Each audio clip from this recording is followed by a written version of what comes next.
Sacred Symbols, a PlayStation podcast, is brought to you by, well, you.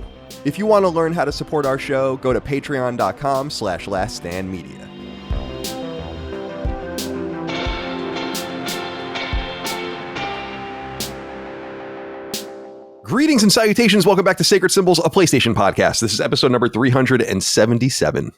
My name is Colin Moriarty. I'm joined as always by my son, Chris Raygun. Chris, how are you today, my friend? Good to see you. I am well.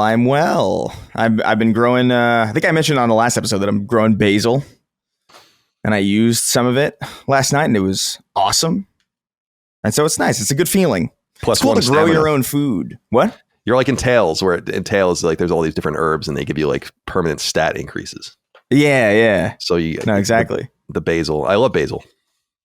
Oh, it's iconic. It's a little overpowering sometimes, but in the right spot. It's very, very good. Love basil. Yeah. Love it. How do you feel about a margarita pizza where it's just like they got the big leaves on it? Yeah, I like that. I mean, it's not what I go for if I want a pizza, but Sure. if I want that specific thing, yeah, I'm totally down with that. Just a little blobs of cheese, a little sauce. Yeah, I like that a lot. It's good stuff. Yeah. What did you make? I made this like pasta. There's like, we have like it's a family recipe thing, but like there's already basil in it, and I'm like, oh, I have my own basil that I'm growing now. And I wonder how it works. And it worked awesome. It was like, this is kind of nuts. I wish I had the space to grow more, but like, I got to be economical with my space, as George Bush would say, economical. Economical. Now watch me hit this drive. Now watch this drive. Now, yeah, basil, it grows pretty prodigiously. I think you're going to have plenty of it. Oh, you got to get some other herbs going. You got to get some like thyme, rosemary, all sort of, a little herb garden. Yeah, it wouldn't be a bad idea. Little gay herb garden. My little gay herb garden. Always in the sun. Crazy. Cool, man. Well, welcome back to the show. Good to see you. Dustin Furman, executive producer. Good to see you today. How was your life? My life is just fine. Just normal right now, which is good. Now, Chris, you're growing the basil. Mm-hmm. Recently, I feel like I've become a major fan of cilantro. Or as people, very divisive. I think it's in UK, say coriander. Is that the same? Is that really? That really? I think that's, let me make sure. I don't think that's true. One of them, okay. Coriander. Oh, no, it is. Whose leaves are known as cilantro. That's right. Oh, wow. I did not know that at all. Not you guys. I'm saying them for saying a different word for it. Yeah, it's very I was trying to protect you being like, oh, that can't be right. But I didn't know. Coriander. Now, where are you guys at with this? Because my dad's the type of guy that's like, oh, it tastes like soap. I'm fine with it. It's just, you just can't, it's got its place. I don't go out of my way to eat it. Otherwise it's Mexican. It's really not. It says here it's Mediterranean, but I think it's, a little bit in salsa or in like some sort of Mexican or Tex-Mex dish. That's the only place I would ever want to have it. Dude, where it's at, street taco, with some steak, and then the onions and the cilantro on top with the green salsa, little cheese on top. Oh, my dome. That shit's fire. It tastes so fresh. Like the onions and the cilantro together. That's where it's at. I love onion, dude. Onion's great. A white onion. White onion, yeah, white onion, yeah, for Mexican for sure. The onion's like the best thing ever. I love it. I eat onion so much. Garlic's great too, but shout out to the onion, the humble onion. I don't have the because I heard that was like a gene or something, right? Like that where you taste cilantro and you taste soap. Yeah, or metal or something. Yeah. Yeah, I don't have that. I love cilantro. Like I think Chipotle does the cilantro white rice, if I'm not mistaken. And I think it's like I get so good. My Chipotle order is fucking gratuitous. Because I order like a burrito, like a chicken burrito with cheese and all that kind of stuff. And then I order also a chicken quesadilla. And the quesadilla comes with like 3 sides, small things. So I get the corn salsa in one of them. And then the other 2, I get the white rice. And I dip the chips in the white rice. It's really, really good. It's heinous because it's a lot of food. Yeah. But I don't think I've ever seen a Chipotle quesadilla. Now that I think about it, I feel like every time I've ever gone there, I've only gotten burritos. I have heard this. I don't know if it's true, but I have heard that the quesadilla is only order out, like only on the app. That's what I've been told. I don't know if that's true or not. No, I've seen it on the menu. People, and they're like, "That's not a thing unless you order out or something." And I'm like, "Oh, I didn't know," because I've never eaten in at Chipotle in my life. I mean, I don't think I've ever even walked into one. So I wouldn't know. But there it is on the app, begging to be chosen. Chipotle is a good app. They do. It's a great app. And actually. Generous rewards program. Oh yeah, dude. I'm always with the rewards program. That's for the chips and queso. Like every once in a while, I was about to say when I'm extra fat, but you just laid out ordering way more food than me. That's like I'm extra fat always. Because I'll just do a burrito. Now, sometimes Chipotle, they're a bit, especially recent, a little bit fucky with it. Sometimes I get a little baby burrito. I'm like, I could eat 4 of these. And then the next time, they're going to give you a burrito so big that if you ate it all, you would die. Which I still do. And just roll the dice to see what happens, you know? So the burrito, the chips, quesadilla, not the quesadilla, the cheese sauce, queso. Yeah, queso's really good. Queso really turned me off when I was a kid because it just looked so cheesy, obviously, but it's not. It's like a very mild sort of sitch. I appreciate it very much. The look of something is enough to turn you off as a kid entirely. I thought that about pizza when I was a kid. I thought like, ew, the cheese looks like skin or something. Or like it was like it freaked me out for like the longest time in New York. And my parents were like so bummed because they were like, you live in New York. What are you doing? Why are you afraid of pizza? Please eat this. And then I did one day. I just like got over it and it was just like, oh, I can't believe I cared at all. It's so funny, Chris, because I definitely have said this in the past, but I also had an aversion to pizza when I was a kid, but I would eat it, but I would take the cheese off because I was so like, I don't know what it was, like where I just thought it was going to be really like, and then I accidentally, like I was probably like 6 or 7. I was like accidentally, I was like talking to Dagan or like, and we were eating pizza one night and I just ate it on mistake. And then I was like, oh, like went through almost the whole slice without taking the cheese off. And that's how I fell in love with pizza. It's literally how it happened. There is something kind of novel and kind of good about though, like whenever you like rip a pizza off and then like some of the cheese comes off and you get that bald like section where it's just like kind of like light marinara on nothing, and it's like it's kind of not bad at all. Oh, it's just bread with marinara, and I love bread. It's just, but like there's something where the cheese lays on and then it heats it up in a certain way and then it's gone. It's kind of nice, but it's crazy to rip all the cheese off of a pizza. Yeah, like I used to give it to like one of my siblings because they wanted it, and I would just and I'd be like, and then literally, it's literally how it happened. I was like, oh, fucking stupid asshole. Cheese really turned me off as a kid. Generally, like I liked American cheese on a burger or something, but I didn't want it on sandwiches. I didn't want it cold, or like there was something about it. Like over time, I came to enjoy normal cheeses more. I don't want anything past a cheddar. You got American, you got cheddar, you got mozzarella, and some of the Italian stuff, and that's it. Yeah. I don't want anything else. If I can smell the cheese. Swiss. Nah, no. I hate it, dude. I hate Swiss. I tried to eat it. It's not good. Like for me, it's not good. When I worked at a deli in high school, one of the common dishes people would get, with their egg sandwiches, they would get egg whites with Swiss. And it used to turn me off so bad when I'd have to make it 25 times a day. I'd be like, ugh. Yeah. I don't know. I feel like I've had Swiss on sandwiches that I've liked, but it's not even close to like a go-to cheese. White American is the one that I kind of default to. White American and then mozzarella, then cheddar. I love mozzarella. Like I'm a pig with mozzarella. Those wet, like they almost look like a burrito of like mozzarella where it's like it's like sliced, but they're like thick slices of like wet mozzarella. Mm-hmm. I'll just sit and eat an entire one of those. Yeah, that's good. So shit. Good. That's good shit. Totally it's like the right amount of like subtle. It's like it's like bland but not. But when you go to like the cheese aisle at Vons or something, and like the little, and I'm like, ugh, like you can just smell. It's like it's a cacophony of fucking scents, and I'm like, this is gross. Like. I can't believe people eat this, but to each their own. It's the French. Yeah, I don't like a pungent cheese. Shocking. generally. The French doing something weird? That's crazy. Can't believe that. Anything else? What were we talking about? I don't know. Now I'm hungry though. Yeah, great question. I have no idea. That's the way it goes sometimes.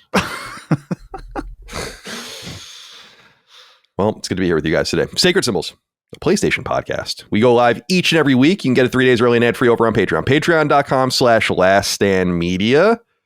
We couldn't do it without you. We appreciate your support. $5 a month is the sweet spot, but there's $1, $2, $5, $10, and $25 tier. Different perks for all of them. At the $5 tier, you get early ad-free access to every episode of this show 3 days early, and all the other shows in our network as well, ad-free and early. The ability to submit your inquiries to the shows on the threads in the news feed on Patreon each week. Keep an eye out for those, obviously, as they're posted and deleted as needed. You can use the RSS links to send our shows early and ad-free directly to your podcast service. You can use Spotify as well. Connect to our Discord. Sacred Symbols Plus is a big piece of the Patreon support. That's our weekly supplement to this show, only on Patreon. Recent episodes include, we did a great episode last week, me, Chris, and Gene, about Metal Gear Solid Delta, 2+ hours, deeply going into the game, the mechanics, the story, all the rest. Awesome game, highly recommended. So check that out. We did the same thing for Death Stranding 1 and 2. We had our friends over on Click R3, another PlayStation podcast, on for a crossover podcast, so it was fun. Oh yeah, Mafia: The Old Country, we did a deep dive on that as well. I had David Jaffe on recently. We'll see what happens for this weekend. I have an inquiry out. I want to do something somewhat unique, but we'll find out. It was kind of my hope that the state of play would be announced. That seems to be happening next week. So next week should be a pretty big episode, but they kind of keep that stuff close to their chest, and they might not even say anything until next week. It might literally be like tomorrow at 3, and I'm like, ugh. It's a little annoying. Sacred Streaming. We just did Overcooked over there. We stream Monday afternoon each week on our YouTube channel. We're doing really great over there. I really appreciate everyone's support. So Micah and I did Overcooked. We also did the Kingdom Hearts Fulfillment playthrough. We recently played Gears of War. We did the Sacred League. That will be coming back soon as well. So check all of that stuff out. VODs, complete VODs are on Patreon, only for our patrons. And we have a lot more cutting them down every week for public consumption. So keep an eye out for that. Forest Hunter wrote in, I think he thinks I'm, what do they call it? Sandbagging? Is that the right term? Says, good day, gentlemen. Colin's Kingdom Hearts gameplay aside, can we finally get him to admit that he's actually a better player than he gives himself credit for? Modesty is great and all, but we should also give ourselves credit where we deserve. Finishing games on their hardest settings and getting numerous difficult platinum trophies is no small feat. Hell, just getting that Foxhound rank shows he is capable of finishing anything FromSoft can throw at him. I don't think so. While gaming abilities vary from player to player, I'd say Colin has an excellent baseline gaming ability that will no doubt continue to decline as his aging body degenerates before us, and he is finally the mediocre gamer he claims to be, but before collapsing in on himself into pulverized bone dust. Thank you for that, Forrest. People are calling this in because I was struggling a lot with Kingdom Hearts. I'd rather underplay my skill in games and be able to get away with it. Mm-hmm. Than be called to the mat one day and have to prove it. The unfortunate reality of the games we're playing on stream is that they're not games I would really play on my own. The only game we've streamed so far that I was like, I'd really, really play this is Ninja Gaiden Ragebound. And I think I played it extremely well on stream, actually, and I had never played it before. But Kingdom Hearts, not too good for me. Was I underleveled? Apparently. Is that everyone's fault that was watching and Dustin's? Yes. Never the one to blame. No one, I don't know if you saw it, Chris. Everyone loves Kingdom Hearts, but no one knows how it works. No, I watched the, I always watch the second the cut downs come out. I got that shit on notification basically because they're edited so well. Did you like my wrestling heel turn? Yeah, I like it. I like that somebody, the thing that killed me was like somebody, I think a comment came up that was like, I can't believe Colin said San Andreas. Yeah. And it fucking killed me. But no, I played through that section of Kingdom Hearts before on stream. I can't remember why. I think it was like a bet or might have been, I don't know. I think it was some reason. I thought it would be entertaining. And I don't know, man. That game controls really awkwardly, in my opinion. But like, whatever, man. It's fine. You fulfilled your obligation. No, I did. I fulfilled it twice. Nobody's nobody's playing twice. Come on, no one is buying that. Nobody. Also, no one's playing like competitive Kingdom Hearts. You know what I mean? Well, people were like, I beat this when I'm 9 or whatever. And I'm like, I totally understand that. Like, I used to be able to beat Kid Icarus in elementary school, which is fucking crazy hard. And I don't think I could even beat it today. And as we saw when I streamed Mario 3, actually, which I thought I played quite well, it gets hard. Yeah. So I will say that, am I a better gamer than I let on? Probably.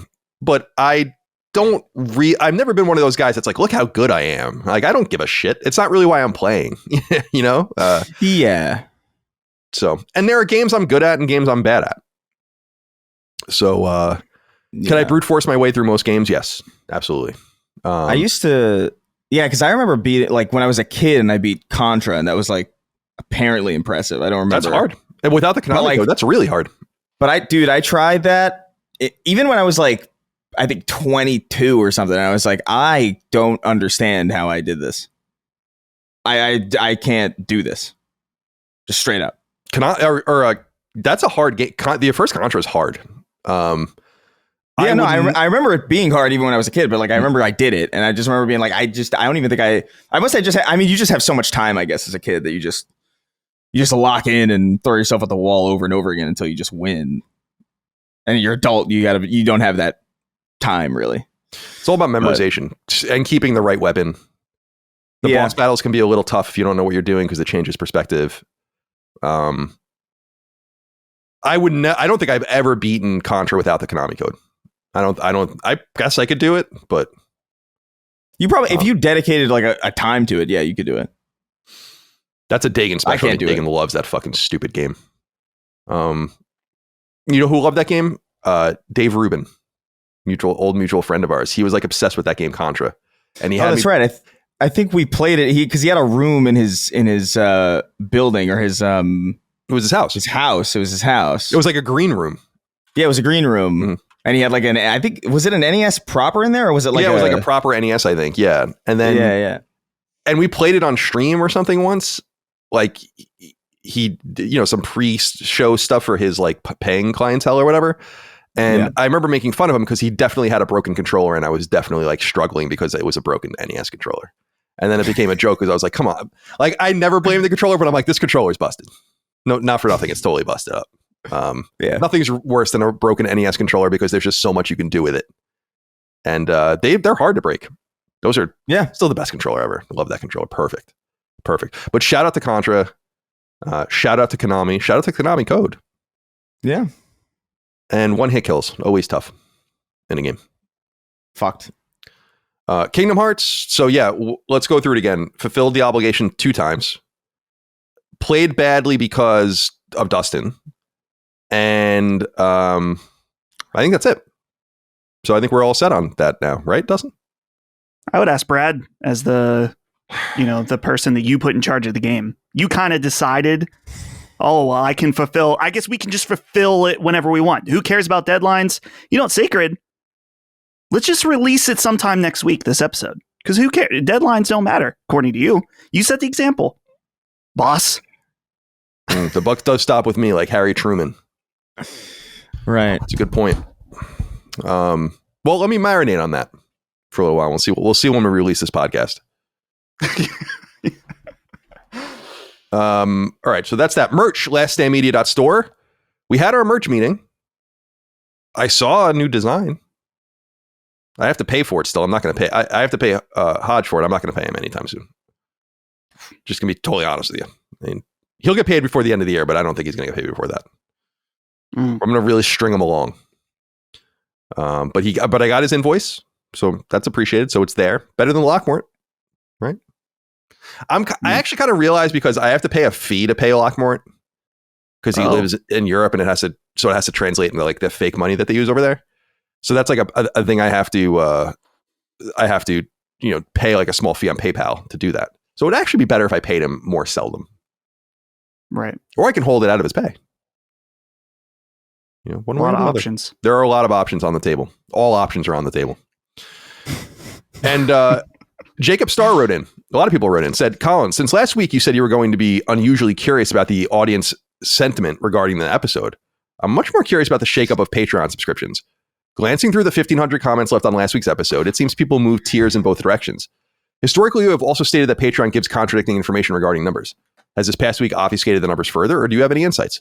I hope all is well at IGN. LSM, Jesus Christ. Thank you, boys, for all that you do. I don't know if all's well at IGN. I can't answer that question, but all is well at LSM. Where did that come from? Yeah, weird. It's kind of a weird thing. Freudian penis. One might Yeah, say. like it is a Freudian penis. Classic Freudian penis. Yep. Yes. Sorry, I meant Freudian slip. I still have the coriander Wikipedia on my page. I didn't know coriander was the same thing as cilantro. Oh, Wow. Whose leaves are known as cilantro. So coriander is A separate thing, technically. Yeah, is it the like the seed Or the stem, maybe. Yeah. I don't know. Coriander is a bunch of cilantro, basically. Yeah, coriander seed is the spice. Coriander leaves are the cilantro. Okay. You better not write in about that because you stopped listening and then you're like, I'm going to write in about them right now. You better fucking connect these two parts of the show in your own mind. Delete the comment. Delete the comment, delete the email, move on with your life. The Cilantro League of America is probably watching, and then they were really gonna crucify you, I think. There probably is, and they're probably playing commercials on daytime TV during, like when you see that it's like avocados from Mexico commercials or something like that, and it's like just a commercial for avocados, not even a brand. It's like the lobbying arm. There's probably a similar thing or like pork, the other white meat. Or was that what the Got Milk was? Yeah. Because that confused me too. Because I remember even as a kid, I was like, "This is a commercial for the premise of something." Yeah. It's like the lobbying. It's like the premise of milk. It's like a good example would be like Subways, right? Subway. I don't know why I'm thinking about this, but Subway restaurants are all. I guess there's probably examples of otherwise, but they're franchised, and they all pay a certain fee to the headquarters, and the headquarters advertises Subway. Right. So it's a similar thing, I think, where they're like, yeah, milk. Just have it on your mind when you go, and all the farmers and the cows are excited. Right. Yeah. Just remember this. Remember this item. I don't care which one you buy. Just buy it. Because when I was a kid, it probably was still going when you guys were young too. Pork, the other white meat, was like a huge thing where you would just see commercials for pork, and then you would see commercials for eggs, but not like Eggland or whatever. It was just like eggs. Right. It's just weird because like I imagine it in this industry where you'd see like a billboard or like you'd open up, you'd get like a new Game Informer and the cover was video games. Right. It's just like action games. Right. Yeah. It's weird. So last week we obviously had a very serious episode. I asked for everyone's opinions on what we discussed and the choices that we made. You guys responded en masse. I would say there were thousands of comments across channels. I read as many of them as I could. I kind of started zoning out, honestly, after a while. Just because it's a lot of information. Yeah. It's a lot of information. I didn't think that many people cared. But the general consensus was that people stand behind our stance and our decision, that we stand with our man. And there were a number of people that had various opinions that they were mad at me, they were mad at Dustin, they were mad at Chris, they were mad at the situation, they were happy with all of us, all those kinds of things. But what I noticed was, so you ask, obviously, Jacob, like the numbers are obfuscated. Yeah, like individual patron numbers are tough because I just don't believe those numbers based on what I've showed you on the show in the last couple of months. But if you take the original baseline of where we were at, assume it was accurate, and then fast forward it to today, we are up substantially in patrons. If you take the money is a lot easier because that goes into your bank account. That's like a finite amount. So that's easy to track. We're way up on that too. So the people have spoken, and we have a lot of new people in that wanted to show their support for Chris. We have people that increased their patronage to higher levels and all of the rest. So the reality is that when this all washed out, we were better off for it, I guess. So Chris, get the next tweet going. Yeah, I was about to say, you're welcome. Yeah, thank you for that. You'll see a healthy bonus. Well, everyone gets a bonus at the end of the year, but certainly everyone will. This only adds to that, I assume. Yeah, so that's kind of where I want to keep it. I was really happy that most people got this was a fresh thing, right? Like it just happened. It was not even 24 hours later. I thought I listened to our conversation. I hate listening to myself on podcasts. I don't know if you guys feel the same way. I hate. I listen to myself and I'm like, I can't believe people listen to this. The only reason I can listen to myself on podcasts is because other people are talking with me. Right. So it's almost like a shield like on me, where it's like, it's not really. I'm not listening to me. Right. You know, I'm just interrupting these people. Yeah, when I first did podcasts back in the day, Chris, like 2007, 2008, I would listen to them because I was like, oh, what did I say? And how did I sound? And then after a while, it's like, ugh. And then you like get tired of your own voice. Then you avoid everything you're in. That was one of the things when I was at IGN, brought it up earlier, randomly, but it's like we'd have to watch all of our video reviews and we'd have to watch it with like the director and with the editor in chief, typically at like a bay or in a room or something. And I hated listening to myself, so anyway, I very rarely go back and listen to something. The only time I ever do is if I feel like something needs to be edited before we post it, or if like people are really upset about something and then I'm like, what did I say or what did I do? I went back and listened to the conversation 3 times and I was like, this is great. It's 3 people talking things through, putting everything out on the table, being adult and being forthright with the audience. We don't do anything privately here at Last Stand Media, if you haven't noticed. So we appreciate your support. I loved seeing the outpouring of support for Chris. Chris definitely... I want the ill-timed but fairly anodyne tweets. We don't want them too much. Sure. But every so often, get another one of those out there in the ether. Wait for another event. And then we'll just going to stitch in what the conversation we had last week into the new conversation and we'll overdub it. So we can use AI for that, dude. Yeah, that's a good idea. we'll redub it for extra sincerity. That's so crazy. Yeah, we'll do it. Well, I'll get cooking. I'll get into the lab. Yeah. Work on some predictive. You're like Walter White with the right. Oh my god. So we appreciate everyone's feedback. Some people had really harsh feedback. Some people had really friendly feedback. I think most people were understanding, and at the very least, I guess we purged people that were easily offended or had something to say. And I totally get everyone's stance. It's cool. Whatever decision you made, I'm good with it. But we appreciate you guys coming out and showing your support, and thank you for all of your feedback. Again, if you got to us early, like before Saturday, probably, I almost certainly read what you wrote. After that, it just felt like, it's a lot of the same things over and over again.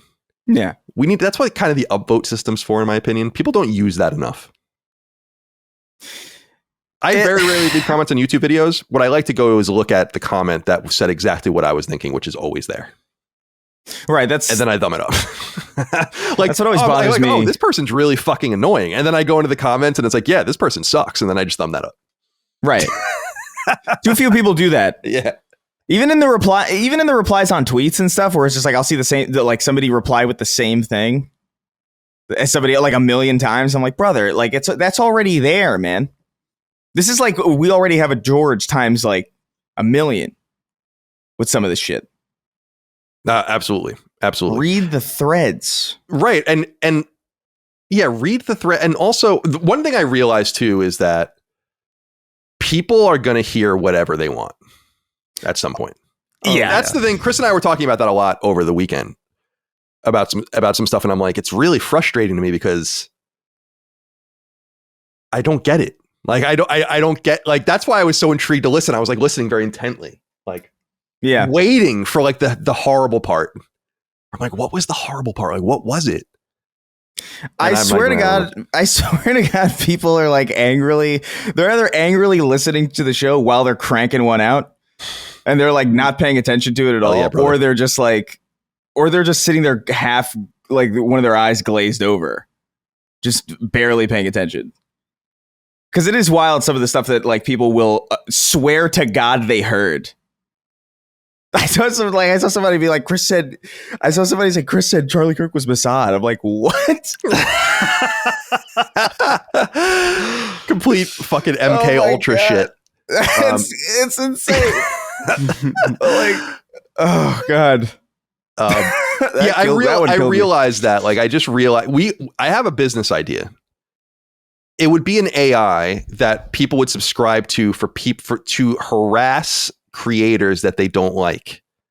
And what it would do would be the AI will listen to your podcast or YouTube channel or your YouTube video or whatever, find kind of like a nugget, something interesting, but then totally distort it. So like, or act like you didn't say something or didn't bring up the thing you brought up. And but it does it automatically, and it just drives the creator that you like, that you don't like, just nuts, and they retire. They quit and they go work at fucking AutoZone. You know? Well, the issue with that is that like people are already so good at that it would be very redundant technology. Right. You know?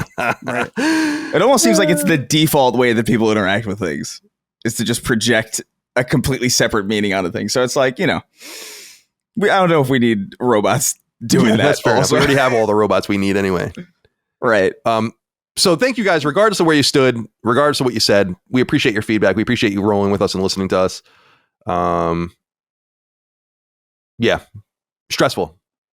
Just from just never saw movement like that for our business before. I was like, oh no. So thanks for rolling with us. All right, few topics of discussion to get into, and then we're going to get into the news. I have a Post-it note here, and then I have a surprise that you guys don't know about.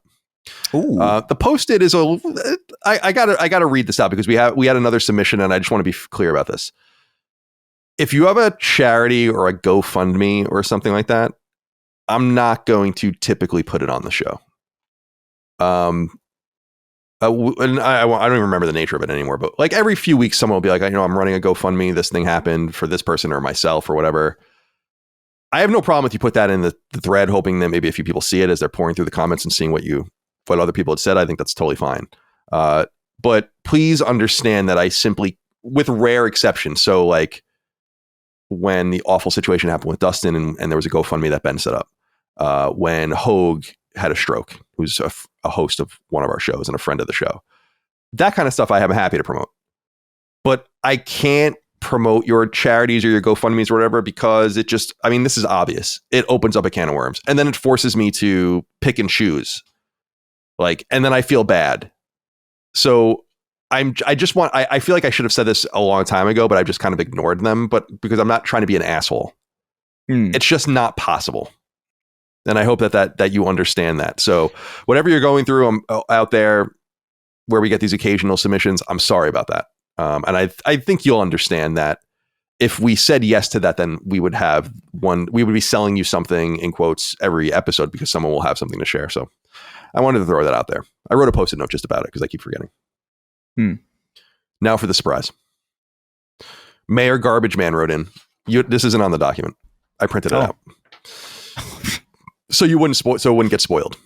Right. Hey, Sacred Boys. I thought it might be fun to do a little exercise to stretch your legs. I had ChatGPT make a Mad Lib for you guys. I made a few changes because ChatGPT definitely isn't a comedian, but here it is. Maybe Colin can have Chris and Dustin fill it in. All right. So here we go. Now, I've never seen, and I don't know if this is his edits or ChatGPT did this, ad-libs. I used to do ad-libs when I was a kid. I think any writer or reader probably did ad-libs when they were a kid. Teaches you different parts of grammar and all the rest. It's fun. But here it says like verb, impressive or ridiculous. Verb, absurd or suggestive. I've never seen that in my entire life. We're not playing like that. And we're going to see you understand what I'm saying? Yeah. So instead of trying to tell you like what kind of verb, just give me a verb. Isn't that, okay. Am I wrong on that? That's how I remember that. That's how I remember that working. Right. Yeah.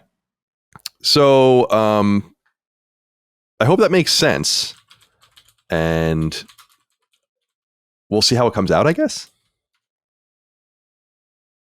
Dustin, give me an adjective.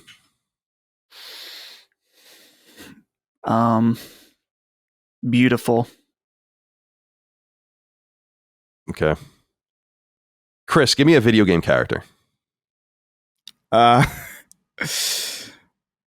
King DDD. Okay. Dustin, give me a verb. Throbbing. Okay. Chris, give me an adjective.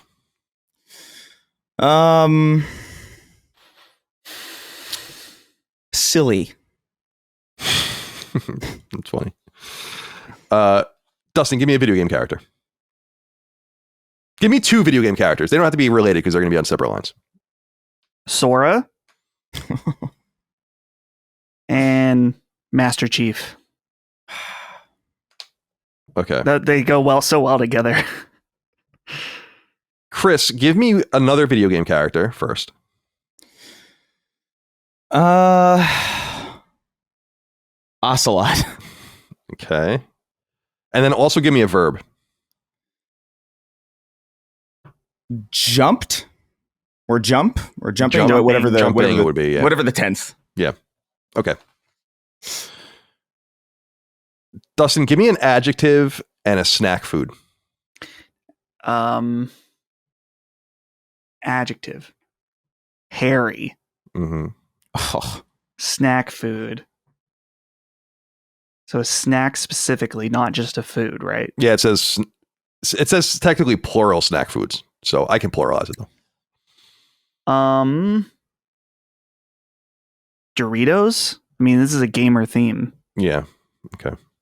And then, Chris, I want you to give me a video game name and a party activity. a video game name? Yeah, so like a the title of a video game and a party activity. They don't have to be related. Katamari Damacy. Mm-hmm. And a party activity, you said? Yep. Karaoke?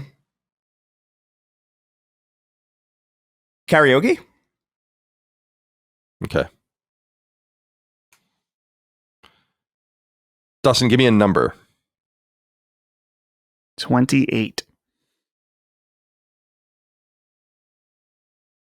Chris, give me an item that is found in a game, like an in-game item.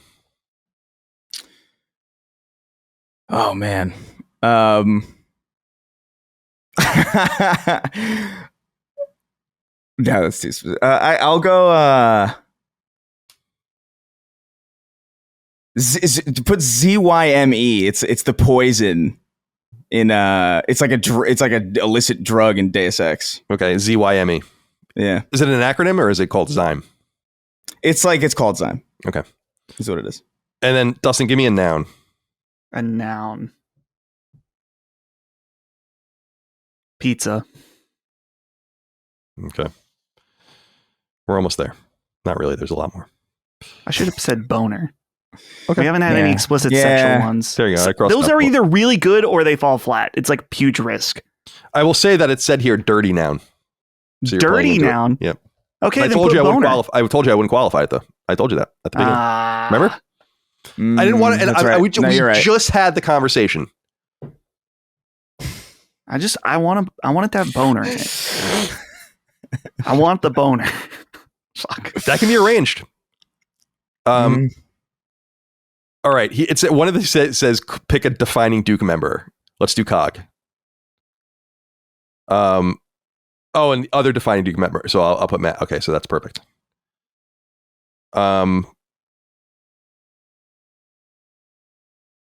Dustin, give me a series from 2000 to 2010 in video games. 2000 to 2010. I already said Halo. I already said.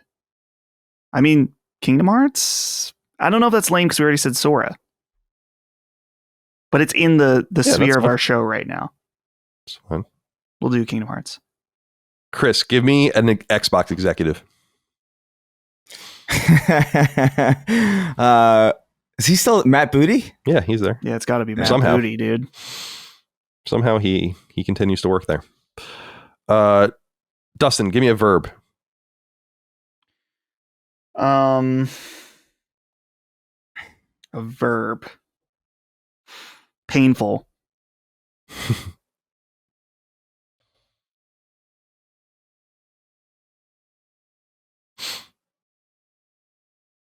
Chris, give me a piece of gaming merch. What does that mean, I wonder? Huh. A piece of gaming merch. That's all it says. You know what? Just one of those Mario backpacks where it's like Mario's body. I don't know. That's the only thing that I can think of when I think of like, or that isn't mundane, I guess. So Mario like backpack. Mug. Yeah, Mario backpack. By the way, I was like, am I crazy? Painful is an adjective. Right. Yeah. I asked you for a verb before. Dustin. A word used to describe an action. I was just making sure because I thought there was something fucky about that, but Yeah, I was like, I didn't. That's why I stopped for a minute because I'm like painful. But maybe I was like, maybe I'm just crazy. a word used. A verb, an action. Yeah, I already said pulsing. Right? Or did I say throbbing earlier? Said You said throbbing, yeah. so you want to say pulsing? Pulsing, yeah. Throbbing and pulsing. Those are To my... pulse. Those are my my two passions. Chris, give me an. Well, here we'll use painful as the adjective that we need here. Okay. Chris, give me another adjective.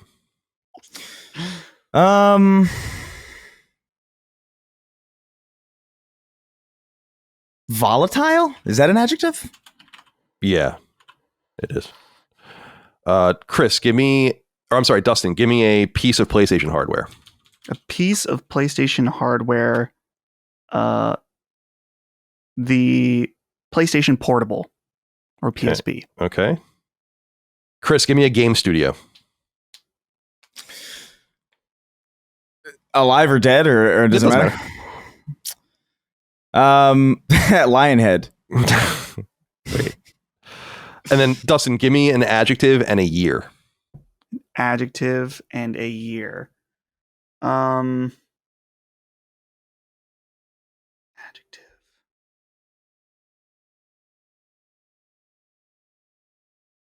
Green? Yeah. Green's an adjective. And a year. 1993. 1993. My birthday. Year. Okay, let's see. Okay. I need a famous boss fight from each of you. Chris? A famous boss fight? Godskin Duo. Nice. Okay. We'll go with Sephiroth. Sephiroth. Okay, I'll pick one here as well. I haven't actually really read it, so I don't. I went and bolded all the things and put them in parentheses so that I try to spoil it as little as possible for myself, but we'll see. I'll put wart. Okay, and then Chris, give me a number and an alcoholic drink. A number, any number? But Any number and an alcoholic drink.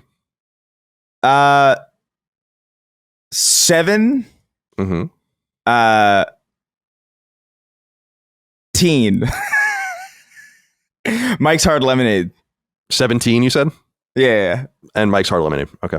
I was being an asshole saying 7 first. Okay.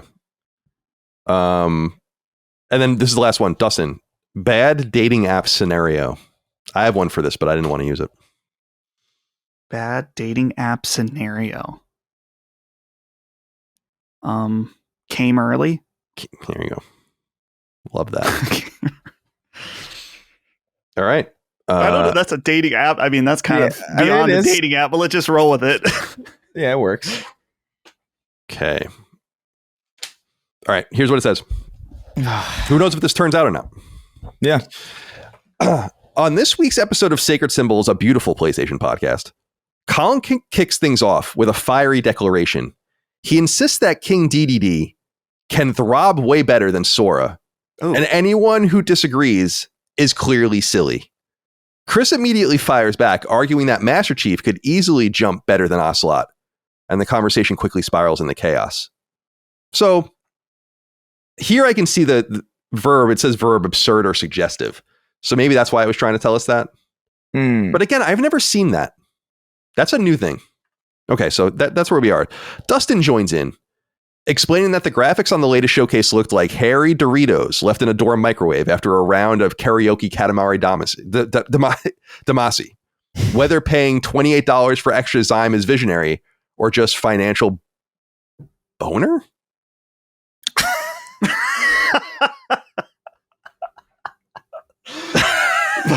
It falls apart immediately.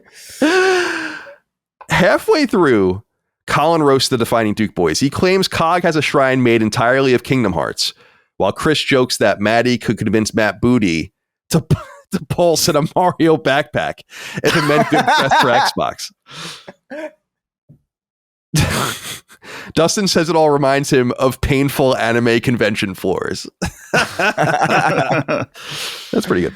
That's good. Later, they mock the volatile state of the PSP, with Colin shouting that Lionhead hasn't made anything truly green since 1993. Adjective spicy, it said. So, again, suggestive. I didn't use that. The episode closes with a listener mailbag. Which boss fight would you least want to tackle after 17 Mike's Hard Lemonades and coming early? Godskin Duo, Sephiroth, or Wart? Pretty good. I feel like it's you drank the Mike's Hard 17 Mike's Hard, then the date happened, you came early because you were drunk, which usually it's quite, alcohol affects you in a different way. And then you go home and you're sad and you're like, oh, the boss fight is next. Is the order of operations at the end there. There it is. 17 Mike's Hard Lemonades is a heinous. Not even for the alcohol content, but for just the sugar. Oh, that is outrageous. Mike's Hard Lemonade is the first alcoholic drink I drank, intentionally, not like trying something or having a sip of something, but like my brother would go get us stuff and I would get Mike's Hard Lemonade, and I got so sick several times that fucking is so disgusting. I have a very clear, Chris, you'll know this more than Dustin, although he might be able to relate to Italian delis and just delis generally in New York. And this might be true elsewhere, but they'd have the rainbow cookie. You know what I'm talking about? The big rainbow cookie. Yeah. With the rainbow sprinkles on it. Do you know what I'm talking about, Dustin? No idea. I think people will understand. Chris knows what I'm talking about. Yeah. And my dad used to go get like Italian bread at the bakery and then get me a cookie. And so I ate these cookies, and then I went to my friend Corey's house to drink in high school Mike's Hard Lemonade, and I threw all of the rainbow cookies up. And so it was it was all just like, I'll never forget that as long as I live. That was just like this multicolored gross. It was bad. Yeah, that's not the best thing to have. That's not the best thing to have gurgling, Yeah, it was. But shout out to those cookies. They are good. I love Italian bakeries, dude. Yeah. Just New York bakeries generally, just the best. Oh, that's not a thing here. It's not a thing here either. Thing, it's not even remotely here. Right. Like you could go on Long Island in New York City and stuff, like go to a bakery. And obviously people at bakeries get cakes and all that. But I'm saying like you'd go to a bakery where they like bake bread and all these things every day. And people would just go do this. And I'm like, I've never lived anywhere else where that was a thing where there was like a million of these things just sitting around and people would go to them. I don't know what that's all about. Yeah. But it's a very specific, it's weird to me that delis aren't more, I guess the deli that I understand it's weird to me that that's not more ubiquitous than it is, because I feel like it's just like an easy win for most players. Like, I don't understand I don't know what the holdup is. I just feel like it's a really sound idea. It's a good thing, like, for a community to have. Over here, it's just like, it's usually an Armenian delis, which is usually like it's half deli, half like car dealership or something. Or just, it's a very strange place. It's a front. It's a front. It's a North Korean front. I mean, well, I don't know. In Sopranos, I guess the deli they go to isn't necessarily a front, but certainly in a racket, I guess. You know what I'm talking about, Dustin? Where they like hang out outside. Can't think of the name of it. I don't know. Is it Satriani's or something like that? Or am I making that up? Anyway, do you not know what, like when they're sitting outside and there's that awesome scene where like Paulie is like sunning himself with like the. Yeah. Yeah. Is that the butcher shop? Yeah. It's a butcher shop. Yeah. Not a deli. I can't remember what the name of the butcher shop is. Guys, spoilers. Yeah. Right. Right. You're right. When you're right, you're right. But I think what ended up happening is like supermarkets started doing their own bakery style stuff where there's like, here's some fresh bread and here's some, and I think that kind of probably cut into it, because my dad used to go to get the Italian bread there, and it was just like, you can't get Italian bread like that anywhere else. It's like fresh out of the fucking oven. So good. Oh my God. All right. A few more here. Still Born to be Wild wrote into us on Patreon, just like you can. Says, hello, fellas. Does Colin not pay Dustin enough? Dustin has been making new videos on his YouTube channel lately, and now he is doing his own personal weekly streams as well. Should we be worried about the financial stability of our sweet baby boy? Or is Colin being too stingy? I demand Dustin ask for a raise on his allowance. Unacceptable that Colin is making his child work 2 jobs to make ends meet. Dustin? Well, it is true that I'm making videos on my YouTube channel pretty consistently. Am I being paid? I guess that's the question. I'm being paid very well. No one needs to worry about my financial security. To take things to a serious level a little bit. Obviously, I'm making videos because I want to. I think it's fun. I enjoy this process. It feels like something I enjoyed doing when I was a lot younger, and getting back into that has been really fun. I do have financial incentive behind it, mostly because with everything that happened to me, Holly is no longer working. So that is a significant portion of our income that is now gone. And in addition to, our insurance is like crazy expensive because basically she's getting like a special PTSD therapy. So my insurance has gone up a lot. With that said, I'm still financially just fine. I have a lot of savings thanks to this audience with the GoFundMe, and I really appreciate that. So yeah, I am making a YouTube channel to try to get some more money, and because I enjoy doing it. But I'm in no financial trouble. I'm doing just fine. And I guess that's about it. So subscribe. I like how it's my fault in this, like I did something to someone. It's always my fault. You know what I mean? Yeah. Can't get away from it. Can't escape the spotlight. You know what I mean, Chris? It's a tragic existence, you know? Even when it's your fault, people blame you. Right. And then I don't want the blame. Right. Who wants the blame? Right. When it's really my fault, definitely don't blame me. So really what it's coming down to is never blame me for anything. There you go. And that'll be really nice. Ideal. That would be really super awesome if you did that for me. Absolute cinema. A thing that's been really important to me to institute in our company going way back, and obviously we've hired collaborators that inherently do their own things. Chris is one of them, where the primary thing that they do is off of our company. And I think that's great. So that's Chris, that's Maddie, that's Cog. But then we have people that are, and obviously Gene, then we have people like Brad, who's basically full-time. He does 2 different shows for us and a bunch of other stuff. We have Micah, we have obviously Dustin and me. It's been really important to me to encourage everyone to do their own thing. And that I don't want to control everything that they do. This was a major sticking point when I left IGN many years ago. We famously, as people that stayed there let us know, like we basically ruined it for everyone because we did so much shit on the side and got away with it.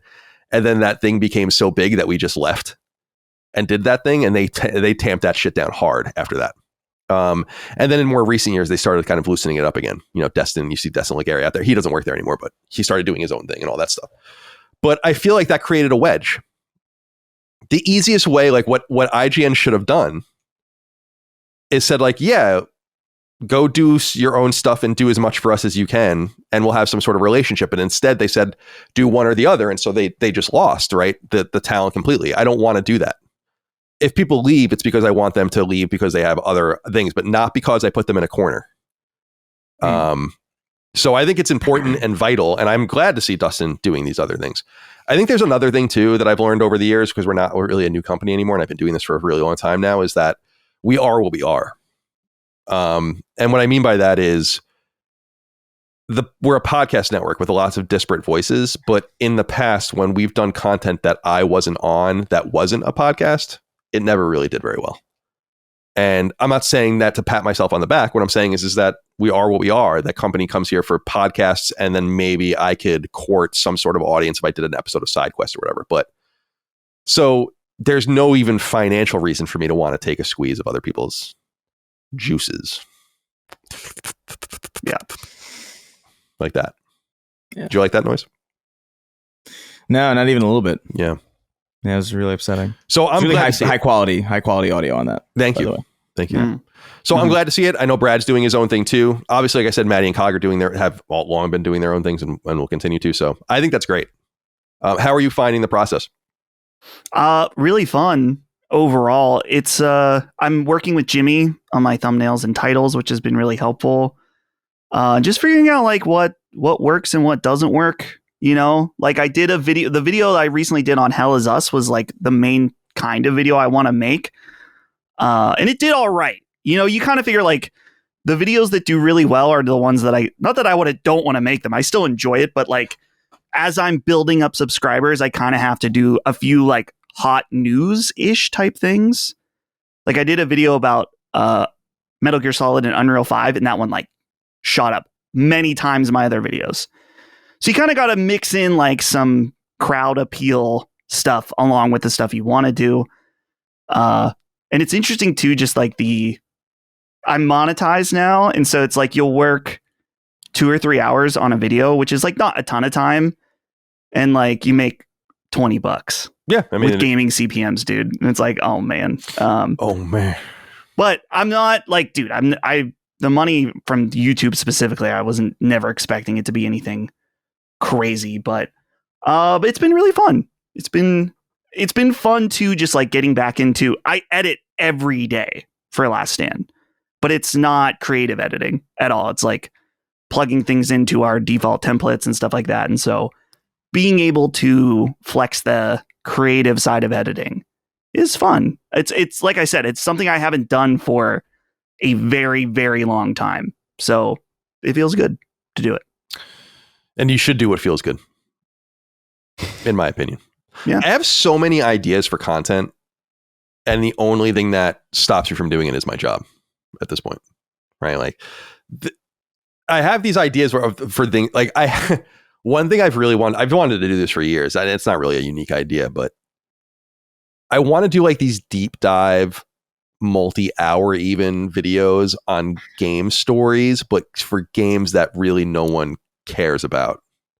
So like not even in a negative way, but games that wouldn't garner like an Elden Ring or even something like an Alan Wake or a Control, where people are doing these. I've never seen them, but I just assume they're out there, and I guarantee you they are. Yeah, like people are doing like, you know, like going through every piece but like, what about Mind's Eye? Yeah, right, exactly. I mean, that was exactly one of the games I was thinking about, where I'm like, what if you did something like this for like these random trivial ass games? And I think that would be funny. But actually like cool to be like, this is what this game that no one gives a fuck about it is really about. And I was thinking actually about it. We'll talk about it later, but I'm playing Cronos, and I'm like, it's sold a couple 100,000 copies. It's doing fine. But even something like that, where like, will someone dedicate their fucking a month to deep diving and understanding every aspect of this game? I think that could be really cool. But there's just no time to do this kind of stuff with all the other things. And playing games is a major obligation too. Like I try to play games a lot, try to spend a lot of time playing. So that cuts into a lot of time, because otherwise, why the fuck would you give a shit what I have to say? Right. Yeah. I don't know why you care about what I have to say anyway. That to me, that would be losing all my leverage. It's like, this guy doesn't even play games. It's like, oh man. See how long I remember. I won't say who it was, but I remember someone at IGN saying like, you could do nothing here for 6 months before anyone even noticed. And I wonder how long I can go without playing games before anyone said anything. Like, just stopped. You have too many people on your friends lists to get away with that, I think. Yeah, I'd have to hide my trophies. And also every episode it would be just week after week of like, yeah, I'm not playing anything. Yeah, something came up. Well, dude, yeah. Remember a few months ago, someone wrote in about me because it said I was last online 5 months ago. It's because I was just appearing offline, just because people messaged me or whatever. So I was just hiding online. And it's like, if they got their eye on me, they have their eye definitely on Colin. Oh, I mean, they do, dude. My PSN profiles page, which is, you know, psnprofiles.com/Long Island Viper, gets probably a few thousand views a week. Just that page. There's Exophase and pstrophies.org and all these other places where you can go look, plus the PlayStation. It has, here, I'll put it in the chat, 715,000 views on this. So yeah, people are definitely like stalking me. No doubt about it. But, insane. But keep me honest. I have 36,000 views. That's way higher than most people. I go and update yours every once in a while and see what you've been playing. Out of curiosity, mine updates. I have a lifetime platinum membership of PSN profiles that was given to me by them, so my shit just automatically updates. What'd you say? I think I do too. Oh, cool. Well, I have a lifetime premium. Oh, premium. That's what it is. Premium. Yeah. Oh, okay, cool. So then it should be called platinum. Yeah. Platinum membership for PSN profiles. Yeah, you're right. Maybe it gets a little confusing, but everyone understands the language there. Right. Dude, PSN profiles is one of the great websites. If you're into what I'm into. Mine has 26,000. Weird. So that's still a lot. Yeah, that is weird, yeah. But yeah, 715,000 for me. Leave me alone. I love seeing all the Fs. All the games I started, I just put down immediately because I just didn't care. That's the thing I've been. That was the whole idea behind Trophy Advisor, which was the show I still want to do on streaming at some point, which is trying to get that overall completion number up. Right. Mine's at 45.5, which is high, but there's still rookie numbers. Same time. All right, a couple more things to get into here. Actually, really one more thing, and then it's sort of a question about process, and then we'll get into the news. There's quite a few things that we want to talk about this week. Richard Deans wrote in, though. I wanted to read this one because I have advice for him. He says, I've been put in a situation, part 2. Hello again, my clergy of the triangle, circle, square, and cross.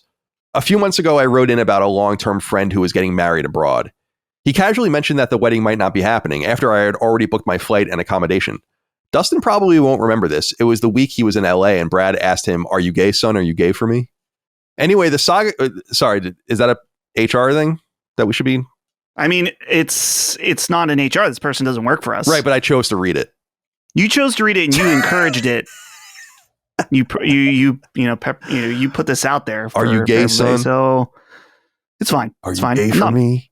I'm not a snowflake. I can handle being called a queer every once in a while. I've been called gay my whole life. Please, my own siblings have been calling me gay my whole life. Anyway, and I don't mean that as an insult. Like my sister, I think, really thinks that I'm like when I was a kid that I was gay. Because I told you guys I'm not a masculine person. So that everyone still jokes about that. Where like Colin's going to come out soon, and I'm like, I'm 40. I think I'm good at this point. Yeah. But I'll let you guys know if anything changes.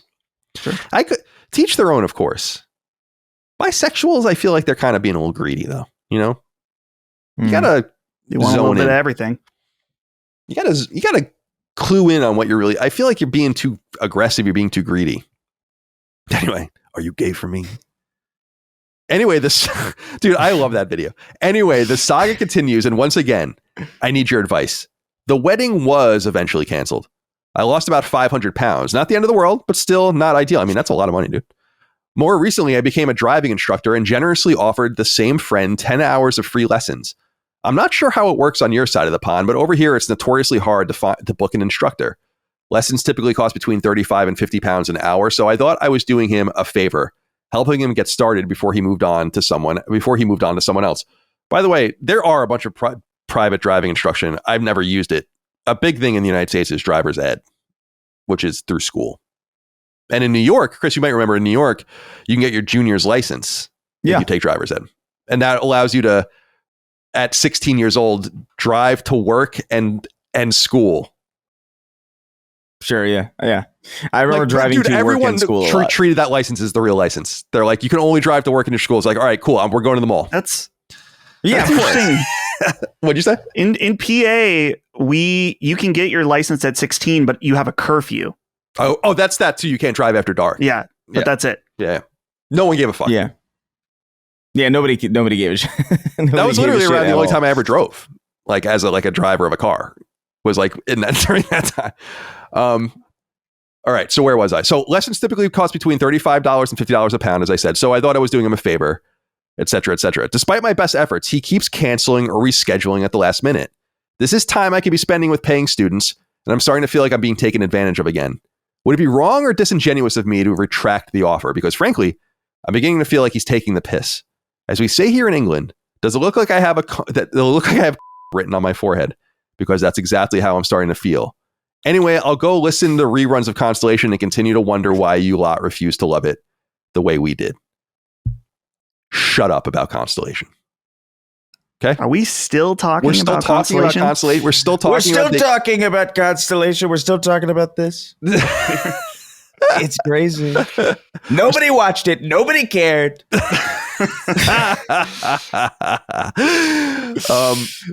By the way, I don't know if you want. Do you want to blurt out the C word? I saw him typing. I saw him typing. It's timestamp. That's the word. a word that will get us demonetized for the whole video. It starts with C.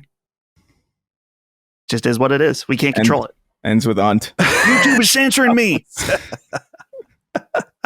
That's good shit. All right, Richard, I wanted to use your inquiry because I have something really important to tell you. A person who doesn't respect your time and isn't schedule oriented is not worth you wasting your efforts and energies on. It's an incredible. Do you know about this thing called time blindness? You ever read about this or see anything about this? Where it's like I've heard. Yeah. I've heard about it. It feels fucking made up. I mean, yes. It feels. There's like, I don't know if you're no way Colin is. You guys aren't familiar with Peacemaker, right? I know what the show is. Because Tim Meadows plays a character in the new season. I haven't seen it yet, but like there's a thing about his character where he has bird blindness, so he just I don't know if that's an eagle or a pigeon or whatever. I don't know. I'm just gonna trust people what they say, and it's just like that sounds so stupid, but like there's real things like that I swear people believe are real. Like, what do you mean you don't know what time it is or like how long things take? What are you saying? I've watched videos where like it's like I need like an accommodation because I can't be on time, basically, and I'm like, hey, go suck a dick. Is time a construct? Yes. It's based on the rotation of the planet and is chronicled and monitored by nuclear clocks that are accurate within a trillionth of a second. So everyone operates on it's like a calendar. We're supposed to be able to share times and dates and things with each other. It is a construct of human civilization. It is. It's true. Nothing annoys me more than people that disrespect your time. It's just crazy rude and self-centered to do that to people. Yeah. You might not have a friend here, I guess is what I'm saying on your hands, Richard. Like, I wouldn't be able to tolerate this. I'm not saying you can't be 10 minutes late to a fucking dinner date or you can't, forget a thing every once in a while, but we all know the kind of person that I'm talking about, like just no regard for any of that kind of stuff. And it bothers the shit out of me. So it's so rude. Like that's the last thing the least you can do is just like do what you say you're going to do when you're going to do it. That's come on, man. Yeah. Bare minimum. Right. Bare minimum type stuff. I've definitely known people who are just like hours late regularly. And I'm like, you gotta be like you have to be so impressive in every other way for me to tolerate something like that. You have to be like a savant, like brilliant. You gotta be like Freddie Mercury or something. It's like, okay, Freddie Mercury's gonna be late. All right. That's Freddie Mercury, I guess. But if you're just like Jim, brother. Be prompt. Be prompt if you're Jim. Right.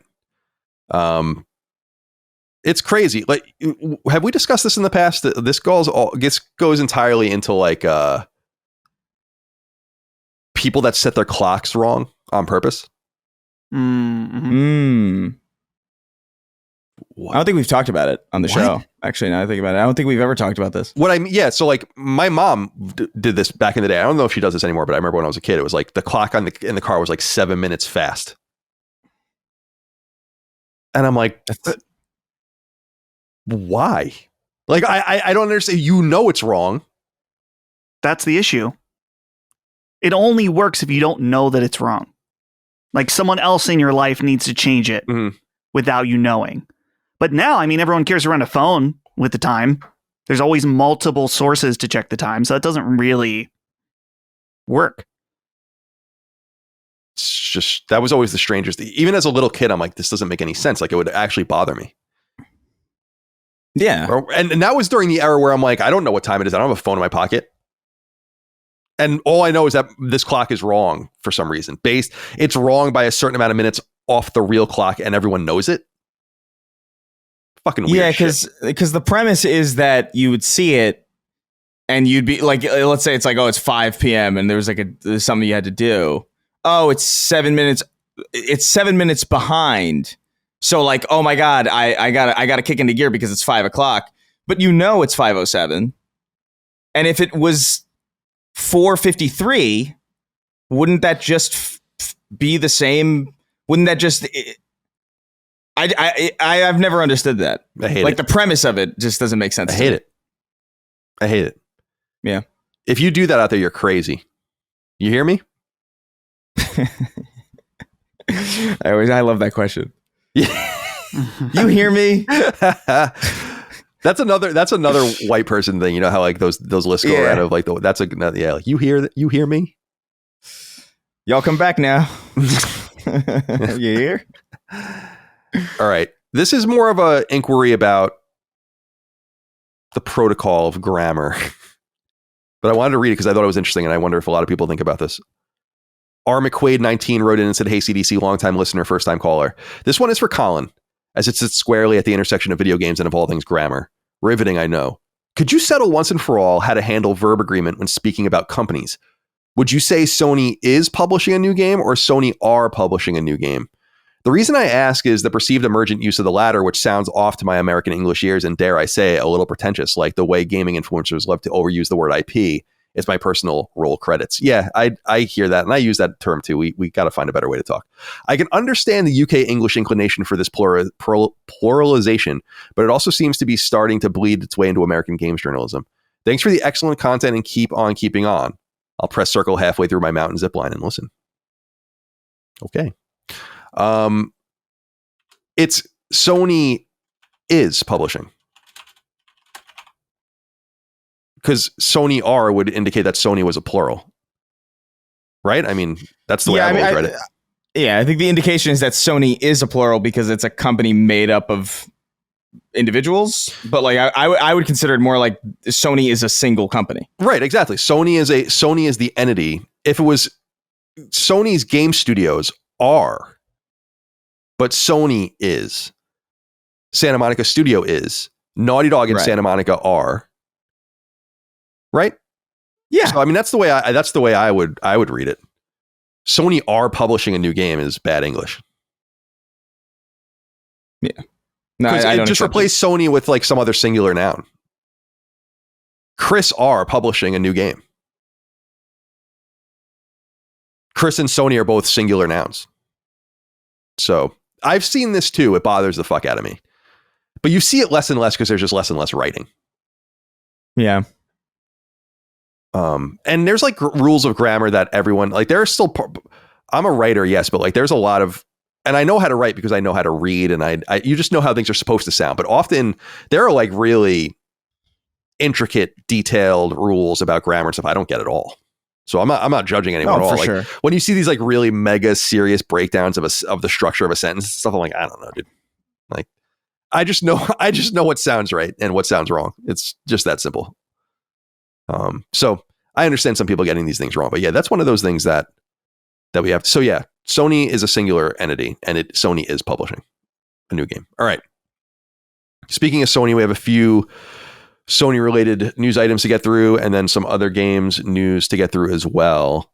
We obviously don't have to get into the politics of any of this, and we're not going to, but it would be completely disingenuous not to mention that a big piece of news this week has to do with a little bit of fallout and potential problems around Sony products based on situations surrounding the assassination last week.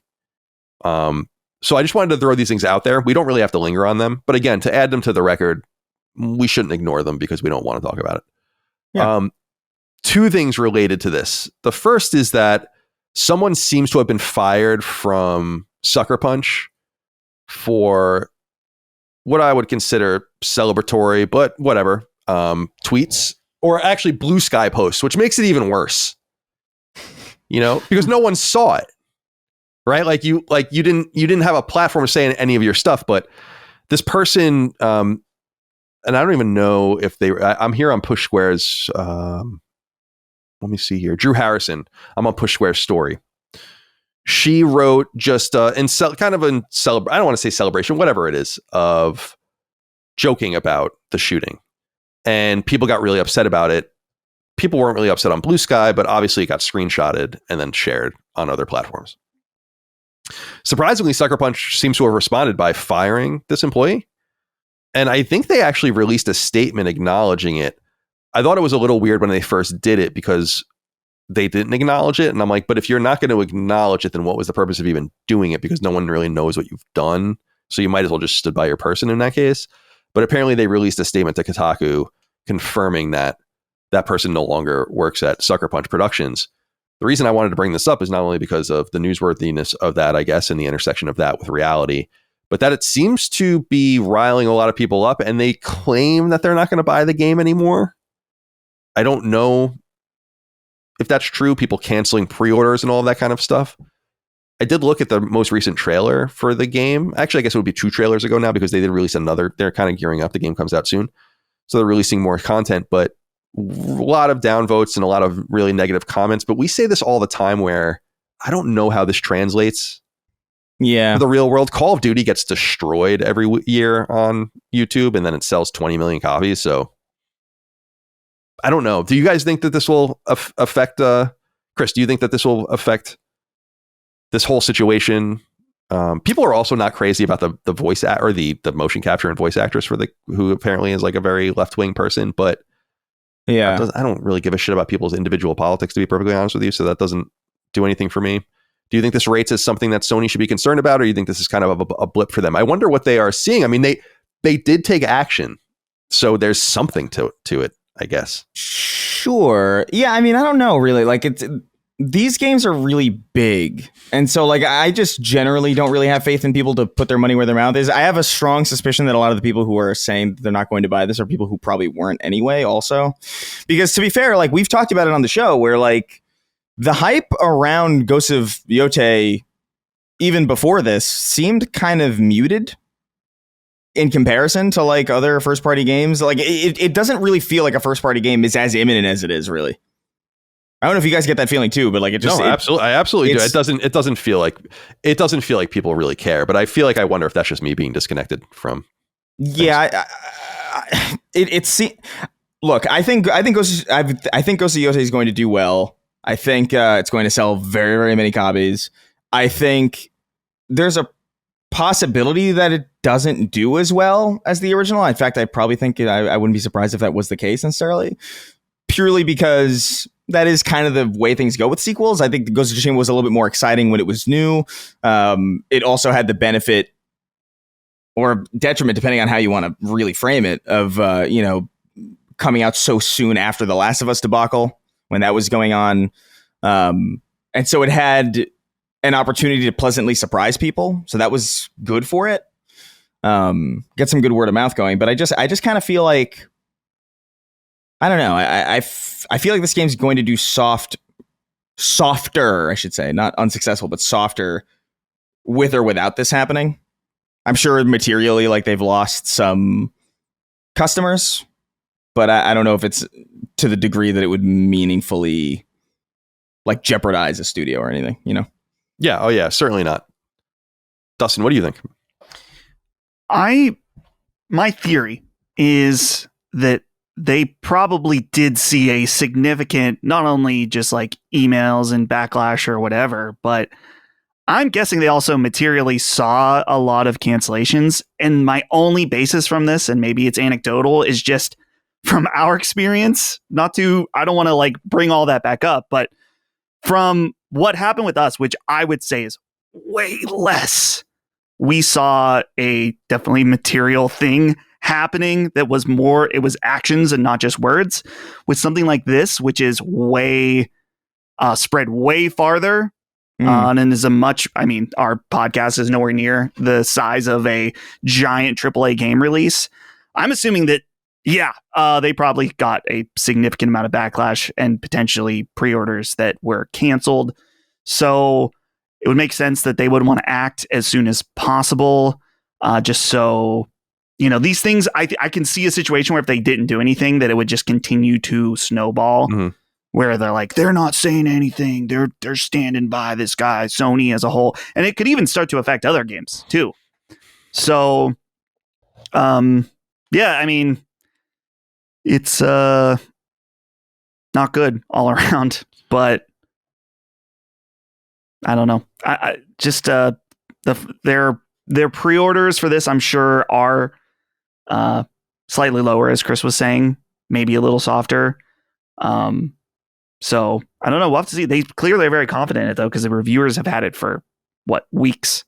Yeah, I think. I mean, that's the thing is, I'm sure it'll be great. Yeah, I'm sure it will be too.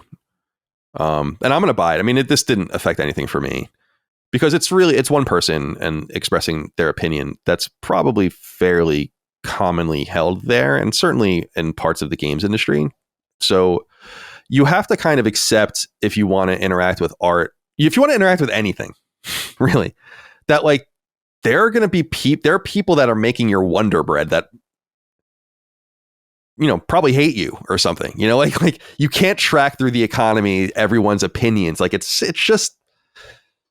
But here's the thing: in the corporate world, for us, for instance, we're a corporation, I guess technically, or a company or whatever, but we're not in the corporate world. We don't have shareholders and a board of directors and like a shit ton of people on top of us or whatever. I think that you just kind of have to be more careful. It's so easy. The thing that I think I've taken away from is that it's just fairly easy to just kind of, if you have something really inflammatory and incendiary to say, like, just don't even say it. It's just easy to not say anything. All this person had to do was not say something. None of this would have happened. You can say it privately, feel however you want. I'm not interested in policing people's stuff, but I say this only because I feel like this kind of stuff really reverberates. Like, it's not really fair to the rest of the team. And you don't want to like reduce it to the fairness aspect of it, but it's kind of unfortunate. This is the game is gold. Like, it's in people's hands. People are enjoying it. It's going to get reviewed soon. It's coming out soon. It's like, just shut the fuck up. That's like the way I would feel if I was there. Like, we're almost there. Like, we've poured 5 years in this thing. Shut up. Yeah. And that, to me, so if I were working there, I know people working there, but I didn't talk to any of them about this. I'm not going to do that and broach like an internal thing. It's their business, but I wonder what they think, because I'd be pretty pissed. There's probably bonuses and stuff relying also on how the game performs. And so it's real. It's like a monetary thing. It's easy to like shoot off at the mouth, but that said, I'm skeptical of the overall effect. I'm sure that they saw a declination of numbers. I'm sure that it's not going to sell quite as well as it was going to, but I wonder if that's literally, and I'm not saying it's nothing, but 10,000 copies, something like that. It's not something you want to see. But I also agree with you, Dustin, that like they had to do something. And that's why I was wondering where like they did it and the person it confirmed and then that they were fired. And then I think days went by before Sony said anything. And I'm like, that's weird, because you fired the person, but you're not even going to say anything about it. Like, isn't the point of doing it to distance yourself? Otherwise, why not just ignore it? Right. So it was like the worst possible decision to make. But once they clarified that, I was like, all right, it makes a little more sense now. But it doesn't affect anything for me. I don't think it affects anything for most people, but this is classic. Speak with your wallet, and you can really hurt Sucker Punch. And the unfortunate reality too, Chris, and you were saying this earlier, was like the game's going to do worse than Ghost of Tsushima did, probably commercially. And then people are going to look at it and say, like, because of this. Yeah. So you fed them. It was a very ill conceived thing. Go ahead. The thing that I think is just like, if you were deeply like, no, I can't support this game because of what this person said, and you canceled your pre-order, Sony acted and did what you wanted. So why wouldn't you then show your support of what they did by then pre-ordering, like pre-ordering it again, or buying it when it comes out? Like, to be like, no, I want this game, but I'm not going to buy it because of this whole situation. It's like, well, if you voted with your wallet against it, and then they did what you wanted, then you should vote with your wallet by then pre-order. You know what I mean? So I'm like you, Colin, where it's like, yeah, I don't like what that person said, but it's like, I interact with people constantly. And it's not just political. There's like a million different things that people have done or said or whatever. Mhm. That's like, I don't really like that, but what are you going to do? And everyone has their line. So totally understand if this was a line drawn for you. I'll be very curious. It hasn't leaked, so I don't. But Sony's much more locked down, it seems like, than a lot of other places. I just know that from my own experience. But I wonder if they sent a letter around or anything like internally, being like, "You guys got to, everyone needs to shut up." Like, it's just be careful about what you're, or at least not shut up, but like be careful about what you're saying, because this is the thing about Sony, and we've brought this up in the past, is that they're quite a progressive company, especially by Japanese standards. But I think a lot of it comes from their very American centric control in PlayStation specifically. We talk about this all the time. Like, they're very progressive in hiring, pro LGBTQ, race stuff, environmental stuff. They're like huge into. They dedicate quite a bit of time to all that stuff. So it's not even probably a conflict of politics as much as it's a conflict of like, you're just making us look fucking stupid, and you got to go. And if that kind of, and I think that very thing makes some people uncomfortable. And it's like, no, dude, you have to understand, like, you're dealing with the entertainment field. It's going to be fairly progressive. Doesn't mean that there's not conservatives doing all these things or independents and whatever, but it's just like, you got to understand what you're getting yourself into. Just like, presumably the food that you eat is likely grown by a conservative person in the middle of whatever. Sure. So like, just, it is what it is. That's capitalism. That's the way it goes. So people, this is frankly working exactly the way it should, I guess is what I'm saying. But I was wondering if they were going to do anything about it. And I would love to be a fly on the wall of like knowing how that all went. But the other thing I wanted to bring up, though, unfortunately also related to this, and then we can move on. And this I just wanted to bring up because I was confused about this reporting. I still am a little confused about it. I want to see what they're talking about, but also because I couldn't help but think about the nightmare scenario and with Sony PR behind the scenes over this. Yeah. So the bullets that were, I guess, left behind or found at the scene of the crime in Utah of the assassination had various engravings on them. And one of them apparently is a Helldivers 2 button code, up, right, down, down, down, which is the 500k bomb. I think that's the biggest weapon in the game, right? Yeah. I'm pretty sure. At least when I played it, they might have added some crazy shit. When I saw this, I was like, two things. Before I even thought about Sony, I'm like, that's not what it is.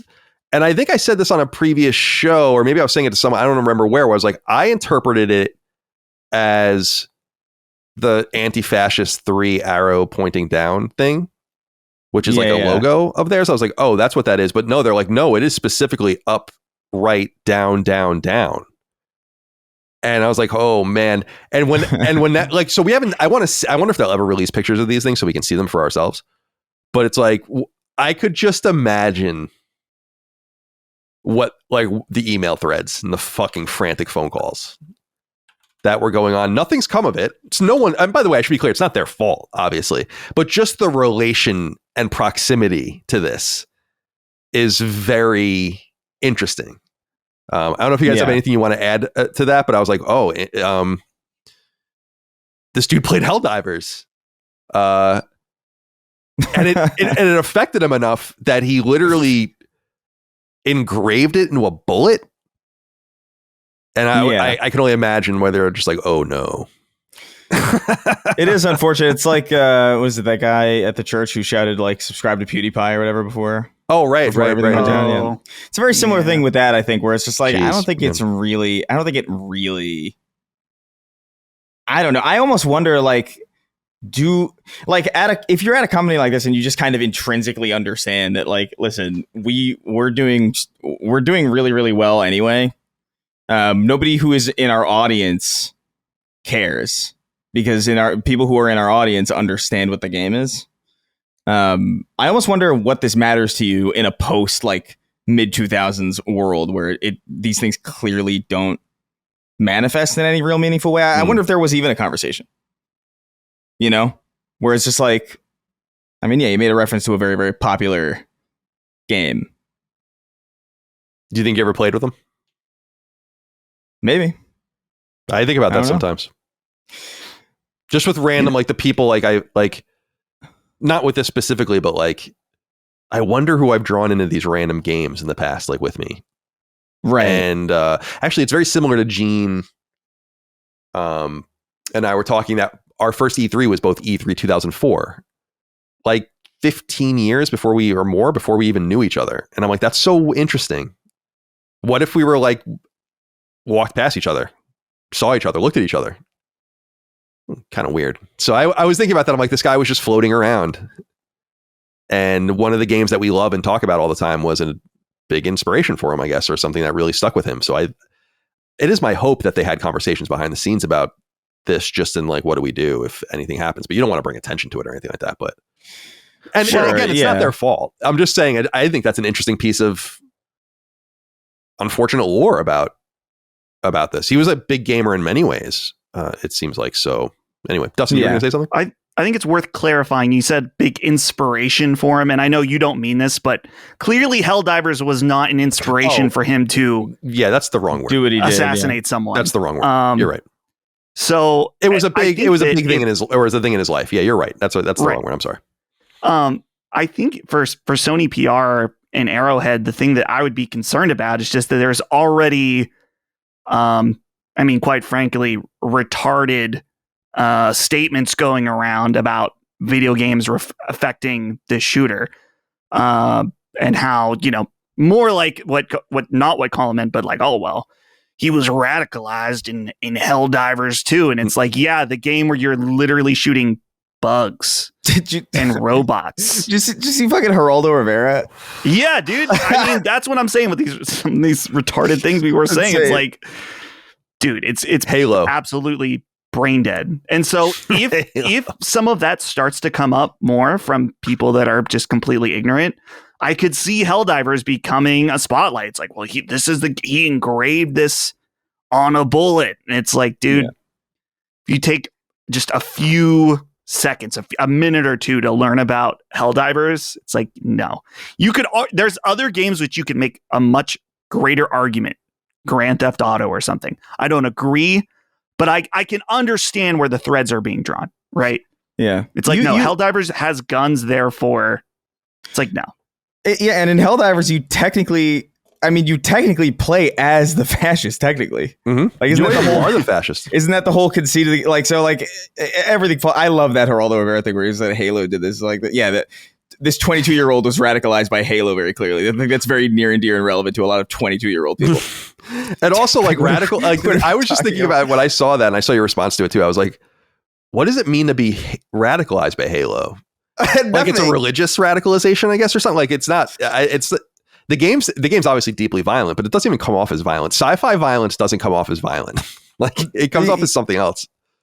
So I know. I totally. I kind of feel that way about Doom too. Like, it's like Doom is just so cartoonish and over the top, and you're just fighting these like almost like they're like drawings more than they are creatures or whatever, and it's just like it doesn't even register as violence, even if it is like more gratuitous than anything you would see in like a Grand Theft Auto. There's actually something more violent about like shooting a guy in Grand Theft Auto and there's no blood and he slumps over than in Doom, where you like rip a demon's out and throw it into his esophagus and watch him explode, just like there's something there.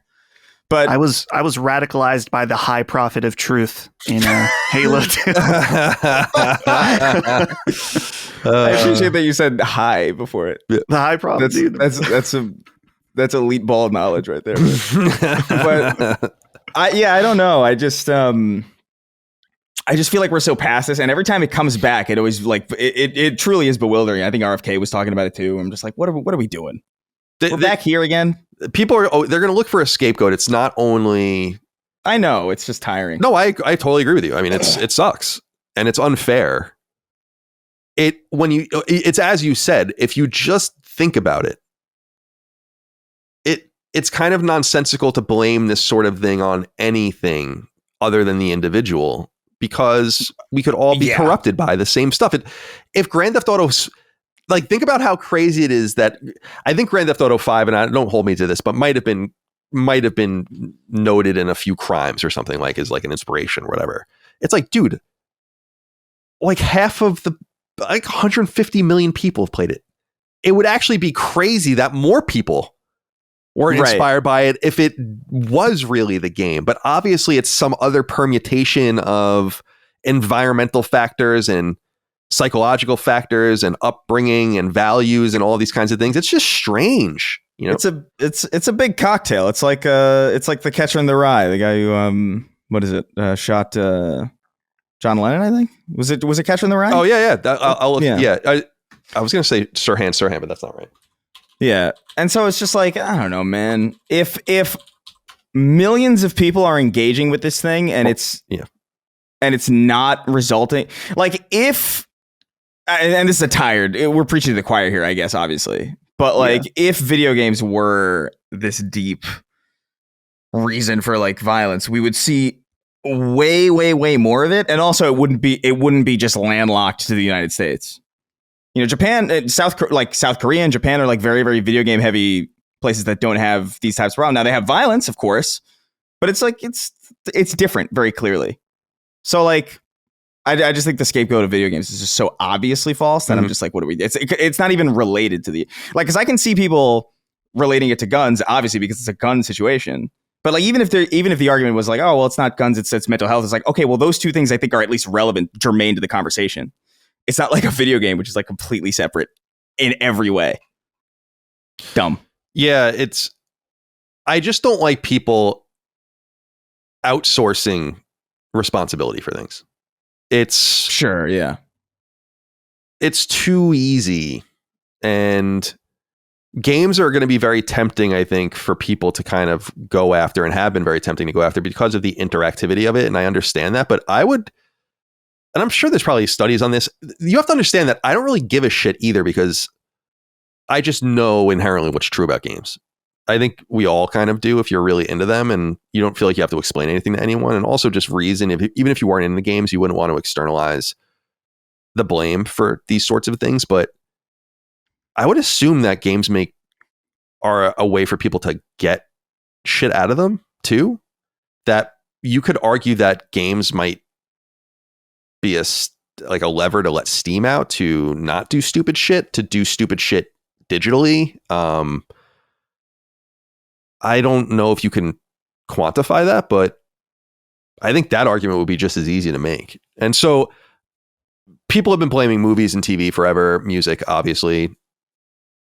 None of it washes with me because it's too mass market. We would all be crazy. Period. we would all be crazy. So we are all crazy. You're right. We would all be violent. Right, violent, right. And you know, psychopathic and insane. Right. Yeah. So who knows, man? I can see that coming up too, but I just think I'm not worried about it. And I'm actually going to read a letter that we were going to put in later in the show, but it's germane to this. We might as well just use it now. This was from the 6 questions, comments, concerns, thoughts, and ideas later in the show. But Ken and Lauder wrote in and said, "Hey, CDC, my topic is brief and unfortunately a political one. Once again, a myriad of online platforms have come under fire by government officials after the recent tragic events. James Comer is calling for platforms like Discord, Steam, Twitch, and Reddit to join an oversight committee hearing on October 8th. This sees Steam under the sights of government officials yet again in just a span of a few months. The hearing is to examine the radicalization of these platforms' users. Comer wants these platforms to present how these platforms will take action and control these situations. While the immediate reaction I'm seeing online is that this is a scapegoat tactic and nothing will happen for me, I'm not so sure. With recent worldwide crackdowns on age verification, can we see these platforms radically change how users interact with these platforms? Could this potentially spread to console platforms like PlayStation and Xbox? What do we think these platforms could regulate further to keep the government from poking around even more? Thanks for all you do. I'll hang up and listen." I could be incredibly naive about this. I acknowledge that. But I just don't really worry about it.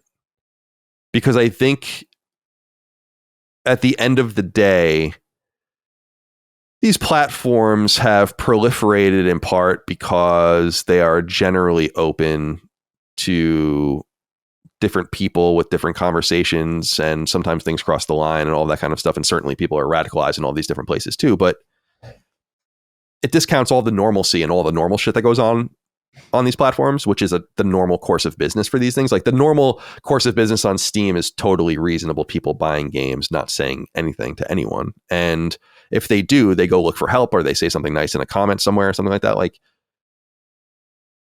if you give the lowest common denominator too much power, it could undo these different platforms. And it's up to ultimately the ESA and, lobbyists to make sure that this is understood in Congress. This is why the organization exists. This is going to be a challenging time for it. But I think that there's a good fight to be had, that this is not the fault of the platforms, and that maybe there could be more done about, like, verifying your ID, for instance, or your age. Like, I'm not crazy about that, but private companies can do that, and that's up to them. And that probably would ameliorate a lot of the problems. But this, of course, takes away the ancient internet, ideal of anonymous use, and it's a tough situation. But I don't want us to get too nervous about it, because I think that the games industry, especially in the United States, has been left alone for a long time. We've talked a lot about the creation of the ESRB, which is a self-regulation. It's not a government regulation. Some places in the world actually have government agencies that do this. The ESRB is a private organization, privately funded, to keep the government out. And if they have to continue to make adjustments to keep the government away from the industry, that's probably what they'll do.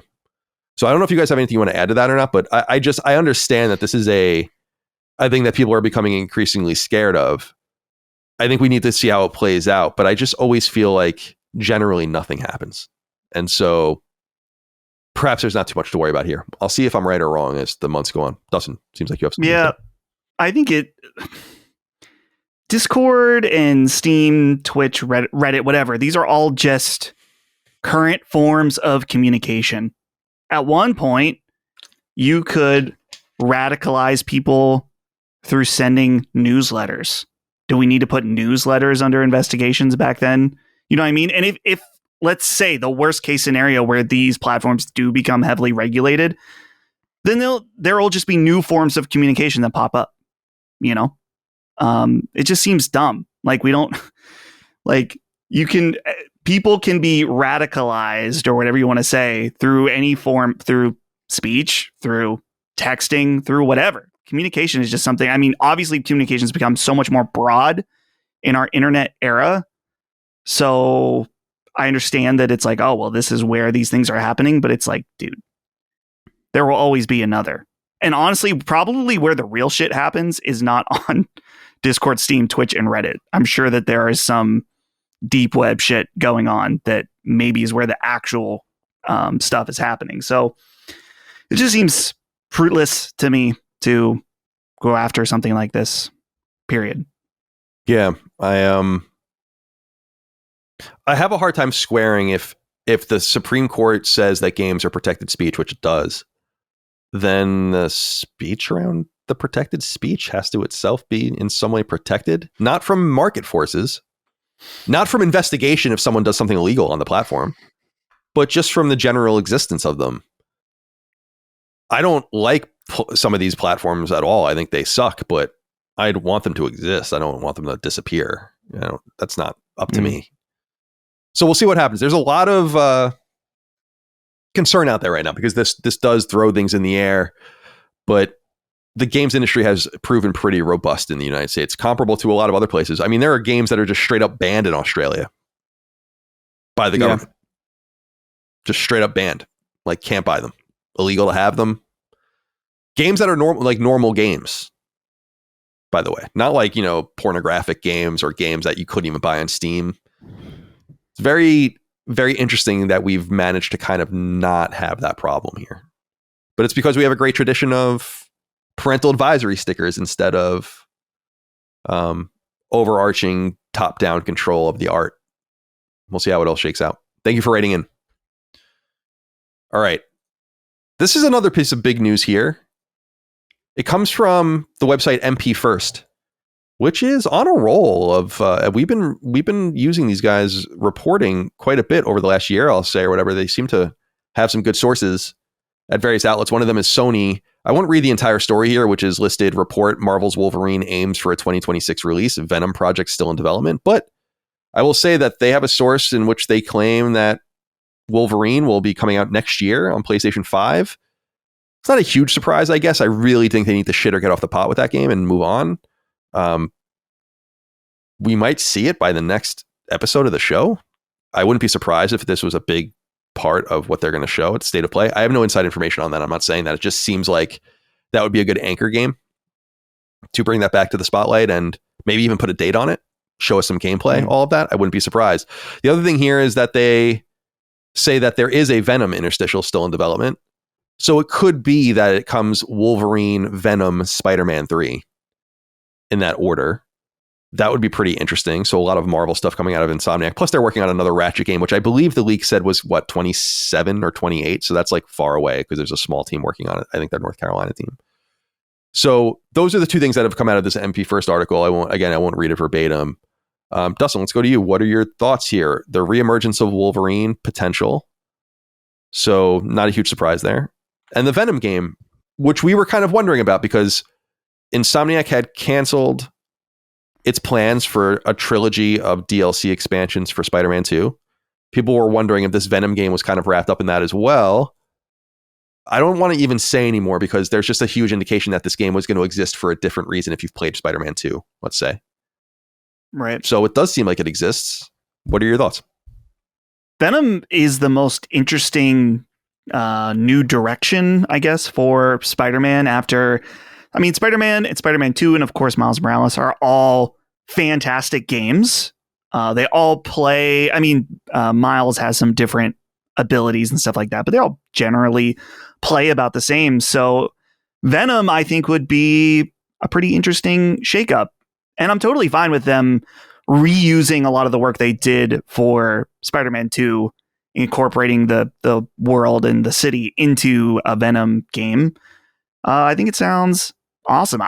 My dream, they won't do this, but I would love the Venom game to be like, I guess they're already doing this with Wolverine, which we assume is going to be rated M based on the last trailer. But dude, the Venom game being rated M also would be kind of sick. Probably not the right marketing decision for a Spider-Man game, but I don't know a lot about Venom. Most of my Venom knowledge comes from Spider-Man 3, where it makes Tobey Maguire into a cranky dancing man on the streets of New York. And I always thought it was kind of cool. So, and I liked Spider-Man 2's Venom as well. That's not a spoiler, right? Yeah. That was what I was saying earlier, but I guess they showed that in the trailer and stuff. That's what I was saying earlier. Like, he's playable. So right. It seems like the game kind of already exists in somewhere, or at least that's the backbone of it. Todd McFarlane made Venom, right? That was like how he became famous before he spun off on his own. Yeah, because he did Spawn, I think, too, right? Right. He did Spawn later. Like, he left Marvel, but that was like his big thing, was like in the late 80s, he created Venom, I think. That sounds correct. And you can kind of see the connection between Venom and Spawn in terms of a design philosophy, but no, for sure. I mean, that segment in Spider-Man 2 feels kind of like a backdoor pilot. Where you're just like, this is what a Venom game could feel like, guys. And I remember playing it being like, this is pretty cool. I want to do more of this. And the fact that you couldn't was like a little bit of a bummer. Even just as an option for free roam, just to play that way would be really cool. But it seems like they were just holding that off for similar reasons that they were holding the black suit off. Like I remember the first game came out and all the cosmetics were announced, and they had all the different suits for Spider-Man. Everybody was like, "Where's the black suit?" It's one of the most. It's like literally the second or third most iconic Spider-Man suit. And it's just like, they're clearly, guys. It's clearly the sequel is going to be the black suit. If it wasn't, it would be in the game already. Like it's so conspicuously obvious. There's suits in Spider-Man PS4 that like this made the cut before the black suit. That's insane. So clearly they were working on it. And I think obviously the Venom thing is a similar situation. I just wonder how much it's changed. I mean, obviously Tony Todd passed away. Right. So like there's that. I wonder if they've had to rewrite or if they had to recast, or if the project's changed scope at all. I wonder what order we'll see these in, or how it will play into, because like it would have to be not chronological in some sense. I don't know. It's I don't know. The idea of a Venom game seems interesting and seems exciting.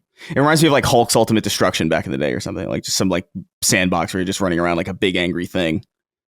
I'm down for it. Yeah, I wonder what the timing of these games will be. Probably 26, 27, and then 28 for Spider-Man. Maybe it would be a PS6 game. Spider-Man 3. Maybe. You would assume you wouldn't want to do it on PS6 only, but they did do Spider-Man 2 on PS5 only. Can I just say, dude, it's crazy that like your main exposure to Venom is Spider-Man 3 though. That's awesome. Yeah. Like, Well, that is an amazing context to have. That and Spider-Man 2 really is. Yeah, clearly. Or the game Spider-Man 2. Sorry, Spider-Man 2, it's getting a little confusing here with these Spider-Men. But it's funny, when Spider-Man 3 came out, what year was that? 2007. It was May 3rd, 2007. May 3rd, 2007. I was in 7th grade. Then I was just finishing my 7th grade year. I remember thinking that it was like a little hokey, but not like terrible. I think I've told this on the show before. I think that was the first movie I walked out of where I was like, I guess things can disappoint me. Like, because I walked out of that being like, I don't know if I like that. Really, your entire worldview changed that day. Yeah, I remember it very distinct. I remember my clothes. I don't remember anything as vividly as I remember walking disappointed out of Spider-Man 3. Like, genuinely. How do you feel about it now, though? I like it a lot now because like I think I watch it less as like, I still think it's not a good Spider-Man movie, but like as like I watched it really high one time with like friends on Thanksgiving, and we were like, let's watch this as if it's a soap opera, and it's like fucking good soap opera. It's really good, but there's been a lot of revision on what's the girl that's like that lives in the apartment next to him? Oh, is that Spider-Man 2? And that she was portrayed as like the ugly girl, and everyone now is like, this woman is perfect. She is so much better than Mary Jane. The fact that that's a weird. I always thought that she was just like a nice person. That was just. I don't think there was anything really. That was a weird. I don't know. That's strange. Spider-Man 3 is fun though. Like there's some fights in that movie that are great, but like it's when you're like 13 or whatever, and you're expecting a follow up to like arguably like one of the best superhero movies ever. That's kind of disappointing. Was he saying Spider-Man 1 when it's a cage fight? He's like, "Where'd you get those clothes? Your boyfriend?" Yeah. What are you gay? What are you gay? What are you gay? What are you, a gay little wrestler? Gay boy? Like, it's crazy. One of my favorite things, I don't know if you guys have seen, we'll move on. But like one of my favorite things recently is like, there's a scene in Spider-Man 3 where he has the black suit and he's all evil or whatever. It's like a tweet or something. It's like, in Spider-Man 3, after he gets the black suit, Spider-Man says shalom. What does that mean? I'm like, that is kind of weird. Just bereft of context. He's never said anything like that before, but then he becomes evil. He says shalom. It's fucking wild. Well, as we noted just last week, I guess, on the show, or maybe it was 2 weeks ago, I don't even remember at this point, but I would love to see Insomniac move away from Marvel, but it is clear that that's probably not going to happen. And obviously they'll do their own stuff on the side. Ratchet's still going, like we said. Maybe it would be nice to get something going, Resistance or something new in the ether. But and I was just pulling it up to make sure. It's like, but you look at the Circana data, and that's the context in which it came up, and you see that like Spider-Man 2 is already the 18th highest grossing game in PlayStation history of any kind of game, not just their own games, ever released on PlayStation platforms. Just being on one console and having been out for 2 years at this point, right? So it's obvious why they want to stay in this lane. I just think that, and maybe I'm wrong, maybe this just lasts forever, because Spider-Man 2 and Miles Morales are all in the top 20. Even with the licensing fees, that's pretty good money. It explains a lot about why they wanted to kind of nail down the X-Men shit. Because I mean, I think they probably saw that trajectory and they're like, dude, we'll do this forever. I mean, this is great.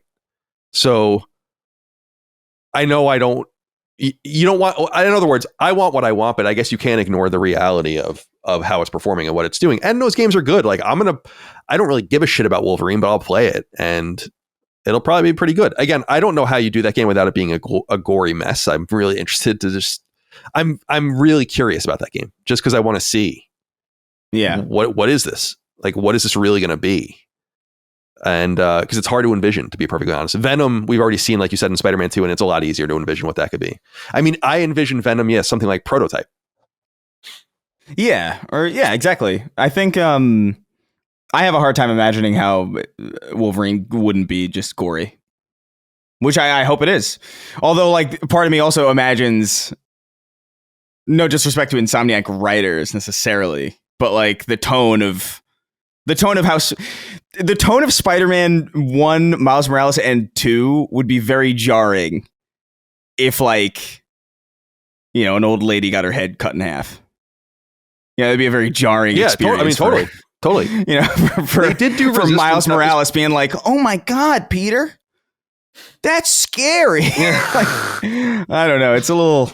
You got to really nail it. Yeah, Resistance is really the only time they ever did something kind of darker, and even that was violent. I mean, there's like death in it. I don't even want to say, but for people that haven't played it, but there's like major death in that game. But yeah, it would read a little weird. I think about I don't think Spider-Man doesn't kill, right? Obviously, like he's like Batman. No. He beats people to a point of mental retardation. mental incapacitated. Being mentally incapacitated.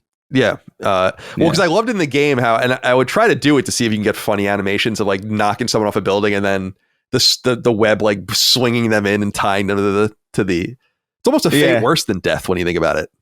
All of it, the whole thing. Yeah, all of it's very scary. So you're like mentally, you're physically paralyzed and mentally disabled, and you're strapped to a brick wall 27 floors above Midtown Manhattan.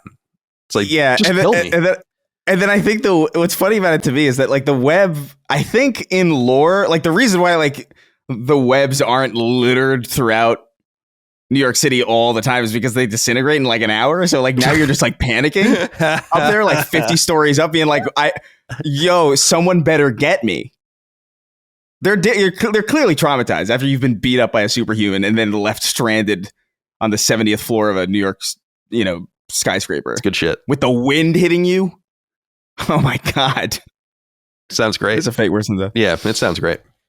Yeah. So we'll keep an eye out for these things. I'm curious. I'll play them. But yeah, and I thought Spider-Man 2 was really good. But I know a lot of people, seems like there's some revision on that game going on where people seem down on everything. But well, I think it plays better, but I think it's written more clumsily, like for sure. And I think it's paced a little bit awkwardly, but they're still like really, really good games. I just think the first one is so good because it is so focused. Like, I think that was one of the things we talked about in our spoiler cast was just like, it's so like, it doesn't overstay its welcome at all. Like it ends perfectly. It's got like a nice crescendo. Spider-Man 2 is a little messy, but I like it. So Spider-Man reminds me a lot of like Jedi Fallen Order, the first one, this Respawn game where I was like, it felt refreshing. And then you fast forward a number of years and you're just in a different reality and it doesn't feel so refreshing anymore. Because Spider-Man 1 was so... I was like, damn, this is fucking good. Like, this is a really great game. It's crazy. There's like... and people like some of the old... You guys like some of the Neversoft Spider-Man and all that, but... Oh, yeah. This is like a great game. And I didn't really expect it to be that good. So, I'll give them the benefit of the doubt. We'll see what happens. Yeah. I think we'll be seeing Wolverine soon, though. And I don't mean coming out soon. I mean, I think we'll be seeing it reemerge soon. I think it's time. All right. This was interesting. People were reporting on this. It comes from a website called The Game Post, but I put the Video Games Chronicle story in here instead because it's just a lot curter and easier to read. It's all about Tencent and Sony's loss. So Sony obviously sued Tencent and related companies as we went into in detail. And I think I did a podcast with Hogue on it as well of the game Light of Motorum, which was announced and revealed and seems like a fairly blatant ripoff of Horizon, in which Sony accuses Tencent of basically pitching a Horizon game to Sony multiple times, getting denied, and then just making it anyway. And that was filed back in July. It says here on VGC, Tencent has now responded to Sony's lawsuit, calling the claims "quote unquote" startling, and accusing Sony of trying to monopolize a part of popular culture when, in Tencent's view, Horizon wasn't particularly original in the first place. As reported by the Game Post, Tencent's response suggests that by trying to sue it for Light of Motorum, Sony is failing to acknowledge that other games feature similar concepts. It says, quote, Sony's complaint tellingly ignores these facts. Instead, it tries to transform ubiquitous genre ingredients into proprietary assets.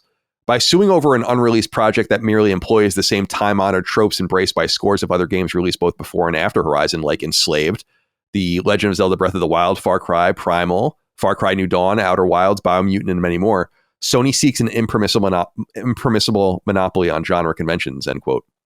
The company claims that Sony's lawsuit is, quote, not aimed at fighting off piracy, plagiarism, or any genuine threat to intellectual property, but is instead an improper attempt to fence off a well-trodden corner of popular culture and declare it Sony's exclusive domain, end quote.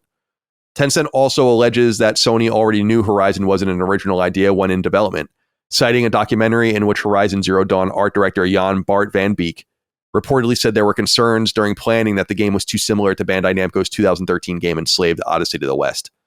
Tencent claims, quote, Sony shelved the project only to revive it later with full awareness that the idea was far from novel. When Horizon Zero Dawn finally launched in 2017, the gaming community noted its striking resemblance to Enslaved and other genre staples, end quote.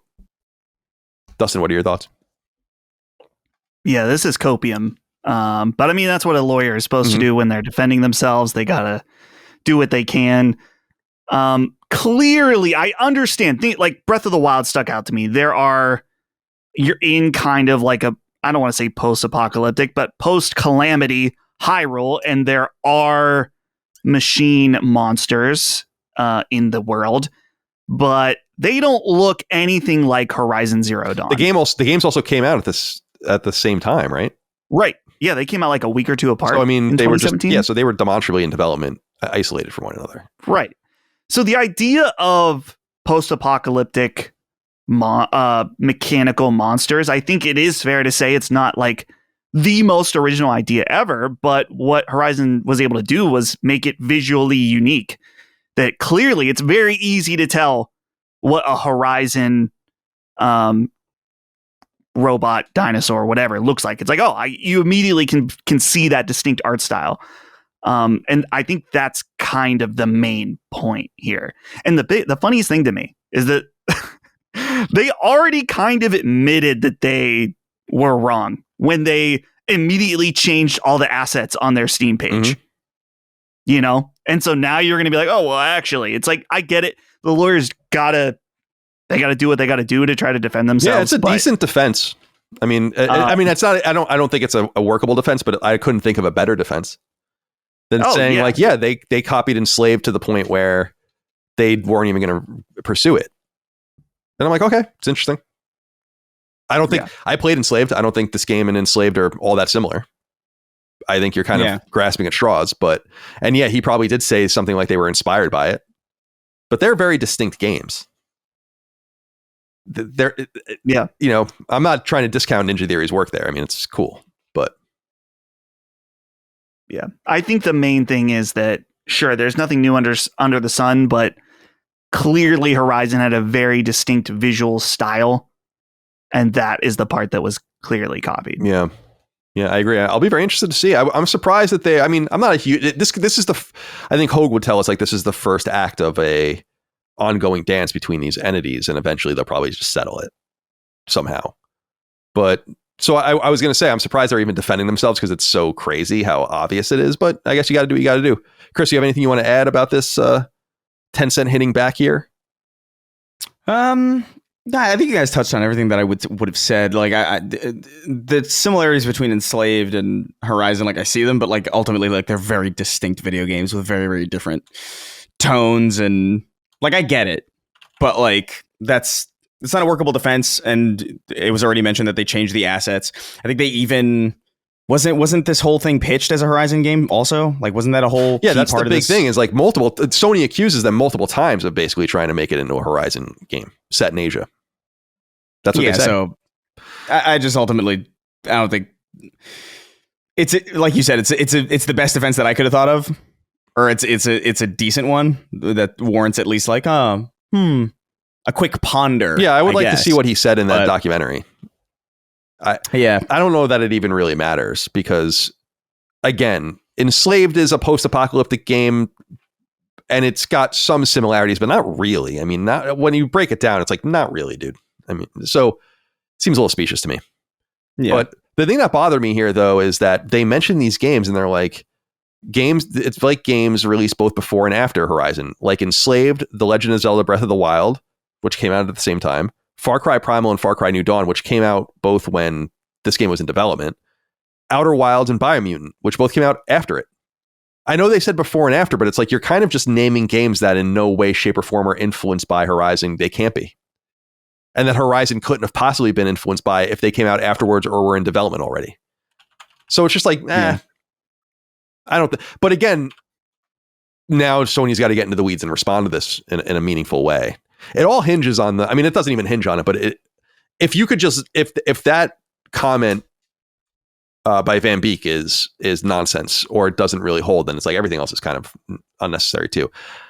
I don't think they're in a great position, but I would be curious because I think there seems to be a lot of latitude given to these companies in terms of what is copyable and what you're allowed to do and what's permissible in this regard. And I think it's awesome to be inspired by certain things and to even be blatantly making an ode to it, but you got to make it distinct in some material way off the bat. And the way you're presenting the game makes it just seem like the Horizon. And it would be pretty damning if the games. What's a good example? Like Bloodstained, Curse of the Moon, those games that are very much like Castlevania 3. It's like they're awesome odes to those games. It would be more damning if they pitched them and made them to be Castlevania games and then reskinned them. It's different. So, all right, we'll see what happens. These things plod on and it'll probably take years to resolve. I was curious what you guys thought about this. Gay Colin Moriarty wrote in and said, "Hey guys, why can't Randy Pitchford shut the fuck up? Don't get me wrong, I get it can be extremely difficult hearing criticism concerning how your game runs, but for the love of God, why won't anyone at 2K, Gearbox, or his friends or family sit him down to catch a Predator style and say, shut the fuck up? I love you, Randy, but come on. He's like Kanye before Kim Kardashian. Love you guys. You're all the best and tell that chicken to keep its colon away from me." I don't know why to catch a Predator would be why wouldn't it be more like intervention? Right. Yeah. I think they're focusing on the, hey, have a seat. Right. We got to talk to you. But like, dude, so I'm playing this and we'll talk about it later, but like, this is clearly not a well optimized game. It's very weird that he got defensive about it because he's like, I can't remember exactly. Do you remember what he said? Because he went off on it was a crazy long, it was very much a like, I'm sorry that happened to you or congratulations type thing. I'm not reading all this. Yeah, I can look it up. Because I linked to a specific tweet because I linked for the purposes of our podcast. I linked to a specific tweet wherein the PS5 Pro version seems to be especially fucked up, or at least for a lot of people. It seems based on what he basically said to someone, like you have to shut the game off and restart it every few hours. So I guess it's a memory leak of some sort is the problem, right? I assume. Go ahead. Which is bad. Mm-hmm. like a game that's well optimized doesn't have these issues, and I think he was just there were so many excuses being like, oh well, I can help you tweak your hardware. It's like, brother, the goal if you're making a game like this is so that as few people have issues with it as possible. You can't just sit there and pretend like it's not a problem, that this is happening for everybody. It's a little insane.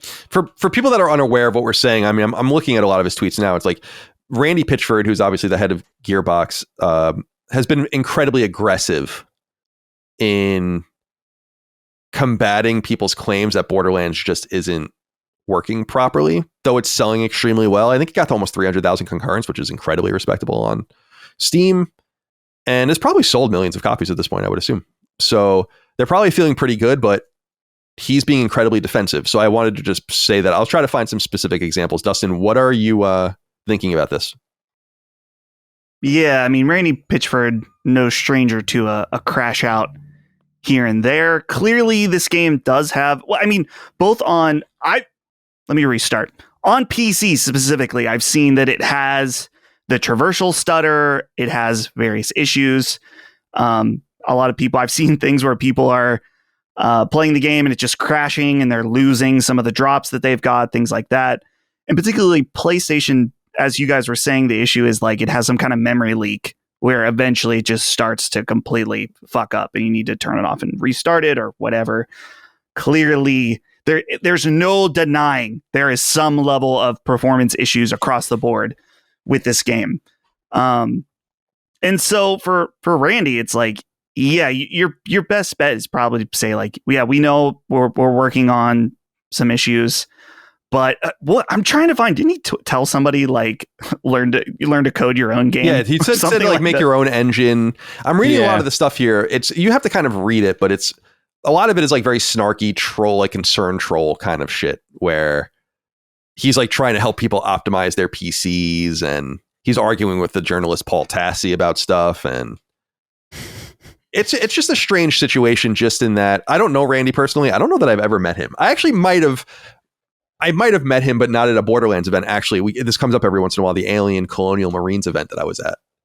He was at that, I think, and I think I might have met him there. That was at New York Comic Con, probably 2012, something like that. Oh, weird. I was there. Oh, really? Yeah. You were at that event? At New York Comic Con 2012? Yeah. So the one where they had the actors from one of the actors from the game or from the movie. And I think so. Yeah. That's so funny, dude. Yeah. It was at like a restaurant or something, like off site. I remember. Oh, I don't know if I went there, but I know I was at New York Comic Con that year. So yeah, I don't know. So I'm just saying, I don't know him. I don't want to judge him as a person, but this is what we were saying earlier about the Sucker Punch situation, where it's like, just shut up. And I wonder if he's kind of feeling a little confident and a little snarky because he sees the numbers and the game's probably doing extraordinarily well. One of the big things he was saying was, he was like breaking down the numbers. I don't know if you guys saw this, like breaking down the numbers of like people that are actually complaining about the game's performance. And he was doing all this math about being like, we have this many people in our queue for problems. 95% of them feel this way. And then there's 5% left. And then out of that 5%, it's like, dude, like, what are you doing? Just shut up and like have your people fix the problem. It's, and the problems. I think the bigger question I have though here is about something this inquiry, SilksongDong, the Inquirer SilksongDong wrote in. Says, hey, CDC, why do so many modern games feel so poorly optimized? When you compare today's releases with games from 4 or more years ago, the graphical leap isn't that significant. Is ray tracing and global illumination really worth the performance hit? The common response is often, just get a more powerful PC. I mean, that's what Randy Pitchford's been saying, I think. But even those of us with high-end rigs are finding that many of these games still run terribly, or they say, just turn off ray tracing and tone down the shadows. It's like, bitch, I paid close to $2,000 for my PC. I shouldn't have to tone shit down. Titles like Final Fantasy VII Remake, Uncharted 4, and Gears 5 still look fantastic and run smoothly. I understand the drive to push technology forward, but if a game performs poorly, is a visual upgrade truly worth it? Gears 5, for example, looks and runs better than Gears Reloaded. So why is Gears Reloaded more demanding on hardware? This is a great question, I think, it gets back to what I've been wondering, and so Borderlands is going to be the most recent example of this, is like, you had to have known this. I just don't believe it. And how close to the wire does this shit get all the time that games can be released in this condition? I mean, the important thing to remember about, in a way, the PS2 era, I guess, would be the last to experience this because of patching and all the rest, but games had to be done. And I know they were simpler. I understand. I get it. I was there. Like, it doesn't need to be explained to me. They were simpler. They were not as complicated. They were cheaper to make. They were quicker to make. But you had no excuses. Like, if a game just was fucked up, it was fucked up forever. And I think things have kind of gone in this reverse situation where there's just a reliance on patching and people kind of eating shit. And I understand why people are upset about it. And this is an Unreal Engine 5 game, yeah? So what is going on with this thing? It seems to be, I know what Tim Sweeney was saying, that like people are just not doing shit right and they're not spending enough time on it and all the rest. It's like, I don't know, man. There seems to be something amiss here with this.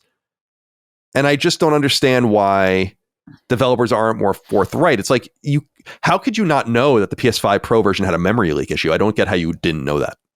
How could you possibly not known? That's why no one asks these questions when they get access to these people. Like, this was a surprise to you. Can you explain that? You probably had dozens of people playing this on PS5 Pro in QA. So I don't know. I don't know if you guys have anything to add on that, but Yeah. it's just even me as not a technical person, it's like it's starting to bother me too. Where I'm like, what is happening? Right. Yeah. As far as what Silksong said, I agree and disagree. The disagree part is that, well, I guess it's interesting now with PC gaming because I remember like years ago, there used to be when you would get a game, even on the best hardware, you wouldn't be able to max it out. And it was because it was built that was like, hey, you're going to get a great experience, but we're building this game so that future hardware can push it even further. But consumer mindset has totally shifted in the PC market where it's like people buy a 4090 or a 5090, and if they're not getting perfect frames on the highest mode, then they have a problem with it. There's a problem with the game. The other thing too on the other side is that game developers have started changing the way that their settings menus are, that they don't have these, future reaching settings anymore because they know that consumers want to be able to max it out no matter what. But regardless, the thing about some of these Unreal Engine 5 games, and particularly Borderlands, to my understanding, is that it's that even if you have a $2,000 PC, you can lower the settings. You could put it on the lowest setting or medium, whatever, and these games are still going to have performance problems. It's not necessarily, it's the way the game is built. It's not optimized. Unreal 5 is clearly often the indicator behind these. And it's weird because there are a bunch of examples of very well optimized Unreal 5 games. If I remember correctly, the Finals, which is a game I've been singing the praises of recently on PC, dude, it is pretty damn well optimized and it looks amazing. And the destruction is unlike any game you've ever played before. So it's not impossible. Yeah, we get to it. Build on. Oh, good. No, I was saying because the Finals, like you're always flating the Finals. Like we get it. We get best Finals. Sorry, I interrupted you. I didn't mean to be rude. That's okay. So yeah, it's really annoying. I hope that some developers take more caution for this. And the real thing too, the last point is that developers are going to continue to do this until they are punished for it financially. So if you if you got it on Steam and you played an hour and were like, yeah, this runs like shit, refund it. Which that's what Randy says to do in many of his tweets is like, oh, well, ask for a Steam refund. It's like, you should. Don't reward these games that come out and then don't run well, regardless of the platform. It sucks with PlayStation because you can't really get a refund unless you got a Mind's Eye situation or version 1 Cyberpunk. But that's, part of the reason with me and Metal Gear, where I was like, I can just wait for it. Unfortunately, I'm convinced that they are never going to fix Metal Gear, and they are just like they never fixed Oblivion. So yeah, that's a whole nother thing too, right? Where it's just like specifically with Unreal 5, like I feel like Unreal 5 games that are borked or like at the very beginning for some reason do not get the treatment that I feel like a lot of other games get. Which is like, oh, we're actually gonna do something to fix this stuff. We're gonna improve performance. We're gonna fix XYZ. For whatever reason, a lot of Unreal 5 games, and maybe it's, to be fair, maybe it's just because like the nature of the games that we've seen a lot of that have these issues are remakes, things like Oblivion and Metal Gear, where like maybe the argument is made where it's like it's not really worth putting in the extra time if people are enjoying it as is, whatever. But to me, it's kind of egregious. Like, not only do you have an engine that's like, for whatever reason, uniquely unoptimized in the majority of cases, it feels like. But now you're not even getting like the post-launch support to alleviate those issues. Like, I'm pretty sure Oblivion has the same issue that Borderlands has. Like, as far as like what I'm experiencing and what I remember from Oblivion, it's just like, what the fuck is going on, dude? It's kind of unbelievable. It's interesting too because the two games you brought up are made by the same developer but from different publishers, running on the same engine. Sure. Are there Unreal Engine 5 games that are like phenomenal, performance kinds of games? Was it? Yeah, I remember the Finals. I'm sorry. Yeah, that's right. The Finals. The Immortal of Avium, I was going to say, ran well. I think that was the first. That was the first commercial single player Unreal 5 game. I think. I felt like Immortals of Aveum didn't run super well. I don't remember. It ran fine. I don't remember that being an issue for me. Let's say that. Yeah. It wasn't as bad. It wasn't nearly as bad as like Oblivion was or parts of Metal Gear are. But like there were parts of Immortals of Aveum where I was like, whoa. There's definitely some like bumps in the road on that one. From an engine perspective. I can't think of like, I'm actually like surprised that I don't remember the finals being on Unreal. It's kind of crazy. Yeah, there's a Reddit thread called Examples of Well-Optimized UE5 Games. So Fortnite, obviously. I mean, that is Epic proper, Sure. so it makes sense that they know how to use their own shit. One of the lists, someone put a list of all these games. The top one is Concord. Oh my God. It was an well-optimized UE5 game, so... Well, it was, in fairness. That was the one glowing thing that I could say about it. If you told me it was Unreal Engine 5, I wouldn't believe it. Because it did run really well.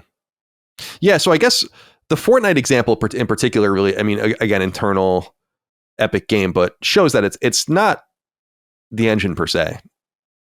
It's in other words, it's not everything's fucked up. So maybe it is on the developers.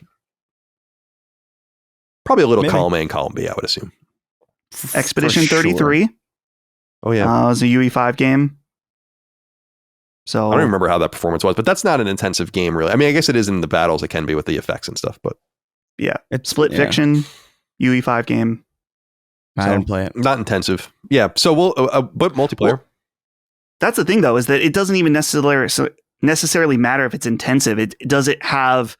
For me, the big thing is the traversal stutter, where it's like when you go between a block and it's loading in and it like, hitches for a second.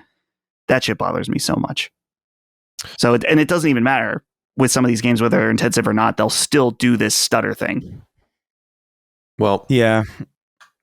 I feel like I notice it in games with where there's a lot of AI or things that are extreme. Like in Borderlands, there's like a lot of, guns to keep in the memory. And there's a lot of like, there's a lot of AI. There's like really big environments. In Metal Gear, there's like all these like kind of AI going on, both with like animals and people and, keeping track of states and certain things. And Oblivion obviously is a big example of that with a CPU load. I wonder if that's it, because it's like, it is the one between the three games that I played that are Unreal that run really fucked. That seems to be. It seems like that's the major similarity, but I don't know. I think it's probably, like you said, column A, column B. Yeah, because to me, it's there's got to be some responsibility on both sides, just logically speaking. It's easy to cast a game like Fortnite indicates that it can't all be one, but talented teams that would otherwise be able to produce show that it can't all be on the other either. It's probably a lot of documentation issues and just a lack of like intrinsic knowledge on how to use the engine comparable to previous engines where people like, I don't want to draw apples to apples, especially because I'm not in this world, but it's like, a lot of people spend a lot of time on marinating on Unreal 3 and Unreal 3, X and whatever. And it's like, so you get to and the games are coming out quicker. And so you get better at it. And now these games take forever and the engine's new and the documentation is fresh and no one on your team's released a game on the engine because no one has made it. So it's like, it's a bit of a catch-22. I get it. Yeah. All right. What's next here? Oh, I wanted to see what you guys thought of this. And IGN brings us this story. It says, Hell Is Us director calls Hollow Knight SilkSong Shadow dropped release date a little callous, in quotes. This comes from the Friends Per Second podcast. And they relay the text as this. So the guy's name is Jonathan Jacques Bellatet. Pretty French name. One of the most French names I've ever heard in my life, in fact. And he was the director of Hell Is Us. And he was on Friends Per Second, and he said, when it was asked about the shadow drop-in of Team Cherry and their decision, he said the following, quote, "When you know you're that big, I think a shadow drop is a bit like, wow. As the GTA 6 of indie, to shadow drop something like this is a little callous," he says, but admitted, quote, "Emails and texts and messages back and forth between a lot of people, between us and our publisher, it was a real thing. We decided to keep the date, and I'm happy that we did. We're still much bigger than some of the smaller ones who would have gotten a lot more affected and who decided to change their dates. changing the date of Hell Is Us would have been a pretty big endeavor. The real pain in the ass is that you have to refund your pre-orders when you do that, right? That's the real, how are you going to do this? Now you need to rebuild them. We didn't say, oh my God, we have to do it, but we can't because of that. We were like, no, I think we can get through the storm. Honestly, it's not just SilkSong. There was Cronos, The New Dawn. It was a busy time. That's the thing nowadays, honestly. Getting a window where you're pretty much alone is almost impossible. 15 years ago, the mid-end of the summer was always a dead period, but there's no such thing anymore. It's just constant madness. We'll get into that greater question in a minute, but I thought this was interesting. Use of the word callous, because callous, just in my own internal lexicon and vocabulary, like that's a negatively slanted word. Callousness is a disregard for people. And I went and looked it up just to see, like, Oxford said, showing or having an insensitive or cruel disregard for others. And yeah. I don't know, Chris, do you read SilkSong's? I know that wasn't their intention, but, and it's crazy how much of a big story this has become. Do you think that there was like an insensitivity? Do you think that, not that they shouldn't literally be allowed to do that, but maybe that they should have been more aware of others around them? I know we got into this a little bit last week, but now we have evidence of an actual director of one of the games that was affected by it saying like, this was kind of bullshit. What do you think? I don't know. I'm a few minds with this. I feel like ultimately it's not their responsibility to, act in the best interests of other companies or anybody else, really. Like it's not necessarily their decision or like it's not something that they should necessarily consider. At the same time, is it fairly disregarding in a way that's like apathetic to what it might do to other people to just shadow drop basically shadow drop an announcement for like a 2-week release window in a time where like 2 new IP are going? Maybe. I think there's probably an argument to be made that like Team Cherry as an indie studio, maybe as from a point of like solidarity, like if you're going to make buttloads of money on your game anyway, you're a very small team. Everybody's hyped for this. Everybody's going to pay for it. Why not go against like the big dogs in some way? Like, why not push towards like the release of like a Call of Duty or whatever, where you're not really going to lose anything? Like I could see that, but at the same time, again, it's just not. It's not required of them to think about it. So like, I don't know if I care really. But it is something that I think I would consider maybe. Like if I finished my game or whatever and I knew that like we were at kind of the top of the world really and there was no way for us to really fail, and I looked at the release window and we could go whenever we wanted, I don't know if I personally would choose like the day that 2 new IP are going. Personally. But that's, I don't have that company. So. What do you think, Dustin? I really think I 100% agree with Chris. And I don't want to just repeat everything that he said. It's not their job to worry about other people when they're releasing their game. But at the same time, it's like, if I was the director of Hell Is Us, I would totally get it. Like, I totally understand where it's like, man, this was kind of especially a game like Hell Is Us, very unique game. You got to be sold on the idea of it. And a game like Hollow or SilkSong is just like, it's not necessarily even a competition of like people being willing to pay for it, but it's like, oh, well, it's people's time, right? Where it's like, maybe if you were interested in Hell Is Us and then that game you were waiting for 7 years comes out, it's like, sorry, that's what I'm doing instead. But that's competition. That's the market. It's cutthroat. So just kind of how it goes. Yeah, that's what I was thinking too, is that I'm more in agreement with the last part of what you said as opposed to you guys earlier getting into it, where it's like, this isn't a team sport. It's not really our problem. And I get that.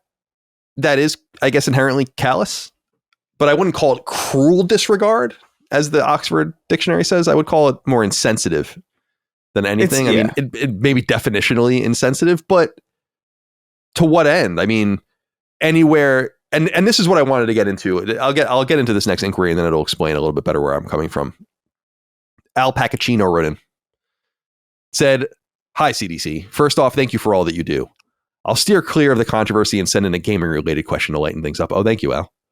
You've been hinting at it for a while, but is 2025 the breaking point, the moment where the scale finally tips from a lot of games to too many? The sheer saturation of the market is starting to feel overwhelming. We're seeing an unprecedented volume of high-quality games, and yet some are getting completely buried. Players don't have the time to play them all. Journalists can't cover everything. Platform holders can't possibly spotlight every release. Games are starting to eat each other alive. Hell Is Us and Cronos were completely buried under the weight of SilkSong. It really feels like there's no more air in the room. And even for those that do play them all, the impact of each release is diluted. Just this year, we've had Expedition 33, Death Stranding 2, Donkey Kong, SilkSong, Kingdom Come 2, Split Fiction. In any other years, these would dominate the conversation.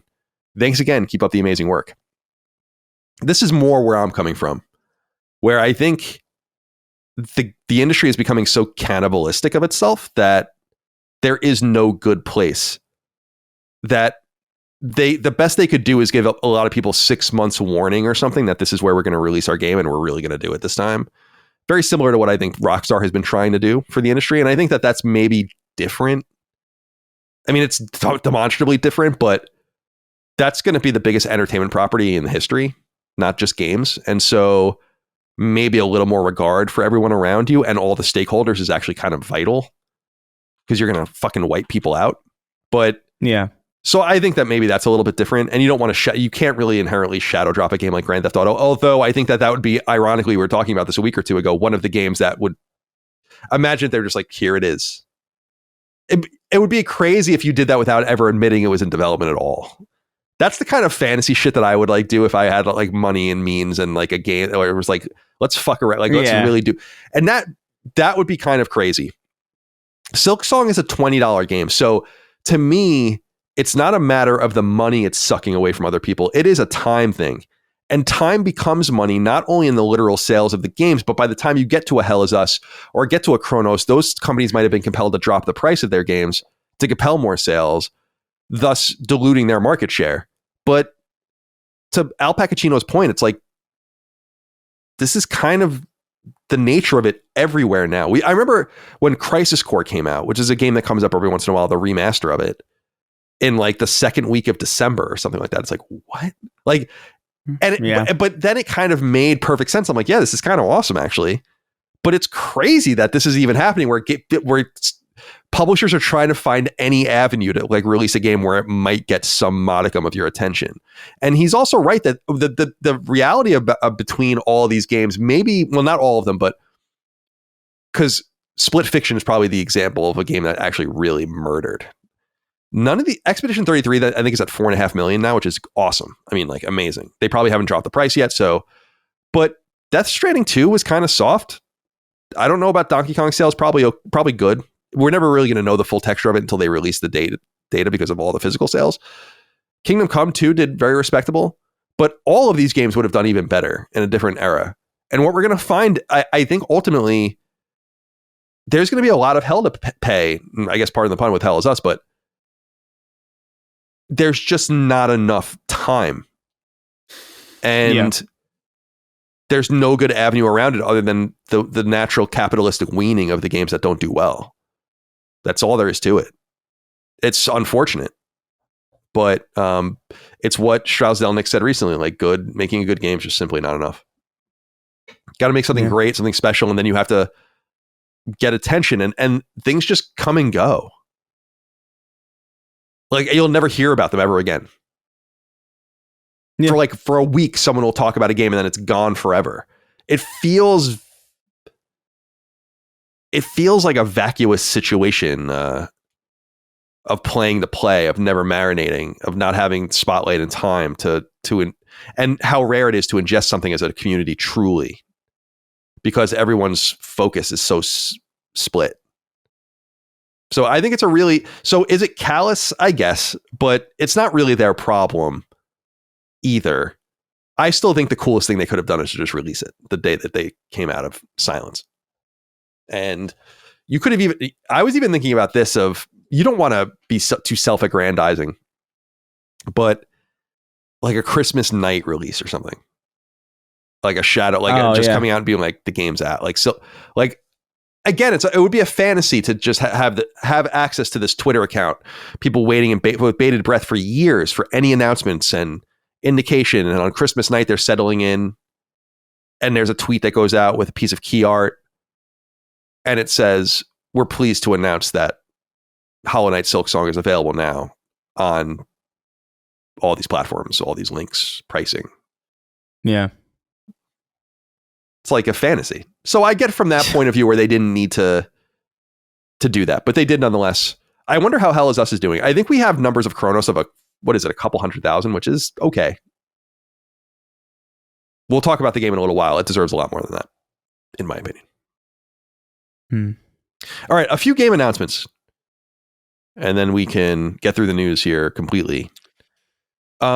There's a leak that indicates that the next Like a Dragon game, the Yakuza series, is Kiwami 3. According to reporting around this, it was briefly listed, according to Video Games Chronicle, via an official website for the game, and it got results of it cached in Google. So basically what happened is someone at Sega likely published this website with no external linking to it. It was spidered. And then they quickly took it down. This is significant because there is a, I think, imminent live stream probably around Tokyo Game Show that it was supposed to show the future of the series. I don't know if they're going to do a next new mainline game there as well. But Kiwami is the sub-series within the Yakuza Like a Dragon series that are remakes of the original games. So Kiwami 1 came out in 2016 on PS3 and PS4 in Japan, and then in 2017 on PS4 in the West. And that's a remake of the original 2005/2006 PS2 game. And then Kiwami 2 came out in 2017 in Japan and 2018 in the West on PS4. And that's a remake of the 2006/2008 PS2 game. So Kiwami 3, therefore, will be the remake of Yakuza 3, which was a PS3 game that came out in 2009 in Japan and 2010 in the West. People seem really excited about this. Dustin, what are your thoughts? I think it's cool, particularly because this game is trapped. It's hard to play all of the Yakuza games if you really want to go through and do all of them. I'm much more interested in this new game that they're doing, which Stranger Than Heaven, which is their next game from RGG. So hopefully we'll see more of that as well.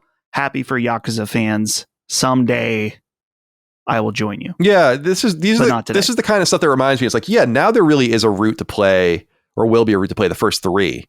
And then you're getting into the PS4, I think after Yakuza 4, I think Yakuza 5 maybe, where you're going to have this kind of unified situation where everything will kind of be available to you in the mainline series and you can kind of play them pretty easily. So we don't have to rely on PS3 anymore. Chris, any interest in this new Yakuza game, Like a Dragon, Kiwami 3? Impossible.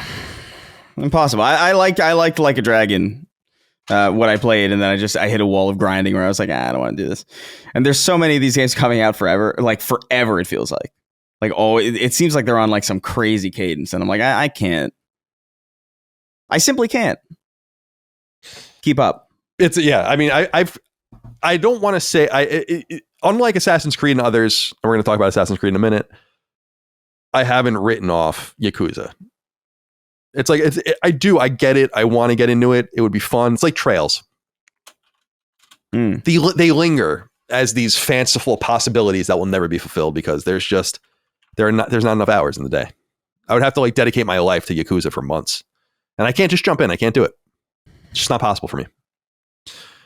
All right. Speaking of Assassin's Creed, there is word over at, and this is brought to us by the Gaming Leaks and Rumors subreddit, which is a pretty valuable resource that I cite sometimes. They cite us even sometimes, which is pretty cool. They relayed word of a video in the French language from Jeux Video, which is an old video game website in France. And they have information on Assassin's Creed Black Flag Remake. Not a huge surprise. The French language stuff, Ubisoft's obviously a French publisher, so the connections are probably French. This makes perfect sense. They have bullet points of the video. And here's what it says. Well, first of all, I guess we should set the stage. Assassin's Creed 4 Black Flag Remake came out in late 2013. As I recall, it was released on PS3 first. And then a few weeks later, it came to PS4 as a launch game. And that was when they were still numbering them. Because there was Assassin's Creed 1 in 07, then Assassin's Creed 2 in 09, and then they started releasing them every year. So there was Brotherhood in 10, Revelations in 11, Assassin's Creed 3 in 12. So then we were getting to Assassin's Creed 4, another mainline game. And this was a well-liked game. In fact, it was what ultimately ended up spawning Skull and Bones, I think, which is pretty interesting. And then the next year we got Rogue, which was the kind of the PS3 release, and Unity, which was the PS4 release, and on and on and on. We go from there. Well, Assassin's Creed Black Flag Remake apparently is real, according to this source from Video, as broken down by the subreddit. And they have some bullet points here. And there's some changes that are being made. And I'll be curious what you guys think. It says the remake removes the modern day and replaces them with more content in Edward's pirate era. This is a few more extra hours compared to the original. Gameplay will shift closer to the RPG style of newer AC games. Loot and gear stats for Edward, so that wasn't an original game. Inventory systems and combat leading towards the RPG style rather than the choreographed combat of the original. No loading screens when moving between ship and land.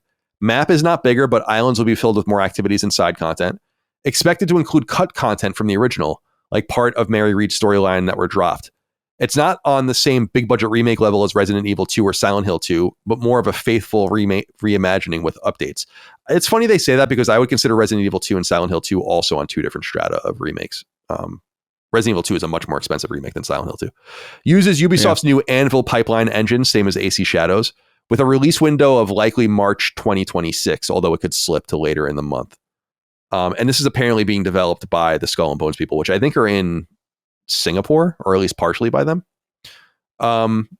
We got a letter here from Polish Ivan Drago, who said, "Hey, SS Crew, what is going on with the Assassin's Creed Black Flag remake discourse?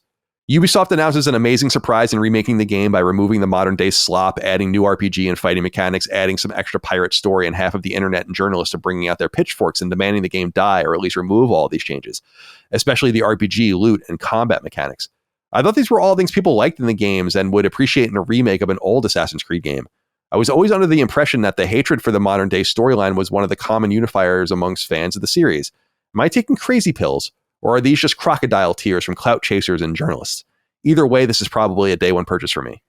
Chris, do you have any insight into this? I'm not connected enough to the Assassin's Creed universe, but I have noted that some people do seem upset about this. And frankly, it does seem like some of the changes are heavy-handed. I just don't know how people are supposed to feel about that one way or the other. I have no opinion on it.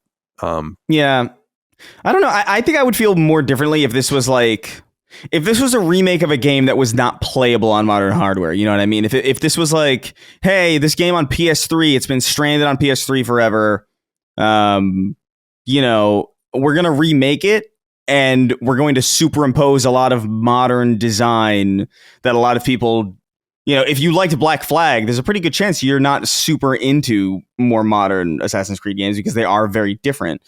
So we're going to take that old experience, we're going to bring it forward for you, but we're going to tweak it to high heaven, and it's going to be so different that it's ultimately not going to be the same experience. I could understand some level of outrage for that, because you're really giving people no other choice but to engage with this project in almost like how George Lucas keeps like fucking with this stuff, you know what I mean? Or like how any creative would do it, where it's like, oh, Jabba's here now, now I want to move his head a little bit to the right when he shoots. Like, I get the frustration of not having a pure version of the original to play with modern stuff, but I think the issue is that ultimately Black Flag is playable, and I'm fairly certain that Black Flag is playable on PS5. Is it not? At least as a PS4 SKU. Yeah, I think it was re-released. Yeah, you're right. It would be there natively. You're right. I'm sorry. Yes. Right. So I just feel like I don't really see the problem. I get it. I guess if you're like a purist and you're not really interested in that, you kind of want the old game back with like, you know, better performance or like more bells and whistles. Like, I guess I kind of get it, but it's far from something that I would complain about just because the original is there for you. And I would imagine at this point that you benefit greatly from playing that original PS4 version on PS5, at least in some capacity. So like, I don't know. I don't really get it. I played a fair amount of Assassin's Creed Shadows, and I just, you know, I don't know what I was expecting. It's just clearly not for me. And but also I didn't really like Assassin's Creed Black Flag either. Like, I think I played it for like a few hours and I was like, I'm not really into this. I know that's like technically like a weird, because I think that's the beloved one outside of 2, maybe. Mm-hmm. It's 2 and 4 are the ones that people like cite as like the, you know, the peak of the series as far as like, oh man, I loved the pirate stuff. And I was like, I don't. Yeah. I want to be in I remember I hated in Assassin's Creed 3 when they forced you onto the boat, or like whenever you had to do a boat mission, I hated it. So the thought of like, oh hey guys, guess what? We're gonna make a new one, and it's gonna be mainly the boat stuff. In fact, it's gonna be so central to the whole thing that we're gonna base all of it around it. And they were gonna make a Singaporean government slave away for a decade. Like, I don't know. Everything about it was like not appealing to me. I get it. It's probably got a good story, and I'm sure maybe I would like it if I went all the way through it. But like Assassin's Creed 4 is a completely aromanticized project to me that I could not care less what they do with, and so I don't really empathize or really understand what the outrage is, especially when you can just play the original on modern hardware and it's not stranded elsewhere. Dustin, what are your thoughts? I'm surprised to see so much of the backlash. Like, I'm looking at the Reddit thread from Gaming Leaks and Rumors, and people saying like, "Oh, RPG adding RPG elements, fuck off," things like that. It's like I thought Assassin's Creed fans really liked the RPG elements that have been introduced. They just recently did a more traditional Assassin's Creed game. I don't remember what it's called. There's so many. Mirage. And it, if I remember right, it didn't do quite as well as the other Assassin's Creed games. So it's like, I could maybe it's just like that, you know, they're the loud ones that are upset that their old style Assassin's Creed game, they finally have a chance for something like this to be remade, and it's going to remade in a way they don't like. I get that. So it's not particularly appealing to me. This is one of the Assassin's Creed games that I have played before. I remember not really liking 3, being disappointed with it, and then hoping that this game, Black Flag, would be more appealing to me, but I wasn't really into the boat stuff. So, you know, this is really where I kind of fell off the series for good at that point. So, same. I'm sure it will. Regardless of the complainers, I'm sure this will be huge. Yeah, that was. I'll always remember that staggered release being really interesting. Oh, yeah, them not being able to hold the PS3 version, like them releasing it and then releasing the PS4 version. That stands out to me. All right, there are a couple more announcements I wanted to get through. Dragon Quest VII Reimagined has been announced. It's really interesting. I'm especially interested to see what you think of this, Dustin, because it's like a new type of. This is, I guess, if 2D HD or HD 2D or whatever the fuck it's called from Square Enix is like this one thing for older games, this is maybe a different sort of thing. It's almost like, it's not claymation. It's like puppetry and shit. It's interesting. Micah told me, because it was at a Nintendo event, and she's like, did it always look like? She told me, oh, Dragon Quest VII has been reannounced. I'm like, oh, that's cool. And she's like, did it always look like this? And I'm like, what are you talking about? I didn't see it until later, and I was like, oh no, it didn't look like this at all. So it's got a whole new look. It's coming out on PS5, so no PS4 version, interestingly, and it'll launch on February 5th, 2026. Dragon Quest VII came out on PS1 in 2000 in Japan and was released in the fall of 2001 as Dragon Warrior 7. And that was the last of the Dragon Quest games we got in the West that was called Dragon Warrior. We knew Dragon Quest 1, 2, 3, and 4. Dragon Quest 1, 2, 3, and 4 is Dragon Warrior on the NES as well. This was a rights issue, I think, that they eventually got solved after this. And it was the first Dragon Warrior game we had gotten in the West, mainline Dragon Warrior game or Dragon Quest game, since 1992. Famously, we had Dragon Quest 1, 2, 3, and 4 on NES staggered. Like, Dragon Quest 1 came out, I want to say, in 1986 in Japan, but didn't come out until 1990 in the West. And so there was a massive staggering. By the time I think we got Dragon Warrior 4, which was 1992, I'm pretty sure Dragon Quest V was already out on SNES or Super Famicom. We never got it out here. And Dustin, I don't know if you know this about Dragon Quest V and 6, but the reason that those games weren't brought over to the West, a major reason why, was because they were so text heavy that the English translations, which would have been much bigger in terms of characters, would have required them to create bigger ROM chips for these games. And it would have made the costs incredibly prohibitive at the time. So they just never brought them over. With the game being disc-based, they were able to finally bring Dragon Quest back. And later on, of course, 5 and 6 were re-released. The reason 6 is relevant here is because, like 3 and 6, Dragon Quest 7 has a class system as well.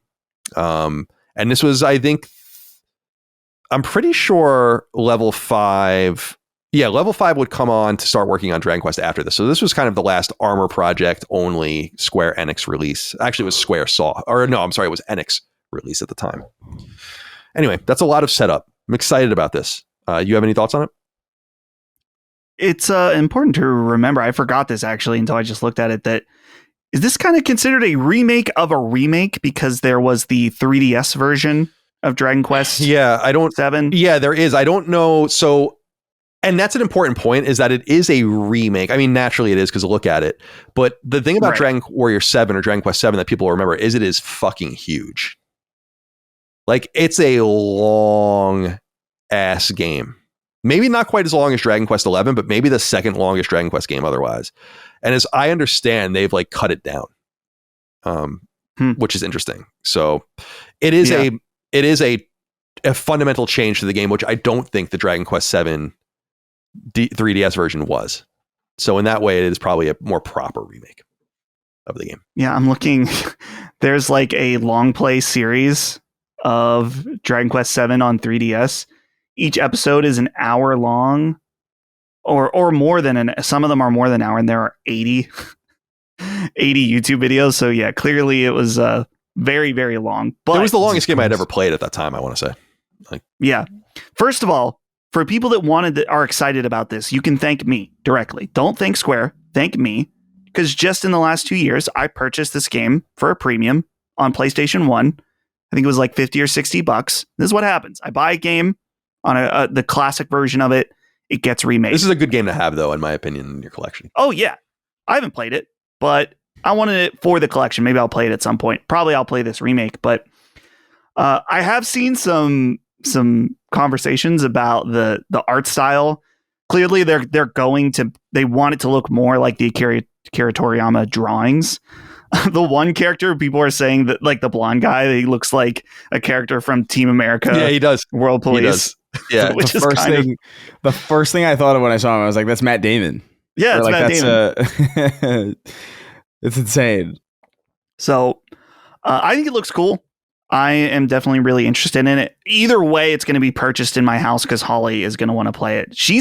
Holly, Colin, she's all in on Dragon Quest. That's wonderful. Now. She will play. I mean, she's not trying to like play all of them. She's not necessarily going back, but between 11 and she played 3 2D HD remake. She played Builders 2, and I showed her this trailer. She's like, "Oh yeah, I'm in for that." I'm like, that's excellent. She wants to play 1 and 2 remake also. So yeah, I'm excited about 1 and 2 remake because those are just such more smaller, more manageable games. They're not going to demand too much of you. Dragon Quest 7, even in a remade format, is going to demand a lot. It makes me wonder what they're going to do with 8 and especially 9. 9 is a really interesting game because it's on DS. It's a straight up handheld game. There's no other version of it. And I know there was some reluctance on the part of Hori and other guys there to put it on handheld, but they did. But then it kind of isolated it. I remember that they were basically saying that the game took so long because they were working on hardware that was like technically less powerful than their previous game on PS2. And that they couldn't build on the game. They had to kind of like revert back to this other way. And it took I think they delayed it like multiple times, as I recall. And it took a long time. So this is cool. Really what I want to know more about is Dragon Quest 12. Like, enough already. What is going on with this game? It doesn't have to come out anytime soon, but show it. And I want to see what it looks like. You promised this like adult oriented, weird Dragon Quest game. And I'm curious about it. I'm really curious about it. And but 9 is the one I really want to know what they're going to do with, because it would be easy enough to port 8. It's a PS2 game. You can just release it as a PS2 game if you want. They probably won't do that because they can make more money doing the bells and whistles version of it. And then, of course, Level 5 was the co-developer of both 8 and 9. So there's that. Some interesting lore about Holly's Dragon Quest playthrough. When she played 11, she played it on Xbox Game Pass because that's back when I had it. And when she beat it, whatever, like 130 hours later, I made a joke tweet about like I had her stand in front of the screen and be like, look, she did it. Like when you're a kid and you know, whatever. Doug Bowser, the president of Nintendo, liked that tweet because it showed there was a Switch in the background and it was around the time I think they released the game on Switch. So I think he thought, oh, she played it on Switch. Oh, okay. Awesome. I'm like, gotcha, bitch. Because it was on Xbox. Doug. So Doug, you fool. You've been had. You fool. You got. Another big release here for me anyway is that Capcom announced at that same press conference for Nintendo the Mega Man Star Force Legacy Collection. Dustin, I have a very specific reason why you should be excited about this, but we'll get into it in the inquiry. This is coming to PS4 and PS5 at some point in 2026. And this is a collection of the 3 Star Force games on DS. So the sequence of Mega Man games in terms of release chronology is like the core Mega Man games and then Mega Man X. And then you get Mega Man Battle Network. And then Legends is in there as well. And then you get Mega Man Star Force. And after this, Mega Man kind of goes away with the exception of 9, 10, and 11, which is great. But otherwise, there's really been no Mega Man. These are role-playing games that are not unlike Battle Network. And they were released in the Japan. The first one came out in 2006 and then 2007 in the West. The second, 2007 in Japan, 2008 in the West. The third, 2008 in Japan, 2009 in the West. And it was funny. I was looking things up and I'm like, I'm pretty sure I reviewed these games. And I did. I reviewed 1 and 2 at IGN. I was reading my reviews of them. And my complaint about them at the time was I didn't give them good reviews. My complaints was like, we've seen like how many Battle Network games are you going to release? Because these are basically just, enhanced Battle Network games. Battle Network, of course, beginning on Game Boy Advance. But Dustin, there's a very specific reason I want you to know about this. And Dave Ramos wrote in about it. Said, hey guys, with Mega Man Star Force Legacy Collection announced, there's nowhere else outside of a new game Capcom can go other than a Legends collection. Do you foresee Capcom ever doing such a collection? Or are the Legends games too dated to come out as is? I would prefer a remake, but I'm doubtful Capcom would see putting resources into Legends remake a priority over Mega Man 12, X9, or whatever. What say you? This is why I think that this should be an eye-opener for you and other Legends enjoyers, is there is nowhere else to go. Every Mega Man game there is one exception, and I'll get into that, but every Mega Man game of note is now out in these collections. So the whole core Mega Man series, Mega Man 1 through 11, are all on PS4. Mega Man X through X8 are all on PS4. Mega Man Battle Networks 1 through 6 are all on PS4. This will bring Star Force 1, 2, and 3. Legends is all that's missing other than the Game Boy Mega Man games, which I'm surprised they still... And there's 5 Game Boy Mega Man games, and they're really good. But the scuttlebutt about these for many years has been that those original ROMs are gone, that they're lost. I don't know that would necessarily stop them from doing it, because there's other examples of this happening to other companies, but old Capcom fans might remember that around the time they originally released the Anniversary Collection on PS2 and GameCube, which was in 2004, they announced that they were going to make a Mega Man World Collection. The games are called Rockman World on Game Boy in Japan. And then they later came out and said, never mind, we can't find them. So, don't know what that's all about. And that's maybe been the preclusive reason why we've never seen them re-released. But those games are really cool. For Mega Man fans, they're interesting because they fuse the Mega Man games together. They came out interstitially, or are supposed to represent the games interstitially. So Mega Man 2, for instance, on Game Boy is half of Mega Man 2 and half of Mega Man 3 put together as one game. Mega Man 3 is half of Mega Man 3 and half of Mega Man 4 put together into one game, and so on and so forth. It's interesting. It's weird. And I loved them as a kid. You better believe it. So, Dustin, thoughts? Are you feeling hopeful? I don't know if I'm quite feeling hopeful yet. Dave asks if they're too dated to come out as is. And I guess I'm not a super Mega Man fan overall because I haven't played a lot of these other ones, but I have played Mega Man Legends 1, 2, and Tron Bonne in the last 2 years. And yeah, certainly they are, especially Mega Man Legends 1, feel a little clunky. They feel like very much a PlayStation 1 game. So my hope would be that I think they could remake these games and they could do it relatively cheaply. They're not like crazy long RPGs or anything like that. So I would love for them to remake the games as a collection. They can probably do it pretty affordably, as I was saying. That would be the dream. I kind of wonder if Mega Man Legends just kind of going to be forgotten. That's honestly, I guess I'm just preparing for that scenario where it's like, yeah, we did all the other ones. We don't really think that it's they kind of have like a chip on their shoulder about Mega Man Legends after 3. Yeah, they like. they spike canceled it. Yeah. They really so spike canceled that Mega Man 2 remake because it was done. and they're like, nope. Crazy. After Keiji and Afune left, they're like, fuck this guy. And they just canceled all his games. Yeah. Whatever happened to his wasn't he doing a Mega Man Legends game? He was doing Mighty Number 9. Well, no, he had a Kickstarter, I think, for it was called like Red Ash. Yeah, Red Ash. Red Ass. Red Ass. I don't think that even Red Ass. He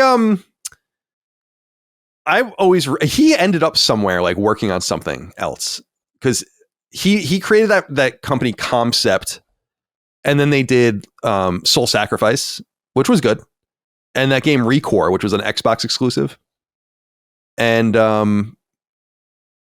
obviously Mighty Number 9, which was trash. I mean, Mighty Number 9 was bad. Yeah, it was bad. I was like, oh my god, I can't. It was the 2.5D. It was all wrong, and I'm trying to remember. I got to look it up. He like ended up working like he's doing other shit now. That's like not really his. And Red Ash, as I recall, was supposed to be a game and an anime. And I think they were trying to get it like a cross media thing off the ground, and it just never happened. It sucks, man. He was a really I knew it was so surreal because I ended up knowing Inafune fairly well through my interactions because he knew I was this huge Mega Man fan. So he like was very sweet to me and very nice to me and signed a bunch of things for me and always treated me well and recognized me and all that. And I wanted him to do well, but it just seemed like it didn't necessarily work out for him, unfortunately. But yeah, we'll see what happens with this. So yeah, Red Ass. No R.I.P. No sign of Red Ass anywhere to be seen. I forgot about that. Did you play Soul Sacrifice? Sacrifice? An R.I.P. Bozo, not an R.I.P. in peace. Sorry. But I've taken a bunch of people's money. I was trying to find the Kickstarter. I think the Kickstarter might have just been for the anime, but sounds like they got over $100,000. Right. So sorry. This is what I was looking for. He ended up kind of like integrated into Inti Creates, I think, in some way. Because he's the producer, I think, of the Azure Striker Gunvolt games, which are pretty good. I mean, those are more in line with what Mighty Number 9 could have been, which was like a faster, more kinetic Mega Man that was based more on timing and scoring, which is that was what Mighty Number 9 was, and where everyone was like, this sucks. Like this is not Mega Man. This is like some different version of it. I was so disappointed in that game. What was the trailer? Crying like an anime fan on prom night? Right, that's right. Oh, yeah. That's right. Naturally. And yeah, now he's at level 5, I'm seeing. So, concept director on the Fantasy Life series. So yeah, it seems like I wish that everyone would just swallow their pride and get back to where they belong. Like, Inafune belongs working on Mega Man. Iga belongs working on Castlevania. Like, it's no coincidence that those two series fell off a fucking cliff when they left their companies. Yeah. Even Mega Man 11, which I liked, is the only Mega Man game that was ever made without Inafune, and it's good, but it's not right. It's not doesn't feel quite right. So it would be, but everyone, and I think Japanese business, I think it can't be overlooked that like the way they left, it was very weird for people to quit and to like go do their own thing, and I think Iga kind of stayed quiet to his credit. Inafune was very loud about how bad Japanese games were and how everyone was fucking up. And it was a big deal back then. And I think that kind of, I would assume, alienated him from people. And the ironic thing is Japan is roaring now. So they did take his words to heart because I think at the time he was right. Where he was like, this shit's, do you guys remember that? Where he like, when he like quit Capcom, he's like, this shit sucks. Like no one knows like what they're doing at all. And the West is just pounding us. And it was great. It was like really good shit at the time, like, and it was really newsworthy. And I think he was onto something. But I think that they righted the ship, and thus he found himself without any partners. Maybe after that, I don't know. And certainly not Capcom. I mean, you could tell that there was bad blood there for sure with the way they treated his games when he left. Again, that Mega Man Universe game was done. Like, it was done. It was just waiting to be released. And they're like, nah. I was so pissed about that. because it was Mario Maker. I don't know if you guys remember. It was Mario Maker before Mario Maker. It was a like make your own Mega Man game, and it was built. They built Mega Man 2 in it basically. But the idea was that you would build your own stages and do your own thing. It was a good idea, but alas, It's a shame. All right, 2 more pieces of news really quick, and then we can move on. One of them late breaking, but I wanted to bring this up from gamesindustry.biz. This isn't a huge surprise, but it quantifies what we've been talking about. Video game TV adaptations boost player numbers 140% on average. A new study says. This is according to the website, and they write in the subhead, the release of the Fallout TV show in 2024 saw a near 500% increase in the series' active monthly players. Pretty impressive. They write here, quote, TV adaptations of video games drive an average player growth of almost 140%, according to new research from Ampere Analysis. The UK analytics firm reported its findings on September 16th, revealing that video game TV spin-offs deliver a more substantial boost to franchises than film adaptations. Ampere's game analytics title activity data showed that the average uplift in players following the release of a TV adaptation is 203%, compared to the 48% uplift seen with movie adaptations. Amazon Prime's Fallout and HBO's The Last of Us are prime examples of the boost a TV spin-off can provide to a game franchise. Ampere Analysis found that the release of the Fallout TV show in April 2024, which reached 100 million viewers worldwide in 6 months, boosted the franchise's monthly active users by 490%, with 80% of the 14 million activated players playing the series for the first time. According to the analytics firm, by contrast, Fallout 76's June and December updates increased monthly active users by an average of 17%. In May, Sensor Tower reported that daily active users were 225% higher for Fallout 3 and Fallout 4. So this is pretty interesting stuff. And then it says here, The Last of Us, which had 4.7 million viewers when it debuted in 2023, Ampere found that, quote, across the HBO show's 2 seasons, The Last of Us's franchise engagement increased by an average of 150%. Netflix's Devil May Cry series, which premiered in April 2025, boosted player numbers 358%. Chris, what are your thoughts on this? I think it's cool, actually. I think it makes sense. I think, look, I have always kind of been on the air of like, we don't need games retold in movies necessarily or TV shows. I think it's cool to do stuff within the worlds of these things. I think it, like a Gangs of New York in Rapture or something that's like not a retelling of BioShock or, you know, X, Y, and Z. I've always been more interested in that than direct retellings. I think they're kind of redundant, and I think very rarely do they show up the thing that they're based on. But I mean, it's reaching people who don't play games, or who at the very least play games but maybe don't care about these series outside of this, and I think that's cool. It makes sense why this is such a big deal, or why this is such a big strategy for a lot of players going forward, and why the whole like transmedia thing seems to be something that's being thought of earlier and earlier in development than ever before, really, because it's clearly yielding some very undeniably positive results for the IPs that engage in it. I think I don't know. I think it's cool, and I'm glad that we're finally in a place where like these things aren't just how should I say this? I'm glad we're at a place now where these types of projects aren't just de facto bad by virtue of them existing. Mm-hmm. You know what I mean? Like, I remember, and it wasn't even really that long ago, when like, oh, is a video game being turned into a movie? That's going to suck. Right, of course. Right. Or, oh, is a video game going to be turned into a show? That's going to be terrible. And it always was for a long time. And now at the very least, although I would still say that like things like Uncharted and the Mario movie are far from great, I think they're serviceably like those movies are better than a lot of other movies, which is not the case. You couldn't really make that case for like, I don't know, Street Fighter in like the 90s or like the Mario movie, where it's just like, this is clearly the worst thing that's ever been seen, like by human eyes at the very least. It's funny because I'm sorry, go ahead. No, go ahead. I was just gonna say it's funny because when I was a kid, we loved. You guys know what Captain N, the Game Master, is, I assume.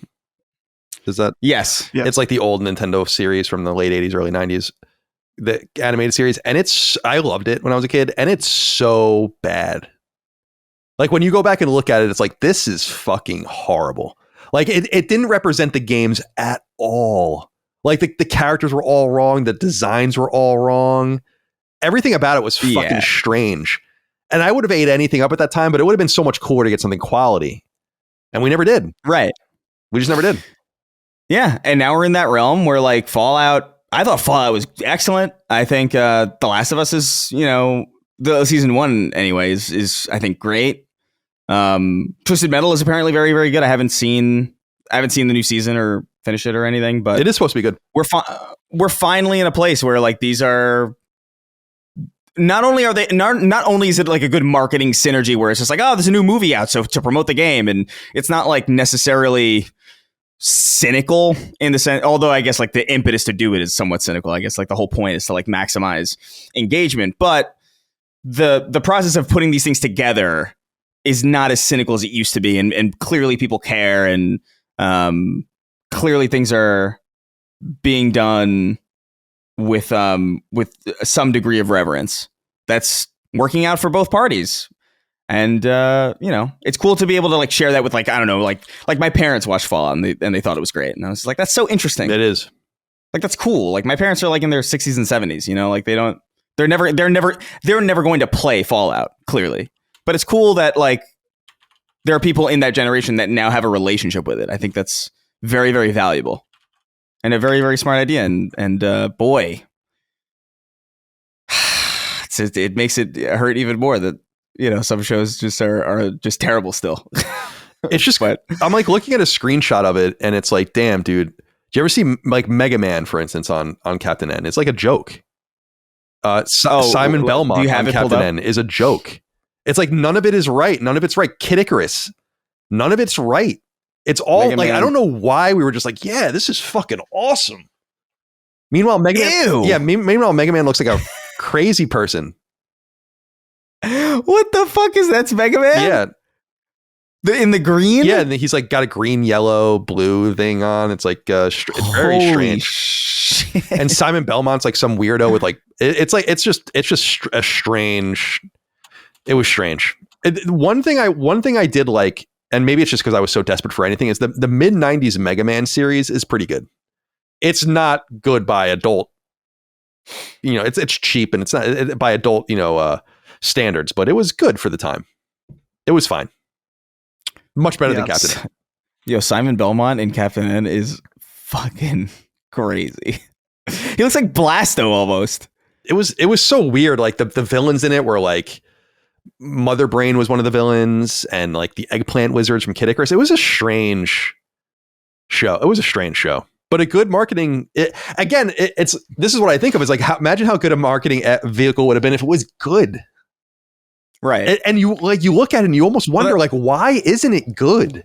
Like, why? That's what we're seeing. Yeah. That's what we're seeing now though. Right. But are we? Because that's the thing that I was thinking. It's like, man, if TV shows really motivate people to go and play these games, it would be nice if they had a Twisted Metal game right now, don't you think? I think the plan was they were going to, and wouldn't it be nice if Microsoft had a new Fallout game? That's the thing they dropped the ball with. It would be great. And now this is something we said months ago. People were like, why are they releasing a Last of Us collection? They've already released this so many times. It's like, that's why. Yeah. That's why, is that people watch the show. They say, I want to play the games. Here you go. Here's the package. Buy this. Easy. Makes complete sense. It's annoying for us where it's like, yeah, we've seen these games released in various different ways a million times, but it's like, if TV shows motivate players to go and buy the games, that's why they did it. Yeah, and it's good for games to get that, even if they're late and they don't know anything and they're kind of noobs or whatever. It's good. It's good to get people in and playing and revitalizing the space. I do think that's... Wait, hold on. Are you saying that not everything is for me? That's right. This is shocking. Yeah. I can't believe this. Right. This is tragic. Right. This is tragic news. What's interesting to me is that Fallout is like... I know a lot of women who are playing Fallout right now. Like for the first time. Like that's interesting to me. It's just like, oh. Like it's like hitting like new, like an entirely new like wave, like an entirely new demographic of player. And they're into it. Which is cool. Like, I mean, I don't know, man. It's interesting. It would be, I guess, presumably there's so much money in it now that like it behooves you to make something good, because now it's like back then you could just, I don't know. Sure. That's Simon Belmont, whatever. That's clearly Jay Leno. Right. It's Jay Leno. Like in like a pilot's outfit, but like he's Simon Belmont. Yeah, why is he dressed like a pilot? It is like I thought you might have been like exaggerating, but like it is that is crazy design. But for some reason, it just as an elementary school kid, I was just like, yeah, all right. Like I don't know, what I was like. I was like so easily distracted. I was like, yeah, this is fine. This is fine. That's how underserved you were, right? Basically, right. It's just like, yeah, I'll accept this green Progerian Mega Man, and it'll be completely fine. In hindsight, it's the craziest thing. But I will say, like, it's I don't know. I think I've personally turned a corner on this stuff where I'm just like, now I'm actually like kind of like interested to see like what comes out of a lot of these products. I used to just hand wave it away or just be like, But I think ever since I think probably Castlevania, that first season of Castlevania really good, like kind of was like, wait, and it was so short, and I was just like, this is something. Maybe we're at this place now. It almost feels like we're in the place in like the early 2000s with comic book movies, where like it used to, like, you had exceptions always, I guess. You had like, Batman and like Superman in the 70s or whatever. But like it feels like now we're in like the real like wave of like stuff that's like at the very least, if not great, then at least like beyond serviceable, like meets the expectations of like modern movie making or modern television well enough that it's not considered like embarrassingly like it's like Captain N or the Mario Brothers movie. And that's nice. It's cool. I'm into it. But it is going to paint what happens in the future, though. Like this is now going to be a huge part of people's pitch decks going forward. It's going to be a huge part of like the consideration for what gets greenlit and what doesn't, as we've obviously seen with Concord, which was like a massive misstep. But it's so funny to me that they had that episode of Secret Level locked in. It's so funny to me. Yeah, like they knew it. Like we're not gonna fail, guys. Yeah, complete. You see Starchild? He's going to capture the hearts and minds of everyone. Yeah, Starchild. This Starchild character. Oh boy. Oh boy. By the way, did you guys see that there was like it was like a podcast or something about Firewalk and about the demise of Concord, but it was kind of told without anyone acknowledging the game they were talking about it, but it was people that worked on it. Did you see that going around? No. Oh, I got was that is that a life well wasted? Yeah, that was which was a series about this kind of stuff, right? Like things melting down or whatever. And it was apparently like a dozen or so people that worked on the game talking about it, but I haven't listened to it yet. But they don't ever acknowledge it. Basically, I think what it was like what it's about is like how it melted down and what it was like being there when it happened. I gotta listen to that at some point. I usually don't listen to much gaming content, but that's like a primary source. Good shit. I gotta check that out for sure at some point. Yeah, anything else to say about this? Oh yeah, I wanted to read this one inquiry here from Nevitz. He says, "Hey Sacred Gents, I've been watching season 2 of Twisted Metal and find myself enjoying it to my surprise. Most of the jokes are landing this season. Any update on a Sacred Symbols Plus episode? Thanks, I'll hang up and go make awkward mouth sounds with Mr. Grimm. I'd like to get to it. It's not off the table. I just have to find time to watch it. I'm sure it's good. I thought the first season was good. It would be no surprise that they refined it and made it even better. The trailers made it look cool. It's all about the tournament and whatever. It feels a little bit more Twisted Metal. I agree with you, Dustin, that it's too bad that there isn't a Twisted Metal game to take advantage of a little bit of zeitgeist. I mean, it's not like anything on Peacock has too much zeitgeist, but it probably could have been productive in both directions. And I assume that the intention was to have that Lucid game ready to go. What I'll be curious about it with Fallout is if they can get that Fallout 3 remake going in, what's going, but out in time for another season of this series and taking advantage of that. You got to be very careful with all that sort of thing. Yeah, because that new season's out in December, I think. So like only a couple more months. Yeah. So yeah, I don't. Oh yeah, that's right. So the season beyond that, I assume, because I think it was renewed already, as I recall. So anyway, maybe yeah.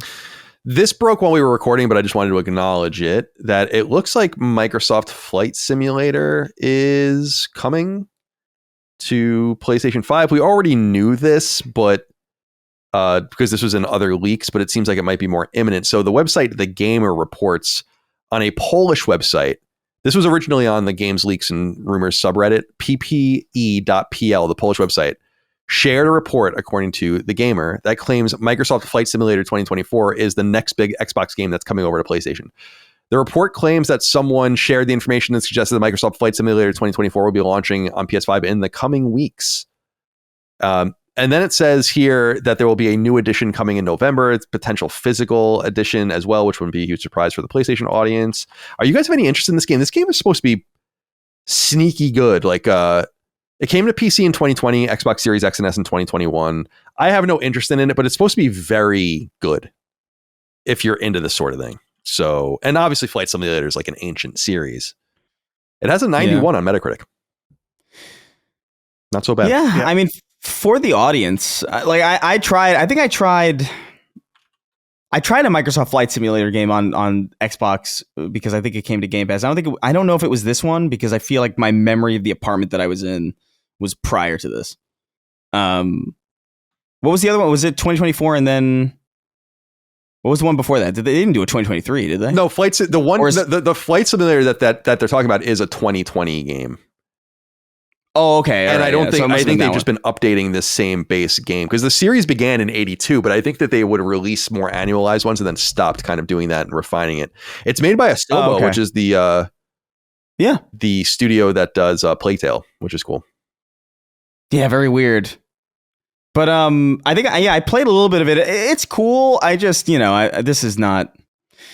It's novel and kind of interesting. Like I remember, I flew to like my house in New York or whatever, and I was like, oh, it's cool that you can do this. And the 3D scans of the environment are kind of, they're accurate enough to get some kind of novel.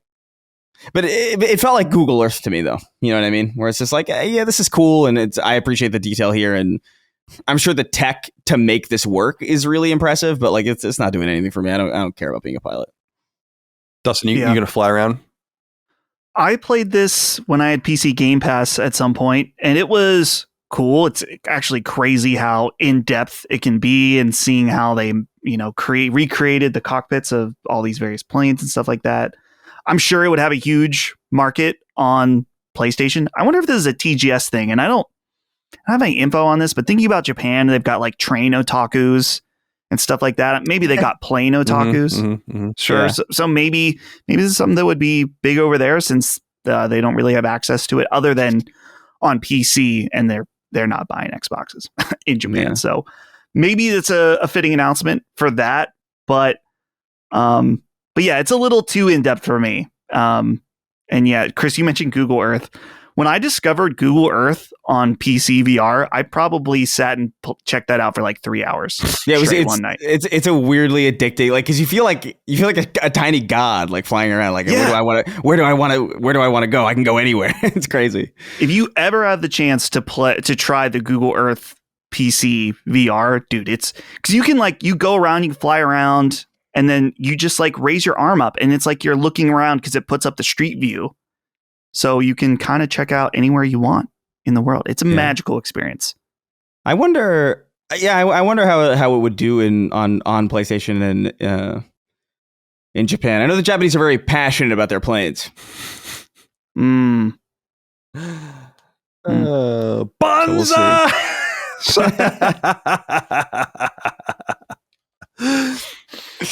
All right, let's get into what we're playing. I want to start with Chris. We'll start with the letter from Hoya, who says, "Hey, gay bitches.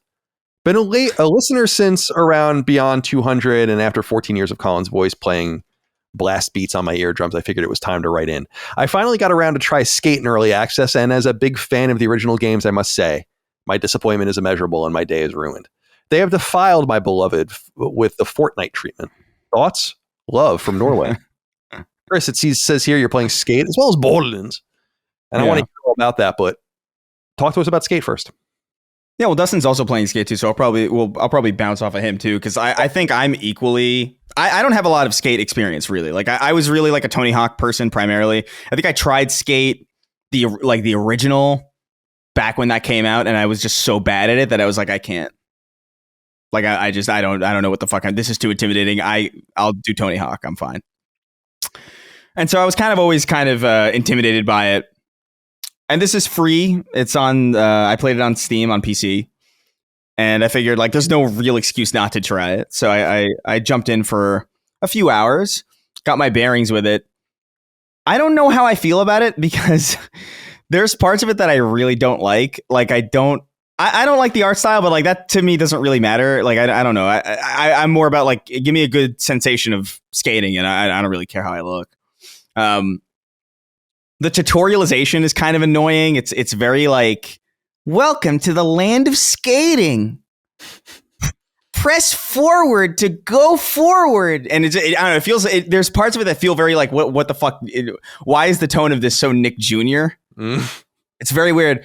But then at the same time, like I'm listening to the soundtrack, I'm getting like, oh, I got to get that on my playlist. You know, like that's a good song. I want that. Let me Shazam it real quick, dude. It hit me with Turnstile immediately. Yeah, Turnstile. Like, hell yeah! Not good for my stream. When I turned on streamer mode, it still played Turnstile, but whatever. Yeah, well, you know, they're ironing things out. Ironing things out. Yeah. It's early access. That gives them an excuse for it to be completely broken. So yeah, I don't know. Like, there's a vibe thing that's kind of off with it. Like, I think it's trying too hard to be accessible in some areas, but then I do feel like if they just kind of let that go, I do feel like there is something kind of cool here. It does feel generally good to skate. I think you have a good amount of like options and control over your movement. At first I felt kind of like, oh, I don't really know how to play this, and I was still kind of getting used to it. But like when you figure certain things out, it's like, oh, I actually have a lot of flexibility here. It's really, you have so much control that it arguably ruins the game, because like you've probably seen videos of people on Twitter already doing it, but like you can just roll as a person, and like you could like Sonic roll as a guy and like get insane speed. And look, that's bad in quotations. However, it is fun as fuck that you can do this dumb shit, and it's completely immersion breaking. You can climb like to the tops of buildings and like skate down and just break your face, and then you're just back to normal. I don't know. I'm having fun with it. I think I like it. But I think there's parts of it that like really bother me from like a tone perspective. I don't really know like what I'm supposed to be doing. Like there's an unclearness to like what the game is even going to allow you to do. And I would argue that there's certain like really important mechanics that the game doesn't tutorialize, where you're like, why don't you teach me this, or that I can do this? It almost feels like they've put together a sandbox and a physics engine and a game where it's like, okay, you're intended to do these things and we're going to teach you how to do these things. But as a consequence of the in-depth physics model that you've built out, there's actually a lot more stuff here that is kind of necessary to pull off like really cool tricks that you're not even aware of yet, because you've built a game that is like more dynamic than you thought of. And it almost feels like they're kind of catch up to what the game is in some way. There's problems, obviously.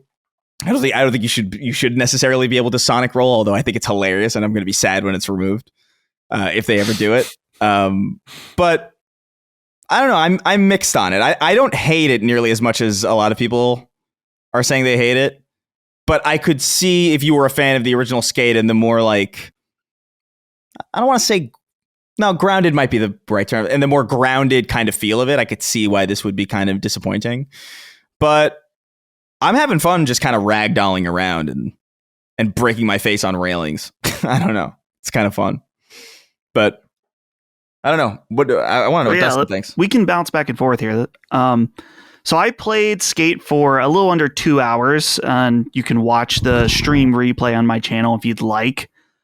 I was finding, Chris, that I was more drawn to the weird parkour physics stuff than the actual skateboarding of this game. And of course, you mentioned the rolling, but there's even like missions in the game where it's not even focused on skating. Like there's this part where it wants you to jump off of a building and then like swan dive through a bridge, which was kind of cool. And so I was having a lot of fun. Like, can I roll off this building and then swan dive and then glide, like almost like slide to this other part? So yeah, the physics stuff that they've built is really cool. But I wonder if they'll take out, particularly the egregious rolling. It's insane. I'm like you, Chris, in that I didn't grow up playing Skate. I played a demo, and I think I had the exact same experience as you. I was like, I don't get this. So I was really trying to like learn. And there were times where I'm like, man, I can't tell if I am bad at this or if this game is jank. I think the answer is probably both in this new version of Skate, right? I'm glad you mentioned the feeling of it. And it's funny because with Tony Hawk, it's very clearly like the developers of Tony Hawk understand skate culture. Like what skateboard culture is like, the feeling of it. And sure, it's a little more commercial version of that. But then when you play Skate, you're like, this sounds like it was designed in a boardroom that has observed skate culture purely. So something about the feeling is a little off there for sure. I think it's cool that what you get from the free version of it is pretty good. It's like I didn't look too much into like the founder's pass or like the microtransactions, but like if you don't really care about the way you look or this stuff like that, it's like there's a lot there for you to play. So I had an okay time with it. I'm not sure I'm compelled to really go back until maybe like a 1.0 version of it. Might need to go in and do a few more Sonic rolls though. Yeah. At some point. I was joking in the stream, like I remember years ago when it was like kind of a Skate versus Tony Hawk, people were like, well, Skate's a lot more realistic. And I was like, yeah, Skate's a lot more realistic as I'm like rolling and bouncing around. I'm watching a video of it. It's ridiculous. Oh yeah, I put some in the chat so Colin could see because it's some of them are fucking. It's fun. It's undoubtedly fun to do it, but yeah, I think I'll probably try it a little bit more because I do want to understand a little bit more about it. I feel like there's stuff I'm not quite getting, so I'll probably go back to it. But maybe for 1.0, I just feel like, man, the tone is. I hate the tutorial voice and just like this handholdy kind of. I don't know. It's very condescending or infantilizing. And then once that's over with, you've got a fun kind of physics sandbox to fuck around with. But like it put me off immediately. Like I had like a scowl when I was like, I don't know why you're talking to me like this. You're talking to me like like a dog, basically. Sit. This is how you sit. Press the action button. I don't know. All right. But outside of Skate, I've been playing Borderlands 4. And I'll say what I like about it first because there's a lot to say about what's wrong.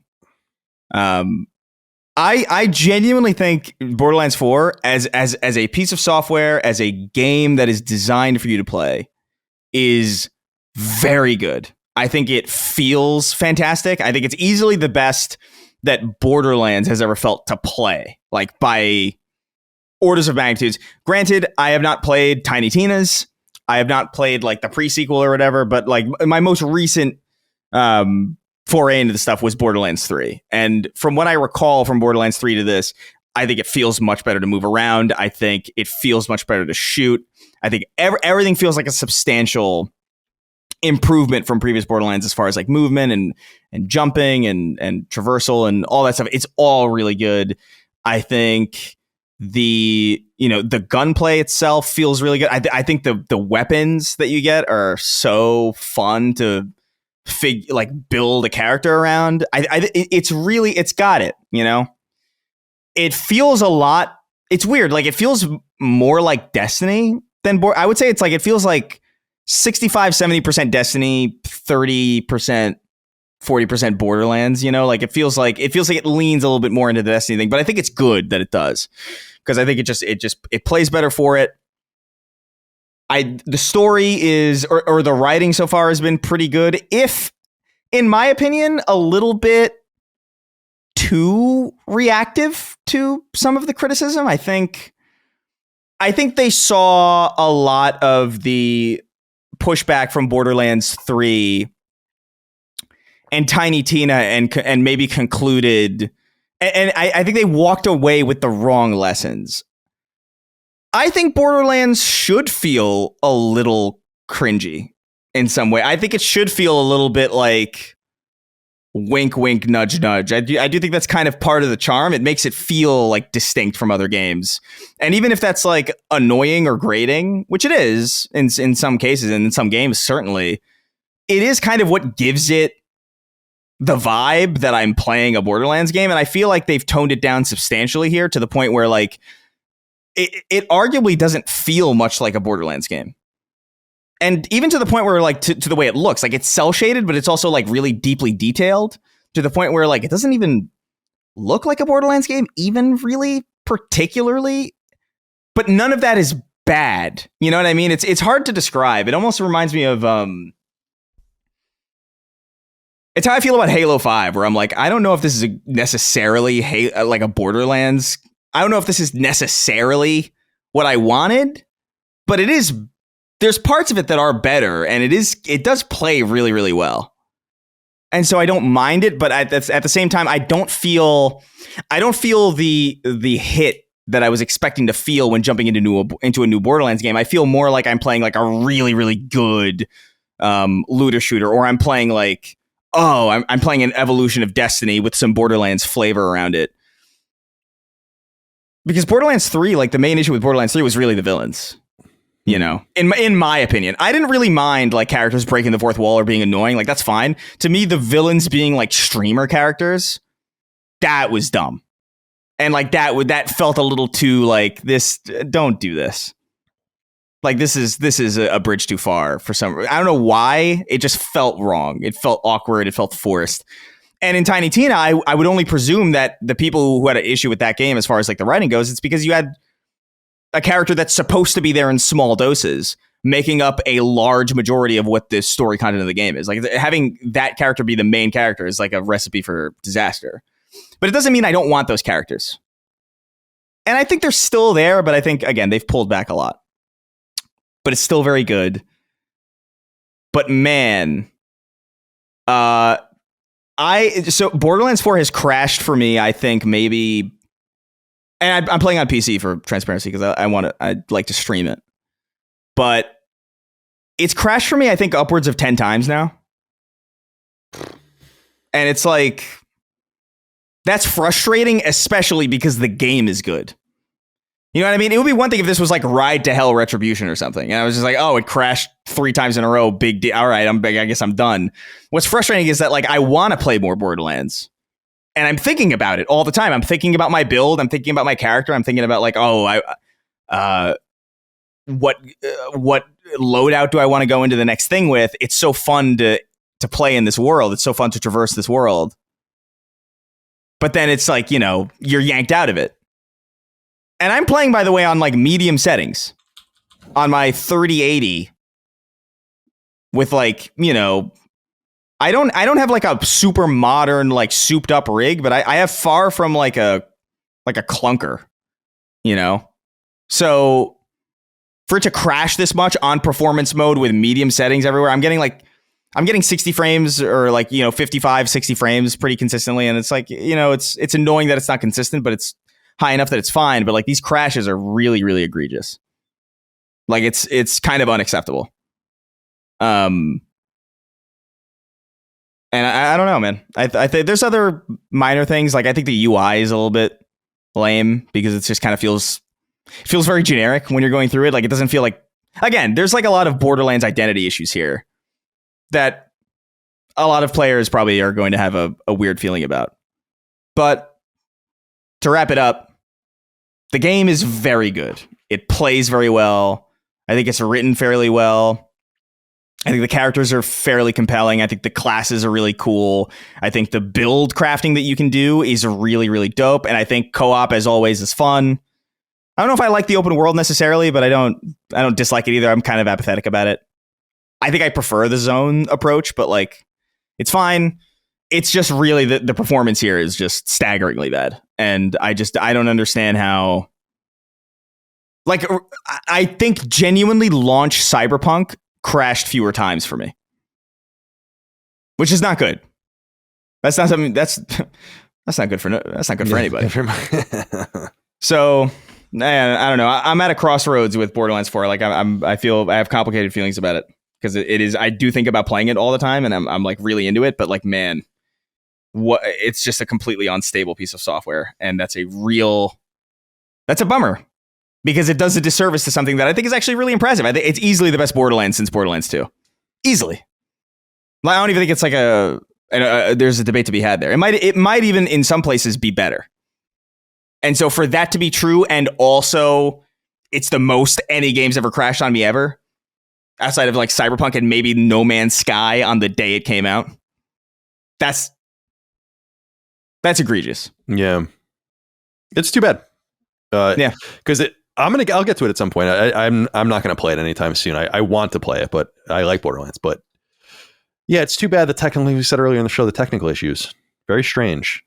But yeah. I'm glad that it's fun to play and it looks cool. I mean, what I've seen of it, it looks like a lot of fun. So there's a good game there. It's not like it's more of a Cyberpunk situation than oh my god, what was that other game that came out that was like completely fucked, but there was nothing redeeming underneath it? I feel like that happened recently, but like it's more of Cyberpunk than it is anything else. Like there is something really good there, and if I were recommending it to you, I would say I recommend it to you, but I would say wait. Is it Mind's Eye? Mind's Eye? Oh yeah, Mind's Eye. I already forgot. But yeah, like they can't fix Mind's Eye. You know, like there's nothing, like that game has performance issues, and it's like there's nothing underneath it. But like this is very, very fucking good. I would just say hold off. Wait for some stability, wait for some patches. Hopefully they fix it. I mean, I know Unreal Engine 5 games have a tendency to go unfixed forever for whatever reason, but like hopefully Borderlands 4, it being a sequel instead of like a remake of something old, puts a little bit more pressure on the studio to really address it and iron it out, because there's a great game there, man. And it would be a shame to just throw that out. Dustin, let's go to you. Yeah. It says you're playing Hell Is Us. I want to hear about that first and then Cronos, because we can talk about that together. So take it away. Right. So, yeah, I finished Hell Is Us, and my thoughts largely are the same as last week when I talked about it. If you didn't hear that, it's really cool conceptually, where there's no map. There's very loose guidelines on what to do. Unfortunately, at certain points, the game has the appearance of being way more open than it actually is, which is a little disappointing. I think I mentioned the example where I was in a town and they kept talking about all this treasure that was underneath a chapel nearby. And I was like, oh, this sounds kind of cool. I'm going to go check out the chapel. I get there and they're like, no, we're not letting you in here. It turns out that whole chapel part was for later in the storyline. I was like, well, kind of teased me here. Yeah. So it's not like it's open in that there are side quests and things that you can do that are separate, but it's not like an open RPG type situation. It's still pretty linear with some small side quests. Upon finishing the game, I guess to keep it really light, just because I still recommend it, but the ending is not satisfying. Like it feels like it ends right as the game's really starting to cook in terms of its story, to the point where it's like, what? Like really? This is the final shot here. Are you serious? So a little disappointing for that. I really, really hope they do a sequel. I hope that the sales are high enough, because a lot of the ideas that they're doing are so cool and so unique. I'd love to see them take a second crack at it. Combat, it gets really repetitive at certain points, but it's never bad. So Hell Is Us, if you're looking for something different, something a little unique, you like puzzles, go for it. At certain points, the puzzles can be a bit much. I'll say that too. If you're really into puzzles, which I'm into puzzle games, but it's not like my thing. There were certain points at the end where I'd be like, I like sigh of relief. I figured out this puzzle, and I'm immediately presented with another one. I'm like, I'm just gonna look it up. Like I just can't. I don't have the brain power to do this. And with the cadence of games coming out right now, it's like I'm just gonna look it up, because it's not really gonna take away from my satisfaction of the game. So Hell Is Us, pretty cool. I recommend it with the stipulations. Cronos, I really don't have very much to say. I started it last night. I got about, 40 minutes in. I'm very confused, but I like the way the game is presented at the beginning. Pretty dark. The thing that's, I guess it's not surprising, but how much this game is like, oh yeah, this is a lot like Silent Hill 2. remake. Of course, it's a Bloober Team game, but it plays so far similar. But Colin, you put in a lot more time than me, so I think you've got a lot more authority. I can speak on it next week. Yeah. So, and the only other game I'm playing is Everybody's Golf Hot Shots, which I'm playing on the side. I have nothing else to say about it, really. I'm just kind of unlocking everything. You're either going to like it or you're not. I don't know how much more time I'm going to put into it, but there's that.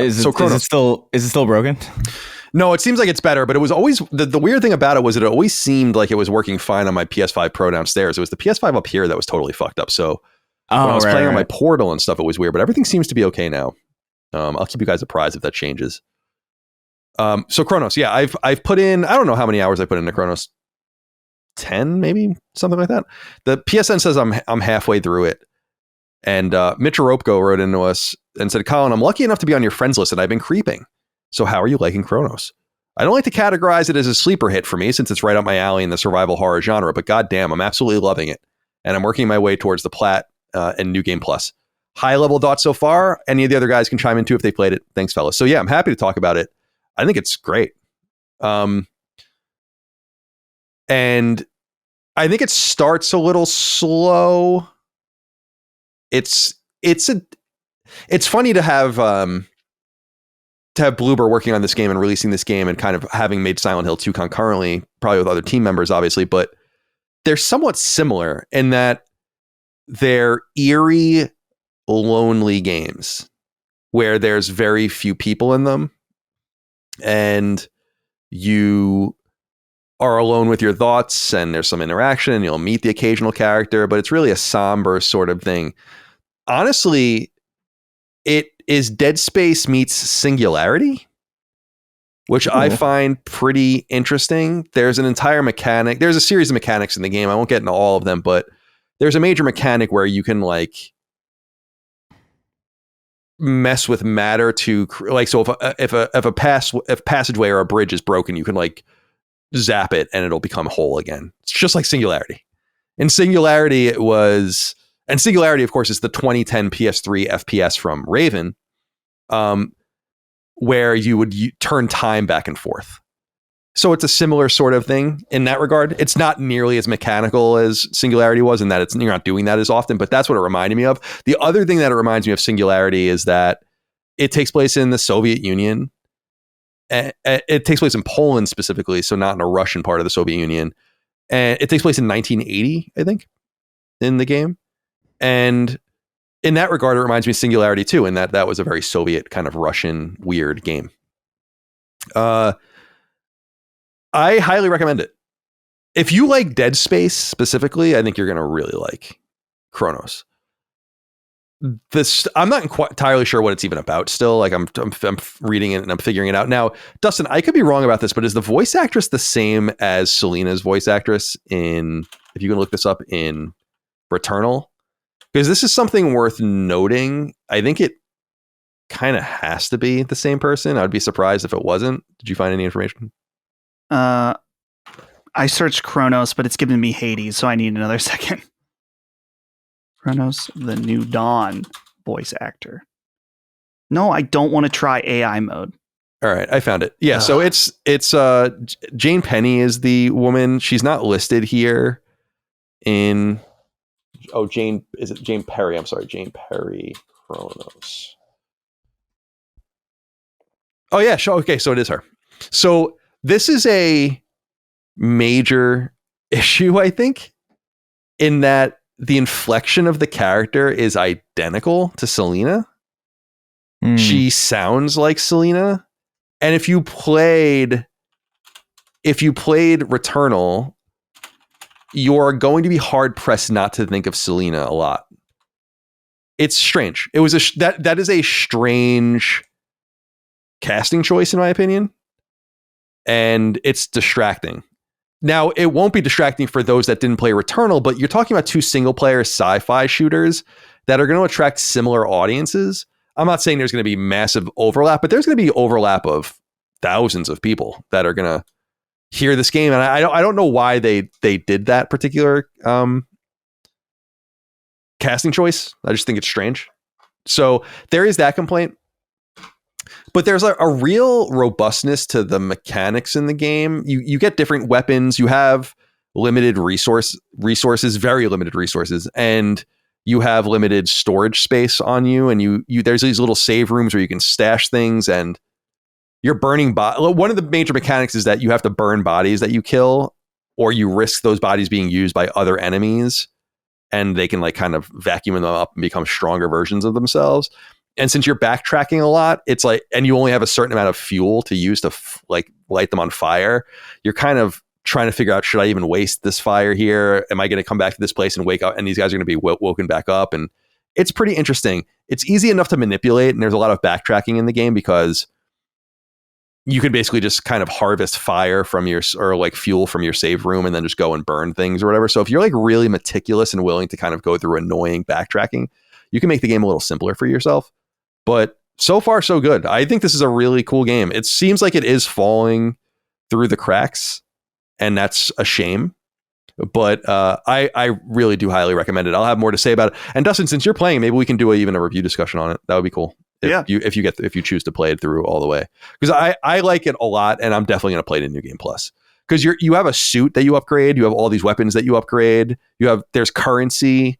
There are items that you find that you can use to make like healing items and bullets and stuff. There's all these permutations. So drawing forward a fully strengthened character into a New Game Plus would probably be a lot of fun, especially if you're playing it on hard, which you'd have to do for the platinum. So yeah, Cronos, shout out to Cronos. I'm a blooper believer now. Yeah. They're in a whole nother era now of what they're doing. And I'm proud of them for turning it around. It's great stuff. Real quick, back to the voice actor, just to save you. Moby Games says it's Kelly Burke is the Traveler, who is not the same as the voice actor for Returnal. Yeah, it's interesting because I believe you. Google Gemini says Jane Perry provided the voice for the titular character Jane in the new horror game Cronos: The New Dawn. She is a Canadian. So this is like a hallucination, I guess. Yeah. I don't know. It sounds just like, it sounds like her 100%. So weird performance in that case. I'll be very interested. You didn't hear that when you were playing the game? No. That's interesting. I hear it on a constant. I'll be very interested to see if anyone else hears that. I assume they do. In Googling around about, a lot of people are asking that. So from to be fair, I've seen some gameplay of it, and I've heard the character speak. I don't know if I didn't make a connection with that either, but I also think that really stems from the fact that when I was playing Returnal, I was so clued. I was so focused on the core gameplay of that game that anytime you were in the house with the astronaut shit I don't know what any of this is. I'm going to go back to it. I think when we get closer to Saros, when we find out, that'll probably come out next year. Like when we find out when that's going to be positioned, I'll probably get right into that. By the way, that reminds me, I need to ask you guys before we go into the final inquiries. So I want to play Ghost of Tsushima director's cut, and I'll probably move on to that after Cronos. I went to go buy it because I own it digitally on PS4. Am I wrong in that it is a $30 upgrade? If you own the original game, $30? I think it's because it includes the new DLC that you haven't purchased. Yeah. Which is significant. Yeah. I just felt like I would assume that's really, the case. I don't mind paying this upgrade fee. I know a lot of people have a problem with even any upgrade fee, and there are a lot of games that charge and a lot of games that don't, but $30 seemed, I was like, really? Yeah, that must be like the Itchy Island. Yeah, that's what Dustin's saying. And I think that's probably true. And Legends was added, although that was a free update. And I don't want to balk at it because I can't afford it as much as I'm balking at it because I feel like I question the value proposition. I'm like, I'm a little pissed about this. But I guess I'll have to just grin and bear it. From base PS4 to PS5 Director's Cut is $29.99. Since you're not coming, if you had the Director's Cut on PS4, it would be a $10 upgrade because the Director's Cut is the that DLC. I never finish it, but it is pretty substantial. Yeah, I'll do it. I'm gonna do it, but yeah, it seemed because I remember when I was like, I thought these were like $10 in my mind, but I guess not. So well, they are. Oh, right. You're saying, it's not including a giant DLC. Right. You're right. Yeah. Right. So that's probably what I'll be moving into next after Cronos. And it's getting a little complicated because it'll probably go from Cronos for big games, Cronos to Ghost to Ghost 2. And then who knows beyond that, I'm probably going to miss Silent Hill right away because of that. So I'll have to get back to that. And I think the next game I'm going to queue up on my portal for like football and when hockey starts, whatever, is the Trails game that comes out actually the day that this podcast goes live. I'm really looking. That game looks cool. It looks really good. I think it's scored really, really well. Yeah, I read Push Square's review and they liked it. I didn't see the Metacritic score for it though. 91 on OpenCritic. Yeah, that's big. Listen, This is because Trails fans are the ones reviewing the Trails game. Yeah, right. That's true. I'm throwing it out there. No, I think you're probably right. I think you're probably there's a bias towards because you're gonna have to find the nerd on your staff or like in your freelance pool. I would be curious, and I mean this legitimately. I'm not trying to poo-poo Trails fans right now, and other times maybe. But I'd be curious about a review from someone who has never played a Trails game, since this is the beginning, right? This is a remake it's the original game. Yeah. Yeah. So that would be interesting to me. Maybe the demo converts like your save over to the main game. So that might be a good way for me to check it out at some point. But I don't know. I don't know if I want to. I'm a part of enough annoying fan bases. I don't know if I need to be a part of another one. You really are. Yeah, I mean, you could play it by ear. See how you feel. Yeah. Yeah, I think I'm going to pick it up immediately, though. I'm kind of looking forward to something like that. I think it'll be a good companion. I'm kind of over, I don't want to say over Hot Shots Golf. It's just that it's just the same thing over and over again. Like golf is. Like anything is. But if you don't have like a desire to unlock all the characters and unlock all the courses, it's like just playing 18 holes over and over again. Very rarely losing ever. And it's like, well, what is I'm curious because there are so many characters in the game. Like, it's crazy. There's almost a Smash Brothers like stage select screen. I'm like, damn, dude. Like, there's a lot. I played this game a lot, and there's a lot of characters I haven't unlocked. A lot, most of them. So, out of that like level of curiosity, is like, who's playing this deeply? This is crazy. But to each their own. Okay, let's get into listener inquiries and wrap this show up. We usually have 6 questions, comments, concerns, thoughts, and ideas from the audience. We have 5 this time because we read one earlier in the show, as you might recall. So, of course, if you support us on Patreon, patreon.com/laststandmedia, you get a bunch of different perks, early ad-free access, the ability to access Sacred Symbols Plus, Discord, RSS, all of the rest. But you can also submit your inquiries on the thread in the newsfeed for this show and every show we do in our network. Keep an eye out for those threads because we delete them when we don't need them. They're usually up for about a day before we delete them. Our threads for this show, Sacred Symbols, usually go up Wednesday afternoons and are deleted Thursday around noon Eastern time. We begin with Jordan Ray, who says, "Sup, fellas. Not too long ago, GQ released their list of the top 100 greatest video games of all time. Colin at the time was rather critical of the list that resulted and took umbrage with the methodology used. I, however, must contest. The list turned out surprisingly good. Sure, 2017 got way too much attention, but overall it was diverse in genre and featured a list of both console and PC classics. Colin, I challenge you and the network itself, come up with your own methodology and criteria, and for the love of God, define best versus greatest.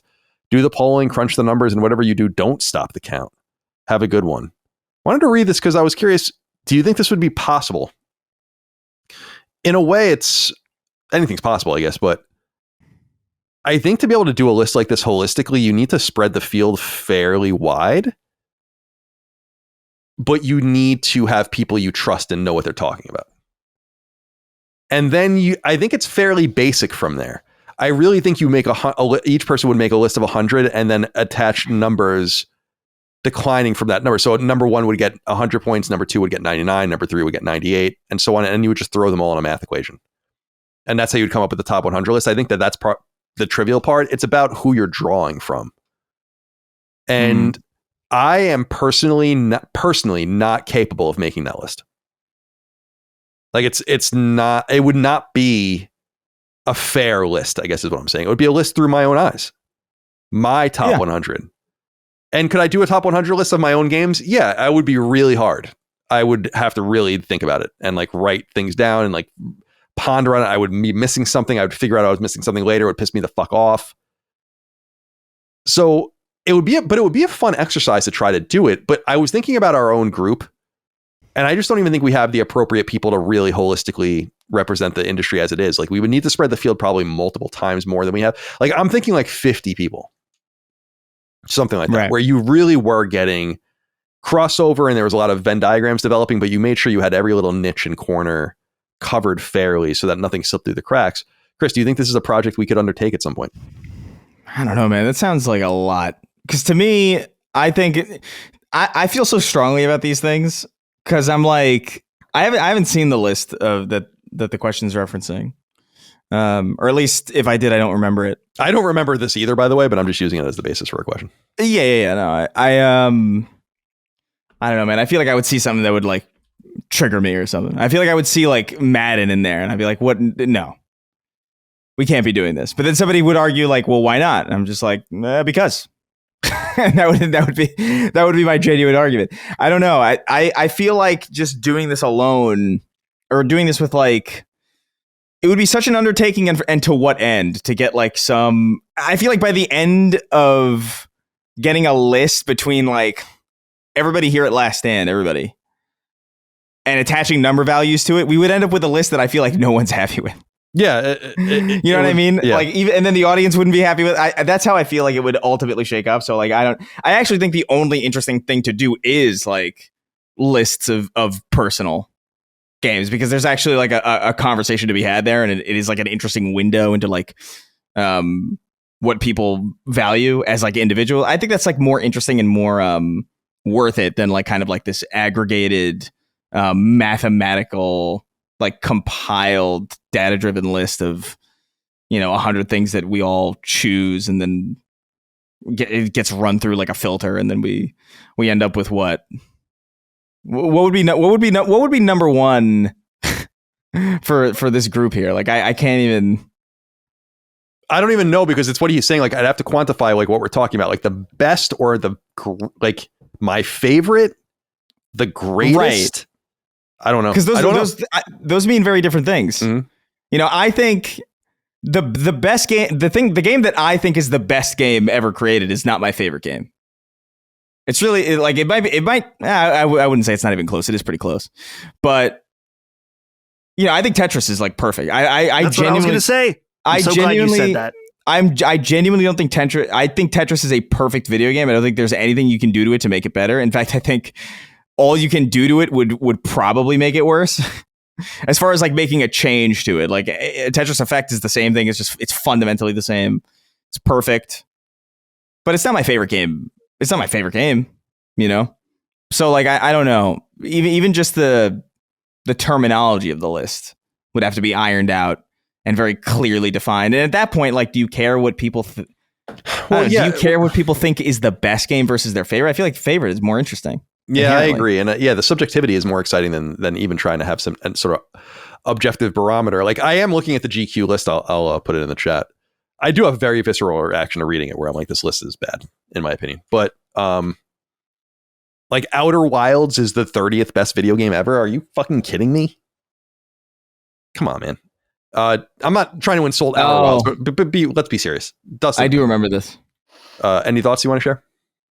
Yeah, it would. If we made our own list, we would really just have to quantify, like, are we trying to make, which first of all, I think if we were to do this, let's start with like 25 before 100. Because when you get to 100, it's like, what's the difference between 72 and 71? Right.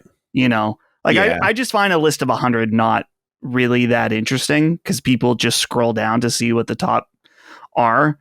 And we would have to quantify like greatest versus favorite. I think it would be way more interesting for Last Stand if we tried to collectively say like what is our favorite games, of our personal preferences, what would a top 25 list look like? But I think it would come down to, like Chris said, where it's like we would all kind of probably be slightly unhappy. I mean, we did the top PS4 games for Sacred 200, right? Oh, that's right, yeah. And I think we were all happy with like the top two. Like Red Dead was number one. Spoilers for our own content from 3 years ago or whatever. But because like I think I ranked a Nier game really high, and you guys were like, "What the fuck?" Because it ended up really high because of that influence. So I'm looking at this list now. Number 1, Legend of Zelda: Breath of the Wild. I mean, that's a horrible choice in my opinion. But and it's not because I disrespect the game. It's just like that's not the best game ever made. Like you got to take your wins with your losses. Last of Us, number 2. Yeah, I would even put The Last of Us Part 2 above that. But again, it is all subjective, and embracing and leaning into the subjectivity is fun. It would be cool for us to do those kinds of lists. I participated in doing many of these lists when I was at IGN, so I know how difficult it is and how you have to make compromises. The one I remember the most is the top 100 NES games, which was so fun to do. And what was fun about that is that there's a fewer than 1,000 NES games, so a lot of shit's on that list. When you're getting into this sort of thing, it becomes an almost impossible task, and yeah. Whatever. So maybe an exercise we'll pursue in some way in the future, but we'll see. All right. Rupak wrote in and said, could the PS6 be cartridge based? In a recent Sacred Symbols Plus, you guys pontificated on how physical media and discs can work with the PS6, and I think a solution could be cartridges. The PS6 can have a plug-in USB disk drive for older games and backwards compatibility, and the drive can plug into the dock for handheld too, and the system itself can take a new proprietary cartridge system that's flash-based for fast access and can come in a varying capacity for storage needs. Got to use some punctuation here. We need a period at some point. Sony can make a tiny new card they own and control. God knows Sony loves their own proprietary media formats, and every other Sony handheld has tried a new media format. Why is this one different? UMD walked so UMC could run. They can release movies and shows on it too. Plus, Sony can resell old games again and print money from us nerds. Naughty Dog can sell The Last of Us Part 1 cartridge edition. Nintendo went from discs to cartridges, and that worked out pretty nicely for them. Cyberpunk is moving heavy units on cartridges, so that's money Sony can make by releasing everything old on cartridges again, one banger per month. Rube will write in again next week, so please look forward to it. Dustin, I was curious especially what you thought about this. Like, what stops Sony from using a card-based proprietary system? Like, is it just, I mean, it must be cost, but... It's money. Yeah. 100%. I think it's funny that Rube in here says like, oh, Nintendo Switch back to cartridges worked out well for them. Absolutely fucking not. If you look around right now at the state of Switch 2 physical with the game key cards, my thought on it, not that I've done extensive research, but from reading different things, is that the main problem with the cartridges is that they are expensive. Particularly now, they require a certain level of read and write speed. And that is, I don't want to say infinitely because it's not technically true, but it is so much more expensive than a disc. So much more. And that's the main problem, is that developers do have the option on Switch 2 to put their game on a 64 gigabyte cartridge, but it eats into so much of the cost of producing a physical that they're just not doing it. People are really pointing the finger at Nintendo on this for the game key card situation, but they're kind of in a mess because of the price of the physical media of the cartridge is so high that it's like, we don't want to have to charge developers this high amount for a 64 gig cart.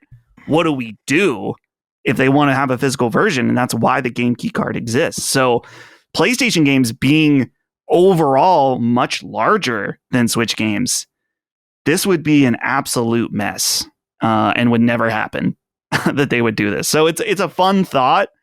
And it would especially be cool, I guess, from the idea of like a cartridge in your PlayStation 6 that could then be put in your PlayStation 6 handheld. I understand that, but feasibly, there's no way. Be an adult and buy digital games, for Christ's sake, and then you don't have to have that problem. But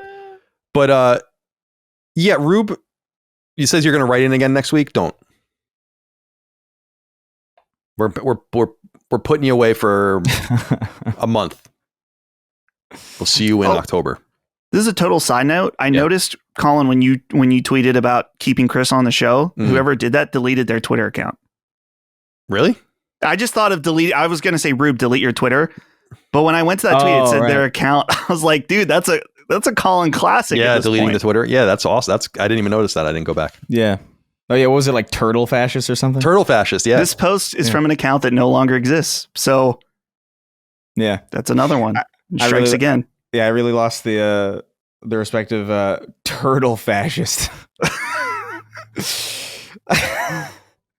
All right. Sorry, I just sneezed. Oh, you're good. Excuse me. Bless you. All right. Thank you. Mark Byrne wrote in and said, howdy, boys. I know we're a few years away from PS6 being a reality, but I'd like to pose a question about what titles do you believe could be day one launch games for the console? The obvious answer is a Bloodborne Bluepoint remake, but I've also been thinking about a potential MotorStorm revival, maybe a new Astrobot to flex the console's muscles, or Is this question perhaps a bit too far out to pose? What say you? I'll tuck myself into bed so tight that my lungs are squeezed to within an inch of collapse. And listen. Thank you, Mark, for writing in. This is going to be, I think this is a relevant question in that I think that internally it is not known, but they are aiming towards certain games probably being launch games. What I'm most curious about is, will there be proprietary PS6 games at all? I assume yes. The reason I ask that, though, is because there are so few of them now. We're getting them more, as time has gone on. But think about Horizon. Think about God of War. These different games that I think could have migrated or been exclusive but stayed in the past, and how much money was made on those games. And I wonder if Sony is willing to invest true money in real exclusive games anymore, when I imagine PS5 will still be alive and well when the PS6 comes out. So I think that that's some sort of mitigating factor. Astrobot would be cool, but what I imagine PS6 will have is an Astrobot built-in game, and which seems to be becoming somewhat of a trend. And I think that would be pretty neat. MotorStorm, I don't think, first of all, Evolution doesn't exist anymore, and MotorStorm has not that they need Evolution to make MotorStorm, but I don't think MotorStorm has any real cachet anymore. It was big for a while in the PS3 era. Probably some unknown stuff. Maybe the third Horizon game will be a cross-platform game. Maybe Spider-Man 3, like we were saying earlier, could be something. But I really, it's hard for me to answer this, Dustin, because I don't know where their mind is at in terms of what exclusivity means anymore. They didn't seem so concerned about it this time around. It seemed like what the games demanded is where it went, not what the market necessarily demanded, which is different, right? Usually you would hold things back to make people move on to the new console. I don't know if they're going to do that this time. Yeah. First of all, Mark, I don't really like you mentioning Bloodborne Blue Point remake. I don't want to think about that. I don't want to get my hopes up for something like that. That would be absolutely incredible. And if it was a true PlayStation 6 exclusive, that would move some units. Yeah, Bloodborne FromSoft would be cool. Not even getting Blue Point involved if it's like FromSoft themselves just did it. Right. I think, Colin, though, you mentioned Horizon 3. I could see that in the timeline of where things are. I could see that being a possibility. But you are right that it's like, what does it really mean for it's something to be an exclusive PlayStation 6 game? Especially now, the biggest difference is that PS4, we talked about this a few weeks ago, with its mechanical hard drive. That's like the main thing holding it back. And so there, for PlayStation 6, it's still going to run off NVMe storage. It could be faster potentially, but the barrier even is going to be even lower for something to be cross-gen. So it's hard to say, but I'm just trying to think, like, God of War. Yeah, maybe. New things would be nice, but I guess where I'm wondering, Chris, like, let's get you on board here and talk about this, is not to treat it too PC-like, but is it a possibility that they release games where it's like, it is PC-like, where it's PS5, PS5 Pro, PS6, PS6 handheld, and they're going to work differently depending on the console you put it in. And you're going to have those kinds of releases, because it just seems they've had such a hard time of getting people to move off of PS4.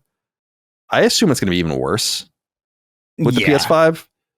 So what are your thoughts here on potential launch games? Yeah, I think I'm kind of the mind that we're in an era now where, like, exclusivity as far as a machine matters less than exclusivity as it means for a platform. And I feel like I don't know if you'll really see true PS6 games in the sense that we're used to seeing. Like, I feel like there's a pretty high likelihood that we get the PS6 and we don't even have something like a what is it, a Demon Souls remake? You know what I mean? Like, maybe it's just straight up like, no, this is just this is on PlayStation, and that's how we're going to treat it. Just because I don't know what the budgets to make these things are skyrocketing.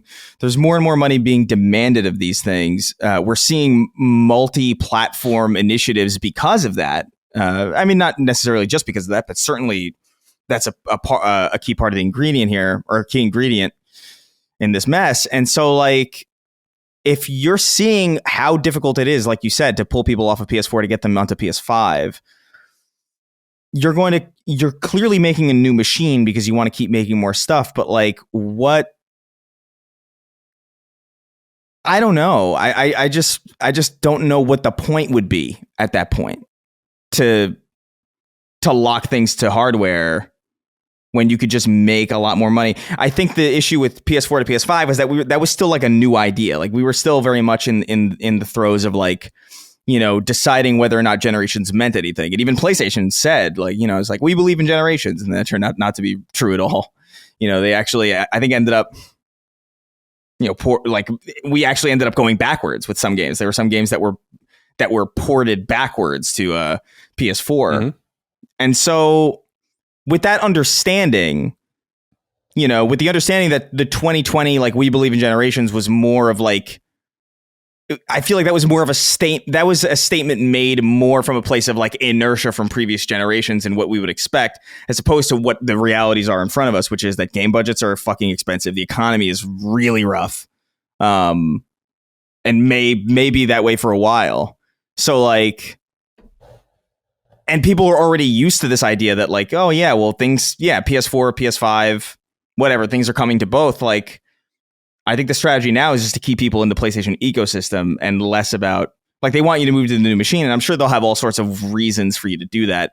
And maybe you'll have something like an Astrobot, or maybe you'll have something like a tech demo to really like push people into getting new hardware and getting those upgrades. But I think the key distinguishing factor here is going to be that portability angle, or like the rumored, you know, docking capability, or whatever they're talking about, that's going to transform the way your relationship is with your machine as it stands now, which is a box in your living room that is always only ever there, to now it's more flexible. Now you can take its places. Now it's more customizable as far as like how you want things to run and things like that. And I think that's going to be the replacement for, I think, exclusive software, at least until, you know, there comes a point where we do get, you know, PS6 games that are not on PS5, presumably in like what, 2036.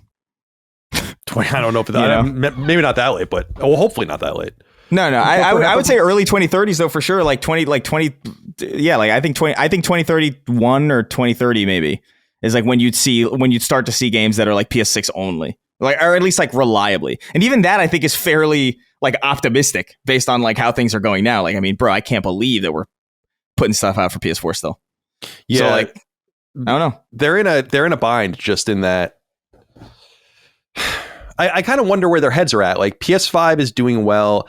There's two ways to go about this, and one would be a very different sort of way to go about it with console gaming, which is to embrace the optionality of moving on.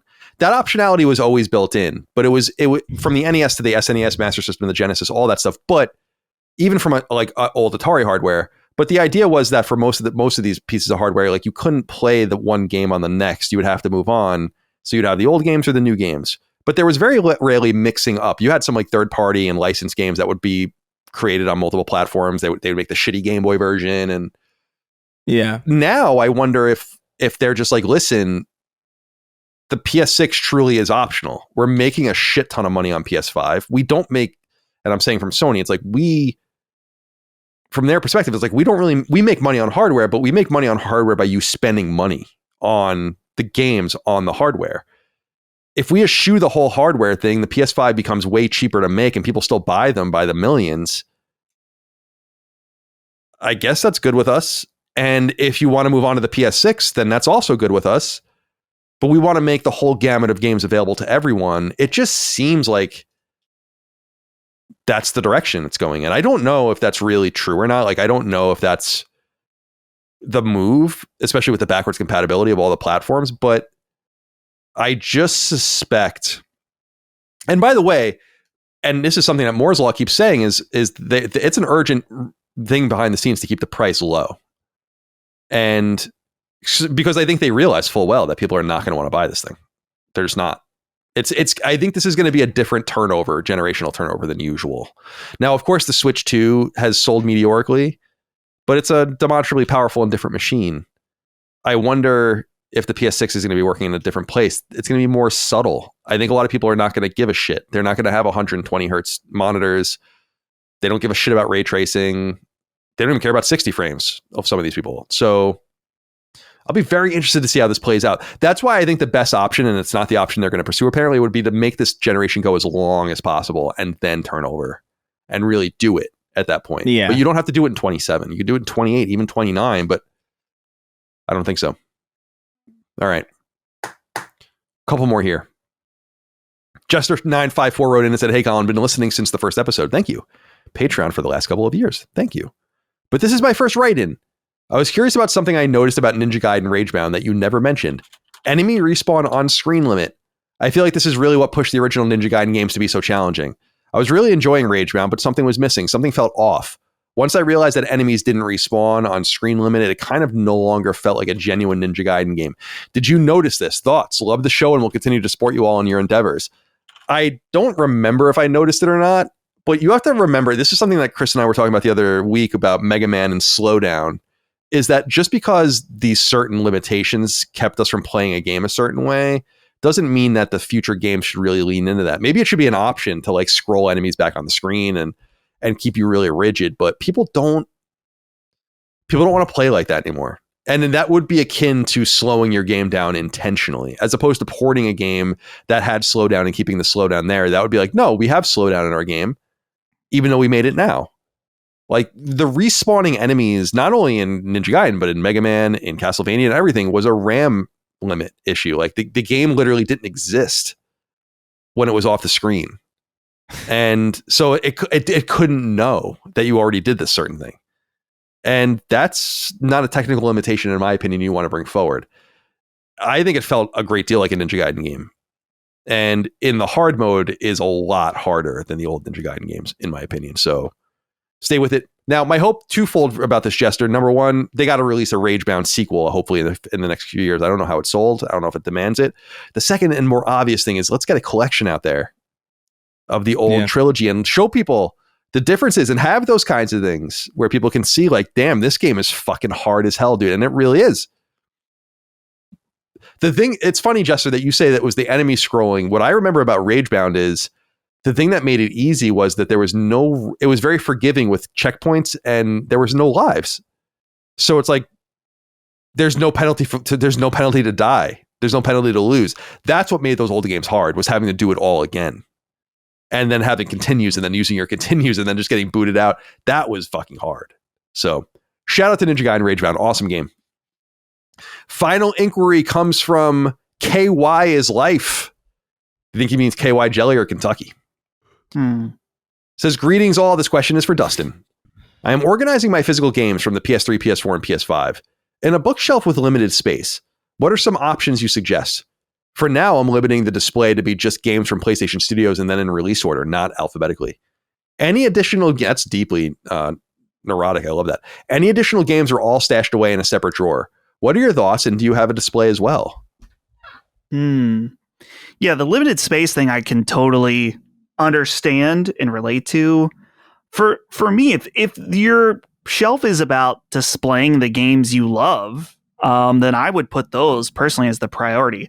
I'm not sure about release order. I would probably go alphabetical, though, to be fair, my PlayStation 4 and 5 games are not arranged alphabetically. They're just kind of all on the shelf right now because I've been rooting around in there. But as far as my display, my dad used to have an insane CD collection. I'm talking over 1,000 CDs. And when I was in high school, he built a shelf into the wall of our living room for these CDs. Colin, you've seen it, and maybe Chris, you have too.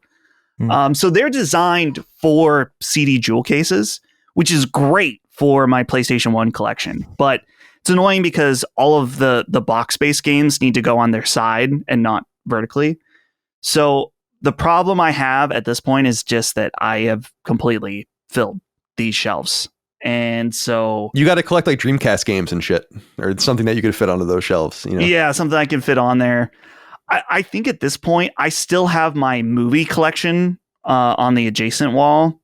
At some point, I think those are going to have to go. or I'm gonna have to figure out some other place for them. Right now, my collection is complete disarray. Like it's kind of bad, or to the point where it's gonna take me a few hours of reorganizing and figuring out what goes where, shifting things around. Hopefully it's someday. My dream is to have a home where I can have like the game room, right? Where you can have your consoles set up, have your retro consoles set up, and you can have put all the displays that you want for, or the shelves for these games.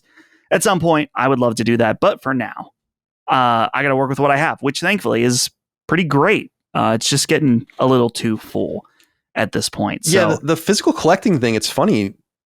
It would really bother me if I were a physical collector and I couldn't display all of it. Right. That would bum me out. Right now, I am almost at the limit of that. Like I was saying earlier, I have these other shelves on the side that I can start to shift non-game stuff out of to put games on it. But then, like, the way I have mine arranged is that I have them on these shelves by console. And I can't arrange them by like release year of console because that would be totally fucked. So they're kind of just like mishmash, like, oh, here's Genesis, here's NES, here's Super Nintendo. They're kind of just all over the place, but they are displayed nicely. Like I said, working with what I got. So at some point, I'm going to have to figure out another solution, but I definitely have to reorganize what I have just because it's like, I'll set it up where it's like, man, this is perfect. But then you get a few more games and it's like, fuck, these new games that I bought will not fit there anymore. So I have to completely redo. Will you get rid of? I actually just gave all my DVDs away at some point, like years and years ago. Will you do the same thing, or will you keep them and just put them in a box or something?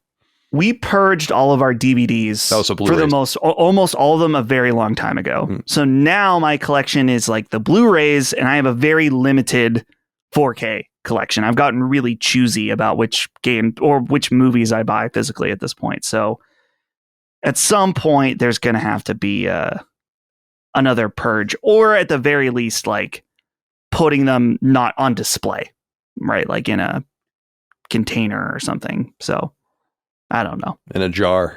I don't know how that would work, but. All right. Well, thank you for writing in. KY is life. Kentucky is life. Let's assume it's Kentucky. I kind of like the KY jelly thing, though. That's well, look, why not? That's Gooner material. Why not both? Yeah, why not both? Why not both? I hope it would be funny if that was your name and it's like, yeah, Kentucky. And I'm like, come on, man. No one's thinking that. All right, let's get the hell out of here. It's time to go. That was a good episode. Yeah. Chris, goodbye to you. Thank you for your time today. Hope you're well and have a good rest of your day. Any plans that you want to share? Well, I think in 30 minutes I'm recording again. Oh man. And then we're recording it, and then we're recording again immediately after that. So like I think there's like that's a lot. It's a lot. Today's a busy day, so not much rest. I'm probably just gonna work and then more Borderlands today. Oh, you know what? It's been a week since I've been since I turned off Metal Gear Solid Delta. I'm gonna go see if the end is dead. Yeah, cool. Yeah. So probably very cool. That'll be my night, but it's work the rest of the day. Dustin, goodbye to you. Any plans you want to share in your evening and weekend coming up? I actually have no plans this weekend, which is fantastic because last weekend was crazy with Weird Al and the Joe Hisaishi concert, which was fantastic. Both of them absolutely fantastic. So I'm going to take it easy. Probably play some. I got to beat Cronos. Not this weekend, but I would like to beat it before Silent Hill F comes out because those are. I don't really like juggling games to begin with, but I definitely don't want to juggle those two games at the same time. I'll give you something to juggle. Well, let me know. Let me know about that juggling. So just going to take it easy. Maybe have a few beers. Grilling season is going to be coming to a close soon. So I'm thinking hot dogs. Oh, yeah. I saw an Instagram video the other day that this guy was like, I don't know what it is, but once you turn 30 as a man, you just start thinking about hot dogs different. I love it. You're just like, oh man, I could go for a dog. Hell yeah. I'm like, that is so true. Yeah. Or like 5. I can go for like 5 hot dogs. One hot dog is never enough. I usually eat 3. I could probably eat hot dogs until I feel like there's a pretty good chance that I could eat hot dogs until someone else has to tell me to stop. Mm.